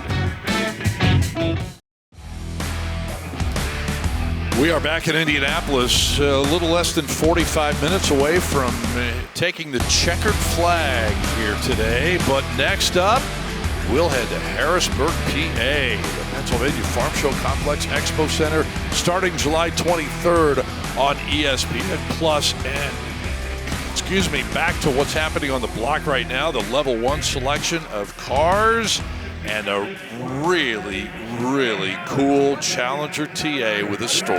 If we don't let Chris Jacobs go crazy on this car, right, he's going to be eating an Angry Man dinner tonight. Bill, now I know earlier you said that you thought the B5 Blue TA was my favorite. This is the one, triple black. I've been going nuts over this car since I first saw it on Wednesday. The thing that makes it most special, it was originally sold at Mr. Norm's in Chicago. So this is just so near and dear to my heart. Also, my friend Ryan Brutt, who is the auto archaeologist, he's the master barn finder. He helped pull this car out of a dusty old garage in DeKalb, Illinois, however many years ago. It's been restored to its absolute pristine condition. And look at that bid, $180 right now, and talk about worth every penny. Wow. This is it. I bet Ryan is watching right now with a little smile on his face. He is the man, and that car is amazing. Oh, boy. Yeah, when I posted this car on Instagram, just my Mopar brethren came out in droves in support of this car. It's very rare to see a triple black TA, especially one done to this level. Pistol grip 4-speed, of course. You've got that J-Code 340 with the 6-barrel setup under the hood, the lift-off the fiberglass hood, the side pipes. Louvers are an option. This just giving me all the feels. Well, this one just sold. I got to tell you, I don't know if everybody feels this way, but any Dodge that came from Mr. Norm Krause's dealership, to me, gives it a little bit higher provenance. Absolutely right. And if you're wondering why they call it Mr. Norm's Grand Spalding, it's at the corner of, or was at the corner of Grand and Spalding in Chicago. Been there. 66 GTO next, part of the Level 1 collection. Extensive frame-off rotisserie restoration on this car. Engine that was built by Motor City Muscle with help from Milton Shornack of Royal Bobcat fame, huh? Talk about historical references. 389's got the base 335 horse engine with an automatic transmission. Oh, but it shines like a precious gem. Tell you what, we mentioned Gary Riley, the owner of Level 1 Restorations out of Arvada, Colorado. These are his cars, and I believe this is his 25th year in the restoration business.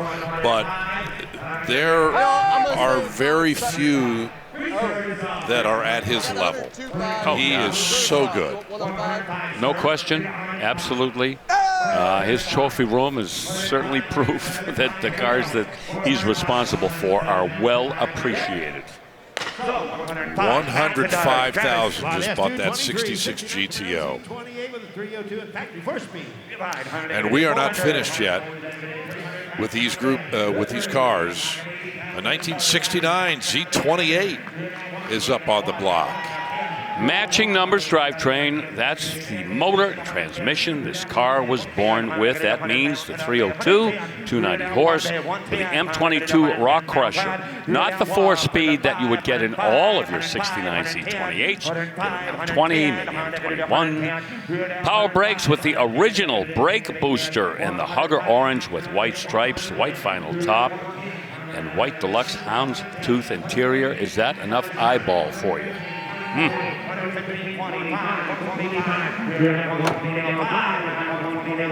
$120,000 bid. That has the Endura front bumper. We already talked about the history of how it got that. Endura, yes, you did. Bill, the vinyl top on here seems to stick out to me a little bit different from some of the others of the era. It's almost like that striping that comes down there on the sort of C-pillar there. Was that a little different on that molding with this, where some of them it kind of ended more at the bottom there? You know what I think? I think it's because it's white that there's a contrast with that in the molding. If that were a black vinyl top, that might kind of get lost in it, and you wouldn't notice it as much. But yeah, because a lot of them, it would come all the way down. That one's I almost. think I know what you mean. Most of the time it would come all the way down to the drip rail, wouldn't it? Right, but this one has a little bit of a paint. space. You see some paint.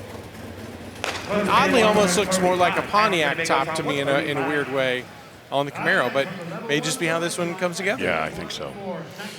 Okay, the high bid here, $135,000. Bill, the only L88 at this entire event is this one, and you teased it before the last commercial break, and we have been waiting for this car today. Spectacular is an understatement. About 22,500 miles on the odometer. This is an unrestored L88, and the story gets even more fascinating. It is the original 427, 430 horse L88 in the car that has never been out of the car, never taken apart. You cannot say that about many of the 112 69 L88 Corvettes built in 1969. NCRS Top Flight, both at regional and chapter levels. NCRS Performance Verification. This car has been honored in numerous L88 displays, and this is the part that I love the most. It's a radio delete car, and the block-off plate that's in place where the radio would have gone is autographed by Zora Arkus-Duntov.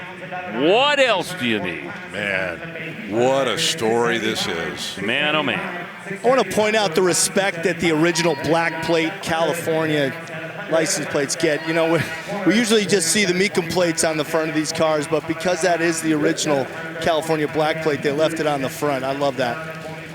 You know, you mentioned the rarity of that engine never having been taken out of this car, not only in 1969, but how many times can you say that about a car, an L88 from 68 or 67? Not very many times at all. Right. The high bid for this L88, $700,000.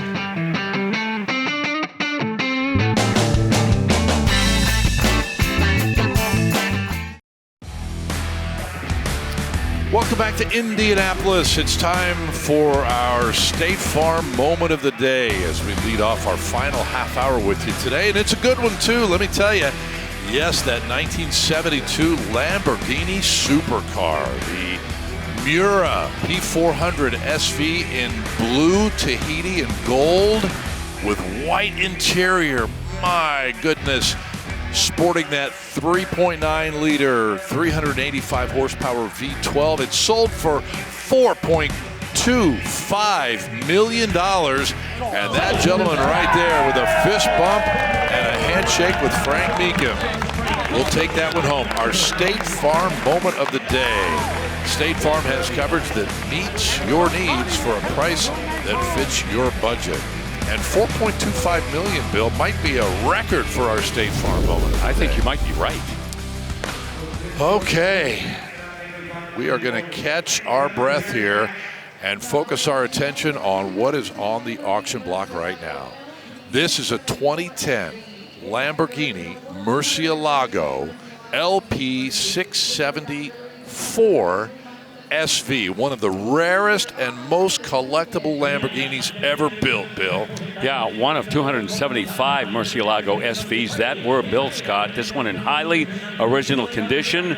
This was the dreadnought for Lamborghini during that time. This was their flagship. One of only 4 finished in this Nero Aldebaran color scheme, which was built for North America. 661 horsepower V12, 6-speed E-gear transmission. That is not a conventional 3-pedal manual transmission. It's the E-gear transmission in the Lamborghini. Exposed carbon fiber interior trim, carbon fiber door sills. Big SV rear wing, that's in carbon fiber as you see it right there. They had only planned to build 350 of these, but financial difficulty in 2008 kind of curtailed things. And also the factory had to get ready for the Aventador, which was coming up next. Yeah, get that going. Worldwide recession in 2008, right. So that kind of put the brakes, no pun intended, on some of these high-end automobiles. 0 to 100 kilometers an hour in 3.2 seconds. 213-mile-an-hour car. Interesting on this car, Bill, the radio and the nav, not standard. You had to order it as an option, and this one has a Kenwood stereo in it with nav. Guys, I was lucky enough to drive one of these on Top Gear, and because it was a normal car to me for the shoot that we had to drive around, I had it for 4 days. I needed a coffee. I went to the local McDonald's. They tried to pass me the coffee, and I couldn't get it through the window, so then I had to open up that scissor door, and by the time I got the door open, everyone that worked at that McDonald's was then outside watching me. And what happened when you drove away with your coffee? That was a challenge. Well, Scott, it's tricky because there's certainly no cup holders in the Super Veloce, so then I awkwardly drove off in a $500,000 car with a $2 cup of coffee in my lap. Goodness. Rutledge. That's a great story. That is fantastic. By the way, the high bid on that Lamborghini at $2.3 million. Here's a 1962 custom Corvette, Bill. Custom is right. You just saw the engine. That's the LT4. That's the 650 horse, 6.2 liter supercharged engine. But when we get a look at this car overall, it's going to have kind of, I don't know, like a nautical kind of vibe going. That's because this was a custom build by Jim Bryant. Jim Bryant was the founder of Thundercraft Boats and Bryant Boats, known for building all fiberglass replica drag race cars and custom concept hot rods. And you see some of that nautical background in the design of this car. Underneath there's an Art Morrison chassis, brakes, and suspension components as well. But it's coming up short. Yes, at $180,000. Well, how about we take a look at another of the Pro Team Corvette Private Reserve Collection cars, huh? Oh, yeah. 1967, big block, convertible. Poetry in motion, I must tell you. Tuxedo black, black interior, black top. You see the bolt-on wheels, the side exhaust, and the L36 390 horsepower 427. That is the hydraulic lifter 427, but it's still a performer. Trust me, I had one. They will get there real quick. This recently restored car, by the way, yet to be shown. So we're all getting our first look at this Corvette. Oh, okay. M21 4-speed transmission, leather upholstery inside. Of course, positive traction rear end, we would hope. And once again, CCAS, Classic Car Affirmation Service. Make sure the engine block, stamp pad, engine stamp are all according to Hoyle.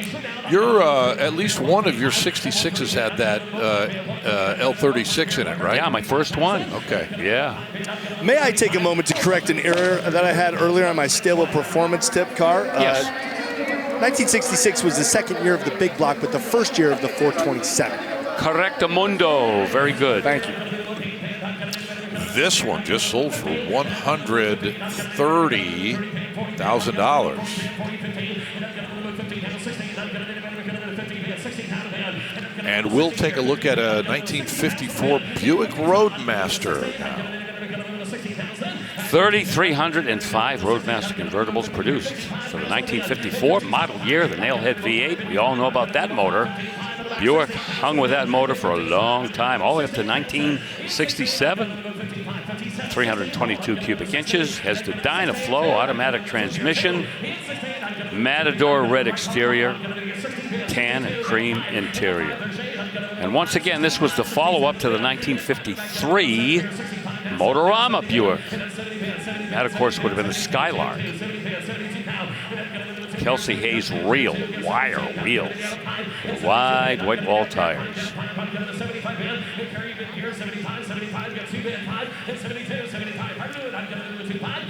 Yeah, these cars trade generally in this condition anywhere between here and 100,000. 72, 75, 72, 75,000. And then got a bit of reserves on 72, 75. And 5, got a bit of a 5 guys. 1, got a bit of a 5, 72. 72 grand is the bid. Matt Morvek, the auctioneer. $72,000 next way. And Nick is going to go congratulate the new owner of that car.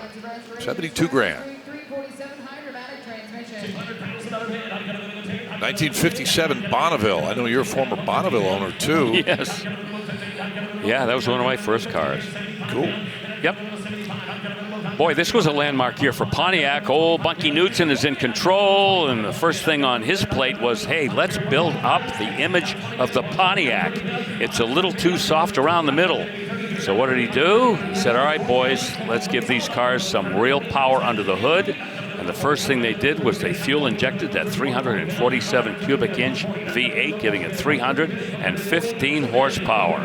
This one with an outstanding restoration.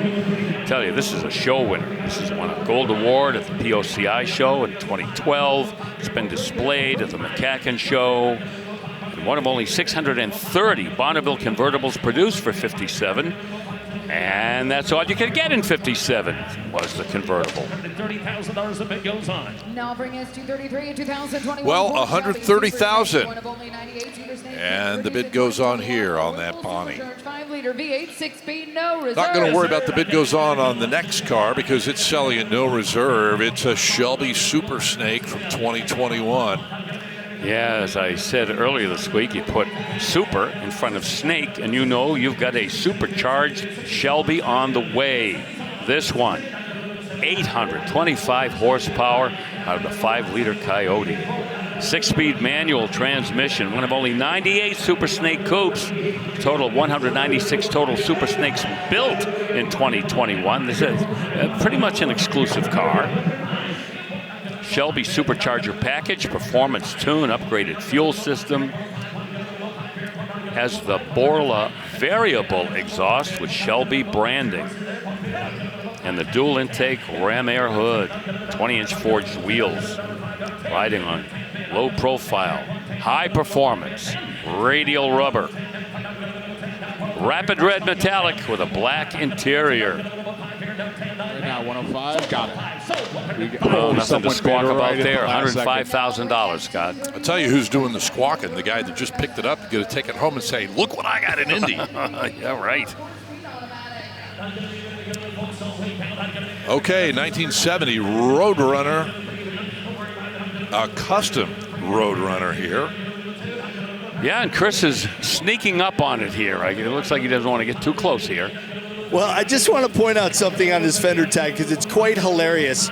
This fender tag says, I, Galen Govier, do hereby certify that there is not one damn matching numbers or original part on this car. And we can see why. We got a 5.7 from a modern Mopar under the hood. Inside with the console, you also have the correct shifter, and I know that because I have an SRT8 swap in an old step van, and I had to use the same shifter to make sure everything was happy electronically. It also had that kind of interesting rubber bumper line there, Chris, on the front bumper. Now, all that to be said, it still visually appears to be a Superbird, right? Well, visually a Superbird with a lot of, safety upgrades to it. This is not anything like a normal Superbird nose cone would appear. It is super cleaned up. It's got the little rubber strip and just very, very modern looking and clean. I mean, as far as upgrading a a Superbird, this is how you would want to do it. It's just full transparency. This is not a Superbird, but man, does it look good with those colored match wheels, dog dishes. This is a great looking vehicle, and it's sold for, bid goes on at one time. Bid goes on, right. Yep, indeed. So there are still more cars making that right-hand turn to the auction block here at Indy. Well, one of the collections that you need to circle for Nashville a little bit later this year in September is the collection of select vehicles from Jack Roush and Roush Automotive. Yes, they are all about the race cars. You'll see one of Matt Kenseth's race liveries, Mark Martin, Jeff Burton, Carl Edwards and more. And in fact, a couple of early Mustangs that really kind of helped fuel Jack Roush's early racing efforts. And we'll cover those. There are more than 30 cars in that collection.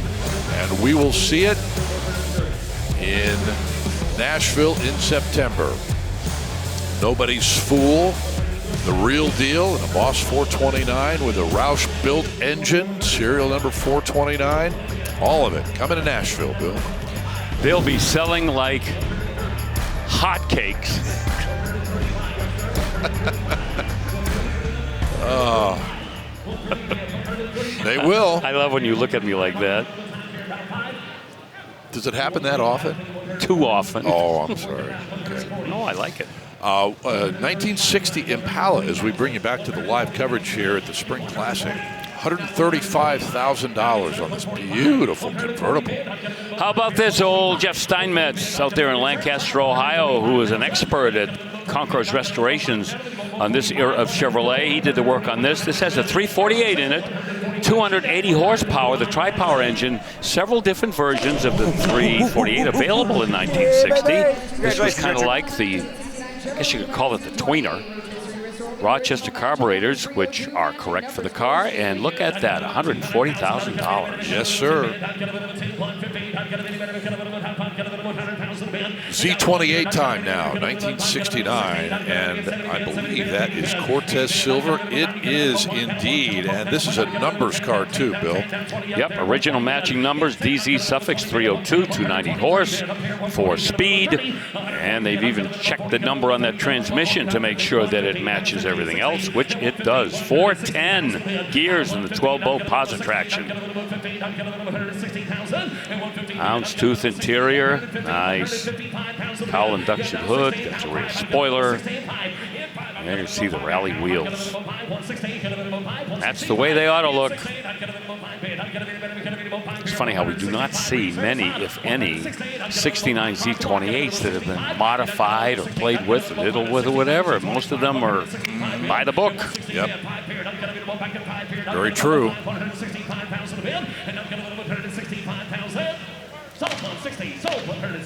160,000. That is sufficient. And that'll buy that Z28 for sure.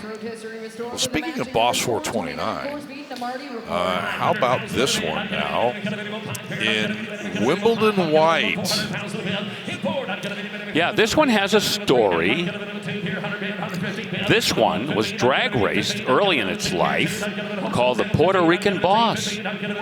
Following its racing career, they put it on a flatbed truck in the early 70s, and it was left untouched until it was discovered in 2007.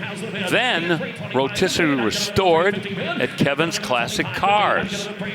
Full restoration. They media blasted the body before they repainted it. The 8 arms underneath dipped in black paint rather than spraying them per factory standard. And of course, the 375 factory rated 429 semi-Hemi engine with a 4-speed manual. Does the stance look a little different to you, Bill? It just looks a little low in the front it for a lowered. Boss 9. Yes, sir. Ride heights pulled down maybe an inch or two, no more than that, but yep, you can see it. You know, Wilfredo was from Puerto Rico.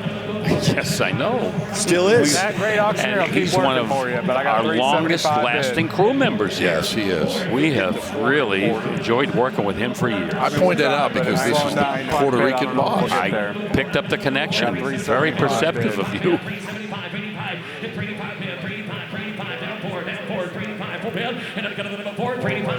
I'm really digging the low right, slung so ride we've been height on outbid this at one. 375. It's very cool. They're looking for 400. 385 is the bid, and I mean, I've lost count about how many Boss 9s we've had this week. At least a We're dozen. getting close to double digits. Yeah, at least. And just even the Boss 9s, how different they have all been from each other. This one's so clean without any of the external markings and decals. Some of the others, that's really what kind of pops and makes them look so cool. 380. Got 380. I mean, as much as a Boss 429 could be a sleeper, this is like relative to others. Does not telegraph its passes at all, except for that little badge on the front fenders. And, of course, the hood scoop. Yeah, the reserve is off at 380 now. Hammer's high. So 380. Got it for 380. Very good. $380,000. Wimbledon White, Boss 429. We'll come back and wrap things up from Indy in just a moment. Stay with us. Oh, what a day it has been here in Indy. Let's run down and refresh your memory about our top sellers. A 95 Ferrari F50, 513 horse V12, one of only 349 produced, $8.9 million. The Ferrari Enzo came from the only original once collection, just a little more than 3,000 miles, Grigio Titanio. That's the paint, the only one of its kind, $9.3 million. And our top seller today, not a surprise, but dominant, 1963 250 GT short wheelbase California Spider, the last one built. It's Ferrari Classique certified, and it sold for $16.5 million. And I said it, a dominant day for Ferrari, Bill Stevens. All I can say is molto bene, grazie. Yes, indeed. Let's get it over to Shannon Spake. Hey, Scott, I told you at the beginning of the day that this day had the potential to be like the last lap of a race, wild and unpredictable, and it was. We saw tears. We saw cheers. Of course, we saw that $16.5 million Ferrari. We waited so many days for that MGroup to cross the block, and when it did, it certainly didn't disappoint. All 41 of those cars. What a great day it was. Plus, what about the star power? We had Hall of Famer Rick Hendrick in the house. He was bidding on some cars and took some home, potentially to go in that Heritage Museum that's located on the campus of Hendrick Motorsports in Concord, North Carolina. What a day it was here at the Spring Classic, Scott. Hey, Shannon, hang on one second. Yeah. I'm going to ask you, this is your first trip around the block for the Spring Classic. Personally, what do you think? It was a lot of fun. It's walking around for the last couple days and being able to look at these cars and then see them come across the block and the excitement that they created for the people that were not only selling them, but were buying them, and then just the folks that were out here watching the bidding go back and forth. I was talking to some people. They said they really haven't seen anything like this since Kissimmee. It's just so exciting here, and we had so many days of so much action. It was a lot of fun. All right. Well, we are certainly thrilled that you are part of this team. And we're going to put the wraps on the Spring Classic here in a few minutes. We still have a bit of time and some cars left, Bill. Let's tackle this 1969 Hemi Roadrunner, shall we? I don't know about anyone else, but I still have Hemi fever. Here we go. Yes. 69 Plymouth Roadrunner with a Hemi. Second year for the Hemi. In the Roadrunner, we've got one with a torque flight automatic and 410 gears out back. This one will rip. It's bronze fire on the outside, saddle 10 on the inside, and that N96 fresh air hood as well. J-code. It just makes me all warm and tingly inside. And how about this color too, Bill? Yeah. How fantastic is that? Right. And it's got the original Carter carbs on this car that have been rebuilt. I love that too. You know, this Mopar world, we want it to stay as original as possible. And if you're going to get the performance out of it by rebuilding them, go for it. And if you're going to switch them out, keep the originals, as Bill has said earlier. Oh, you are correct, sir. And this one, well known in the Hemi community. This was featured in Anthony Young's book, Hemi Muscle Car History and Muscle Car Review Magazine. Oh, hammer it sold. Yes, indeed. 145 will do the trick. Here is a Bloomington Gold certified 1966 Corvette convertible here, brother. Well, if it's not the most popular color for a 66 Corvette, it is close to it. Let me tell you, Nassau blue, black interior. It's the L72, 427, 425 horsepower, close ratio, M21 4-speed, and lots of documentation. Documented with a Bloomington Gold certificate. And and some owner history dating back to 1995. 370 posi in the back and side exhaust. Yes. A couple of other options, power antenna, the F41 special heavy-duty suspension, AM/FM radio too. Now, Bill, was 66 the year that they outlawed the spinners on the Kelsey Hayes? Yeah, this was the so last this year. One's kind of, okay, so this would have been appropriate to have them, and then a year later they were gone. Went onto the bolt-on wheels in 67, right.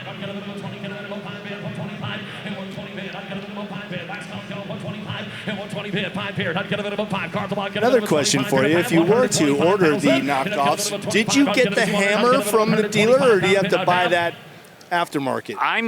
You know what? I'm not sure. I never had a set of those. I would have to think they'd have to include them. You think so, right? Like a lead hammer or something, yeah.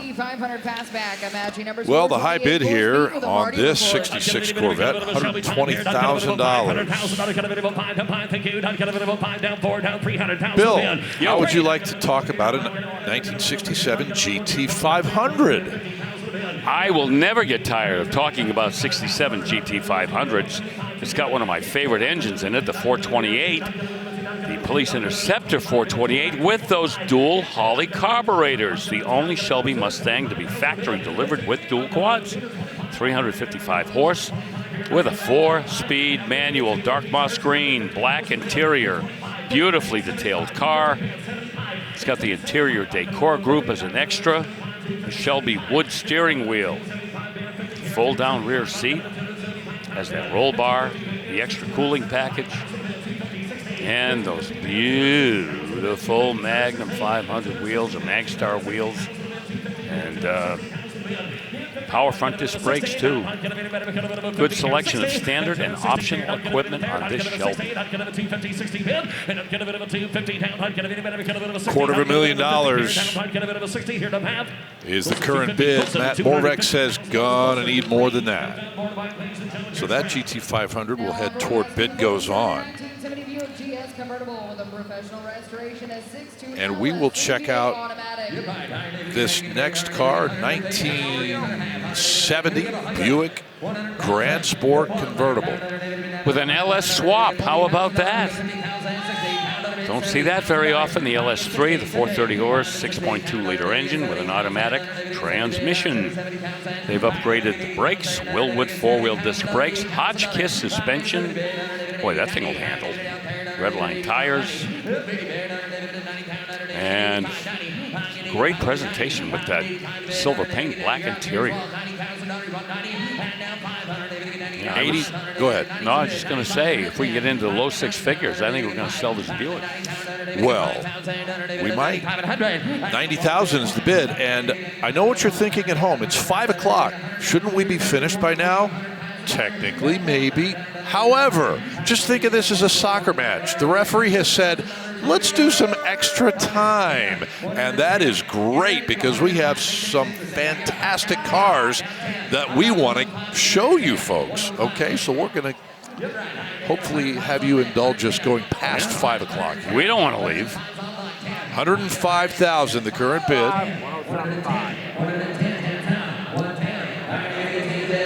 Come on, people, a little higher. Come on, you can do this. 110. Come on. All right, thank you very much. They were listening to you. Yep. As they should. $110,000. Once, twice. 115. Last count.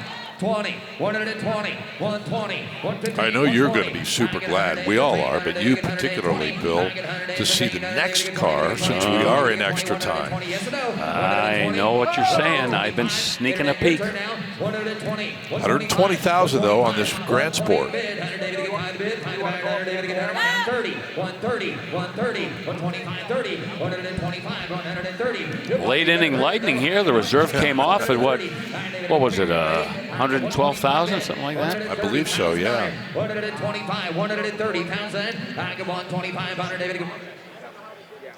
Lacey's going to hammer the car home. 125, 130, 130, 130. David. Thank you. 127.5, now 130. Internet, your turn. You got 127.5. 130. 130,000. I got 127.5. Anybody get 30? Where's that? Now 5. We, have had no shortage. The LS6s, we've had Boss 9s, we've had these Grand Sports, we've had W30s, 442 W30 from 1970. I mean, we've hit that year pretty hard this weekend. You said it. And this one brings $130,000. And now to the car that I was talking about, Bill. 1965 Shelby 289 CSX 2567 here. Let's talk about this car. Well, if you call this a replica, you're going to get a 200-mile-an-hour slap.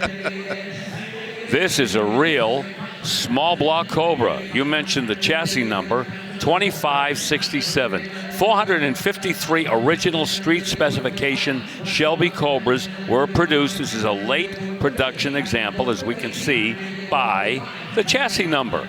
289, small block Ford, Holley 4-barrel, 4-speed manual transmission. And this is cool. It has been signed by Aaron Shelby, a grandson of Carroll Shelby, at the 2025 Keels and Wheels Concours d'Elegance. I believe that's up in the Portland, Oregon area. But yeah, little Aaron, well, he's not little anymore, but he, the grandson of Carroll Shelby, autographed this car. 289 Cobra is the car that really put the Cobra legacy, history, and racing achievements into the history books. Started out racing the Roadsters, and then they took that platform, created the Daytona Coupe, went out and won the World GT Championship in 1965. How cool is that? Very cool. What a story. Mm-hmm. And a high bid here at $650,000. You know, as we take a look at the next car on the block, it's a 57 Mercedes-Benz 190 SL. As big as this auction has been, I'm kind of surprised we didn't have a 300 SL or one of these before now. Well, earlier, I believe while we were in break, a 230 crossed, and that sold for probably what this one will sell for. These are six-figure cars. People are in love with these little baby Mercedes. 1.9 liter, 120 horsepower inline 4 with a 4-speed manual transmission. And kind of a funky color, the strawberry red. That's not a custom aftermarket paint job on that. This was a first senior and Grand National recognition winner from the Antique Automobile Club of America. $160,000, that's going to be the high bid. Extra time at the Spring Classic today continues with a 1961 Corvette. Yes, sir. 283 cube, fuel-injected small block with 315 horsepower. That would have been the one with the solid lifters. That would have been the top engine choice in 1961. NCRS Top Flight Award. T10 4-speed manual transmission. Roman red, white coves, big white wall tires with the full wheel covers, and that spinner in the middle, that faux spinner. You know, I talk about the NCRS Top Flight Award, NCRS National Corvette Restorers Society. To get the top flight, it's a process. You get them at the chapter level, regional level, and then the national level, and you've got to have that car inspected and certified each time along the way to get the top flight certification. Here's an interesting car. This is a 67 small block, 300 horse with factory air. Yes, sir. And let me tell you something, if I haven't told you already, if you've got a mid-year coupe and you drive it in a hot weather climate and you don't have air conditioning, you will feel like those little apple pies in McDonald's under that light, because it gets hot in there. Especially the big block cars, because they generate more heat. But nope, with this car, you're all set with that factory air conditioning. 300 horse, 327. That was the base 327 that year. Silver pearl paint and teal blue interior. Ah, she's a pretty lady.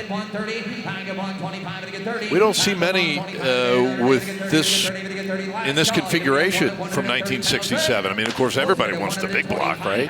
Right, and usually, when we get the automatic, the power glide in these cars, the air conditioning comes along. So this is another example of that. Okay, a couple more cars for you, and they are worth waiting for, let me tell you. 2019 Ford GT Carbon Series. Oh, I'm glad we waited. Oh, what a car. Technological marvel. Proved itself on the racetrack in Le Mans. This series of the Ford GT went back over there and won its class. How many years after it dominated at Le Mans and wrote a new page in the Ford GT history books? Carbon Series, a little extra gingerbread here. Of course, the powertrain, 3.5 liter V6, 647 horsepower, twin turbo with a 7-speed dual clutch automatic. Just 8 miles on the clock. Outside of owning one of these, that temptation to drive it and only put 8 miles on it, which is essentially just delivery miles, I think, would be so difficult for me. Those carbon fiber wheels on there, absolute work of art, Scott. Please tell me you did not take one of these cars through the Starbucks drive-thru. I would have. I did get to see these as they were being developed at Ford in the basement when they took a bunch of Cup drivers around, and it was incredible to see them just get so excited about it. I drove one of these to lunch in Seattle. Seriously? Yes, I did. Yeah, Bruce Wanta, a buddy of mine, he's got an unbelievable collection, and it was a liquid carbon. So even a step above this, I mean, talk about nervous Nelly behind the wheel. Oh, my goodness. Yeah. Now, one thing about this car that was so wild is Ford did not want to make this car with those rear view mirrors. They were trying to convince the DOT that they could have camera. And they're in the basement of Ford. I got to see in development, they were trying to prove, look, it can be just as functional. But ultimately, the DOT said, no, you still have to have mirrors. So then they have to go back to the wind tunnel, figure out how can we use them to our advantage, especially for the race car, and make all of this work. So they were kind of thinking McLaren Speedtail cameras with the flat screens. They were trying. Okay. DOT said no way. All right. Well, that one had a high bid of $875,000. And our final car for this Spring Classic, Bill, a 2020 GT, Ford GT Carbon Series. Yeah, we'll go a little bit later. This one with a 660 horsepower, 3.5 liter twin turbo V6. So, yeah, in 2020 they did up the horsepower just a skosh on these cars. Bill, we talk so much about the aero and how they built these cars with that EcoBoost V6, but it's when you look at the taillights and you realize how integrated every single part is, the way that they brought air in on the inside here that was getting pushed through the car, and then ultimately it's moving through that taillight. I mean, every single part of this car, aero was at the top of the list. Well, the name of this color wins my award for most creative title. This is Leadfoot Gray on this Ford GT. I love it. You know, we talk about acceleration, we talk about top speed in these cars. They got E50 now. But you know, the cornering on these cars, the average person would probably pass out if you went around a corner at speed in these. The side loads that these cars generate, the lateral G's, just off the chart. Borrow one of those G suits. I do have Is that what they're called from the Blue Angel people? You'd need one. 860's bid. $870,000. 850 is bid. 860. I think they might be close. 860. $870,000 to get 860. $870,000 bid. 92 miles on the odometer. 870. 860, 70. I get 860, 870,000. I get 860, I get 870 bid. I'm at 860. 70 bid. I get 860, 870. 860,000. $870,000. No, the mileage is going to drive the bidding Mecum rule on this car. 950. Okay. Yeah, we'll have to be into the nines at least. Yep, 950 you heard Frank say would be is the the magical Mecum number. rule number, so the bid $950,000 goes on to at $860,000 unless he raises his bid right back to $850,000. $950,000. Now offering us $255. And I think they are going to move on from that car. So we will as well. That's our final car. Our coverage of Dana Mecum's 39th Original Spring Classic comes to a close. Next year, we'll be featuring the finest in muscle and collector cars in the world. More details to come, I'm sure. Next up, Mecum is in Tulsa, June 5th and 6th, but our next televised auction, Harrisburg, PA. We'll kick off the coverage July 23rd here on ESPN+. For Bill Stevens, Chris Jacobs, Steve Matchett, Rutledge Wood, and Shannon Spake, and our entire crew, I'm Scott Hoke. Thanks for watching, everybody, and so long from Indy.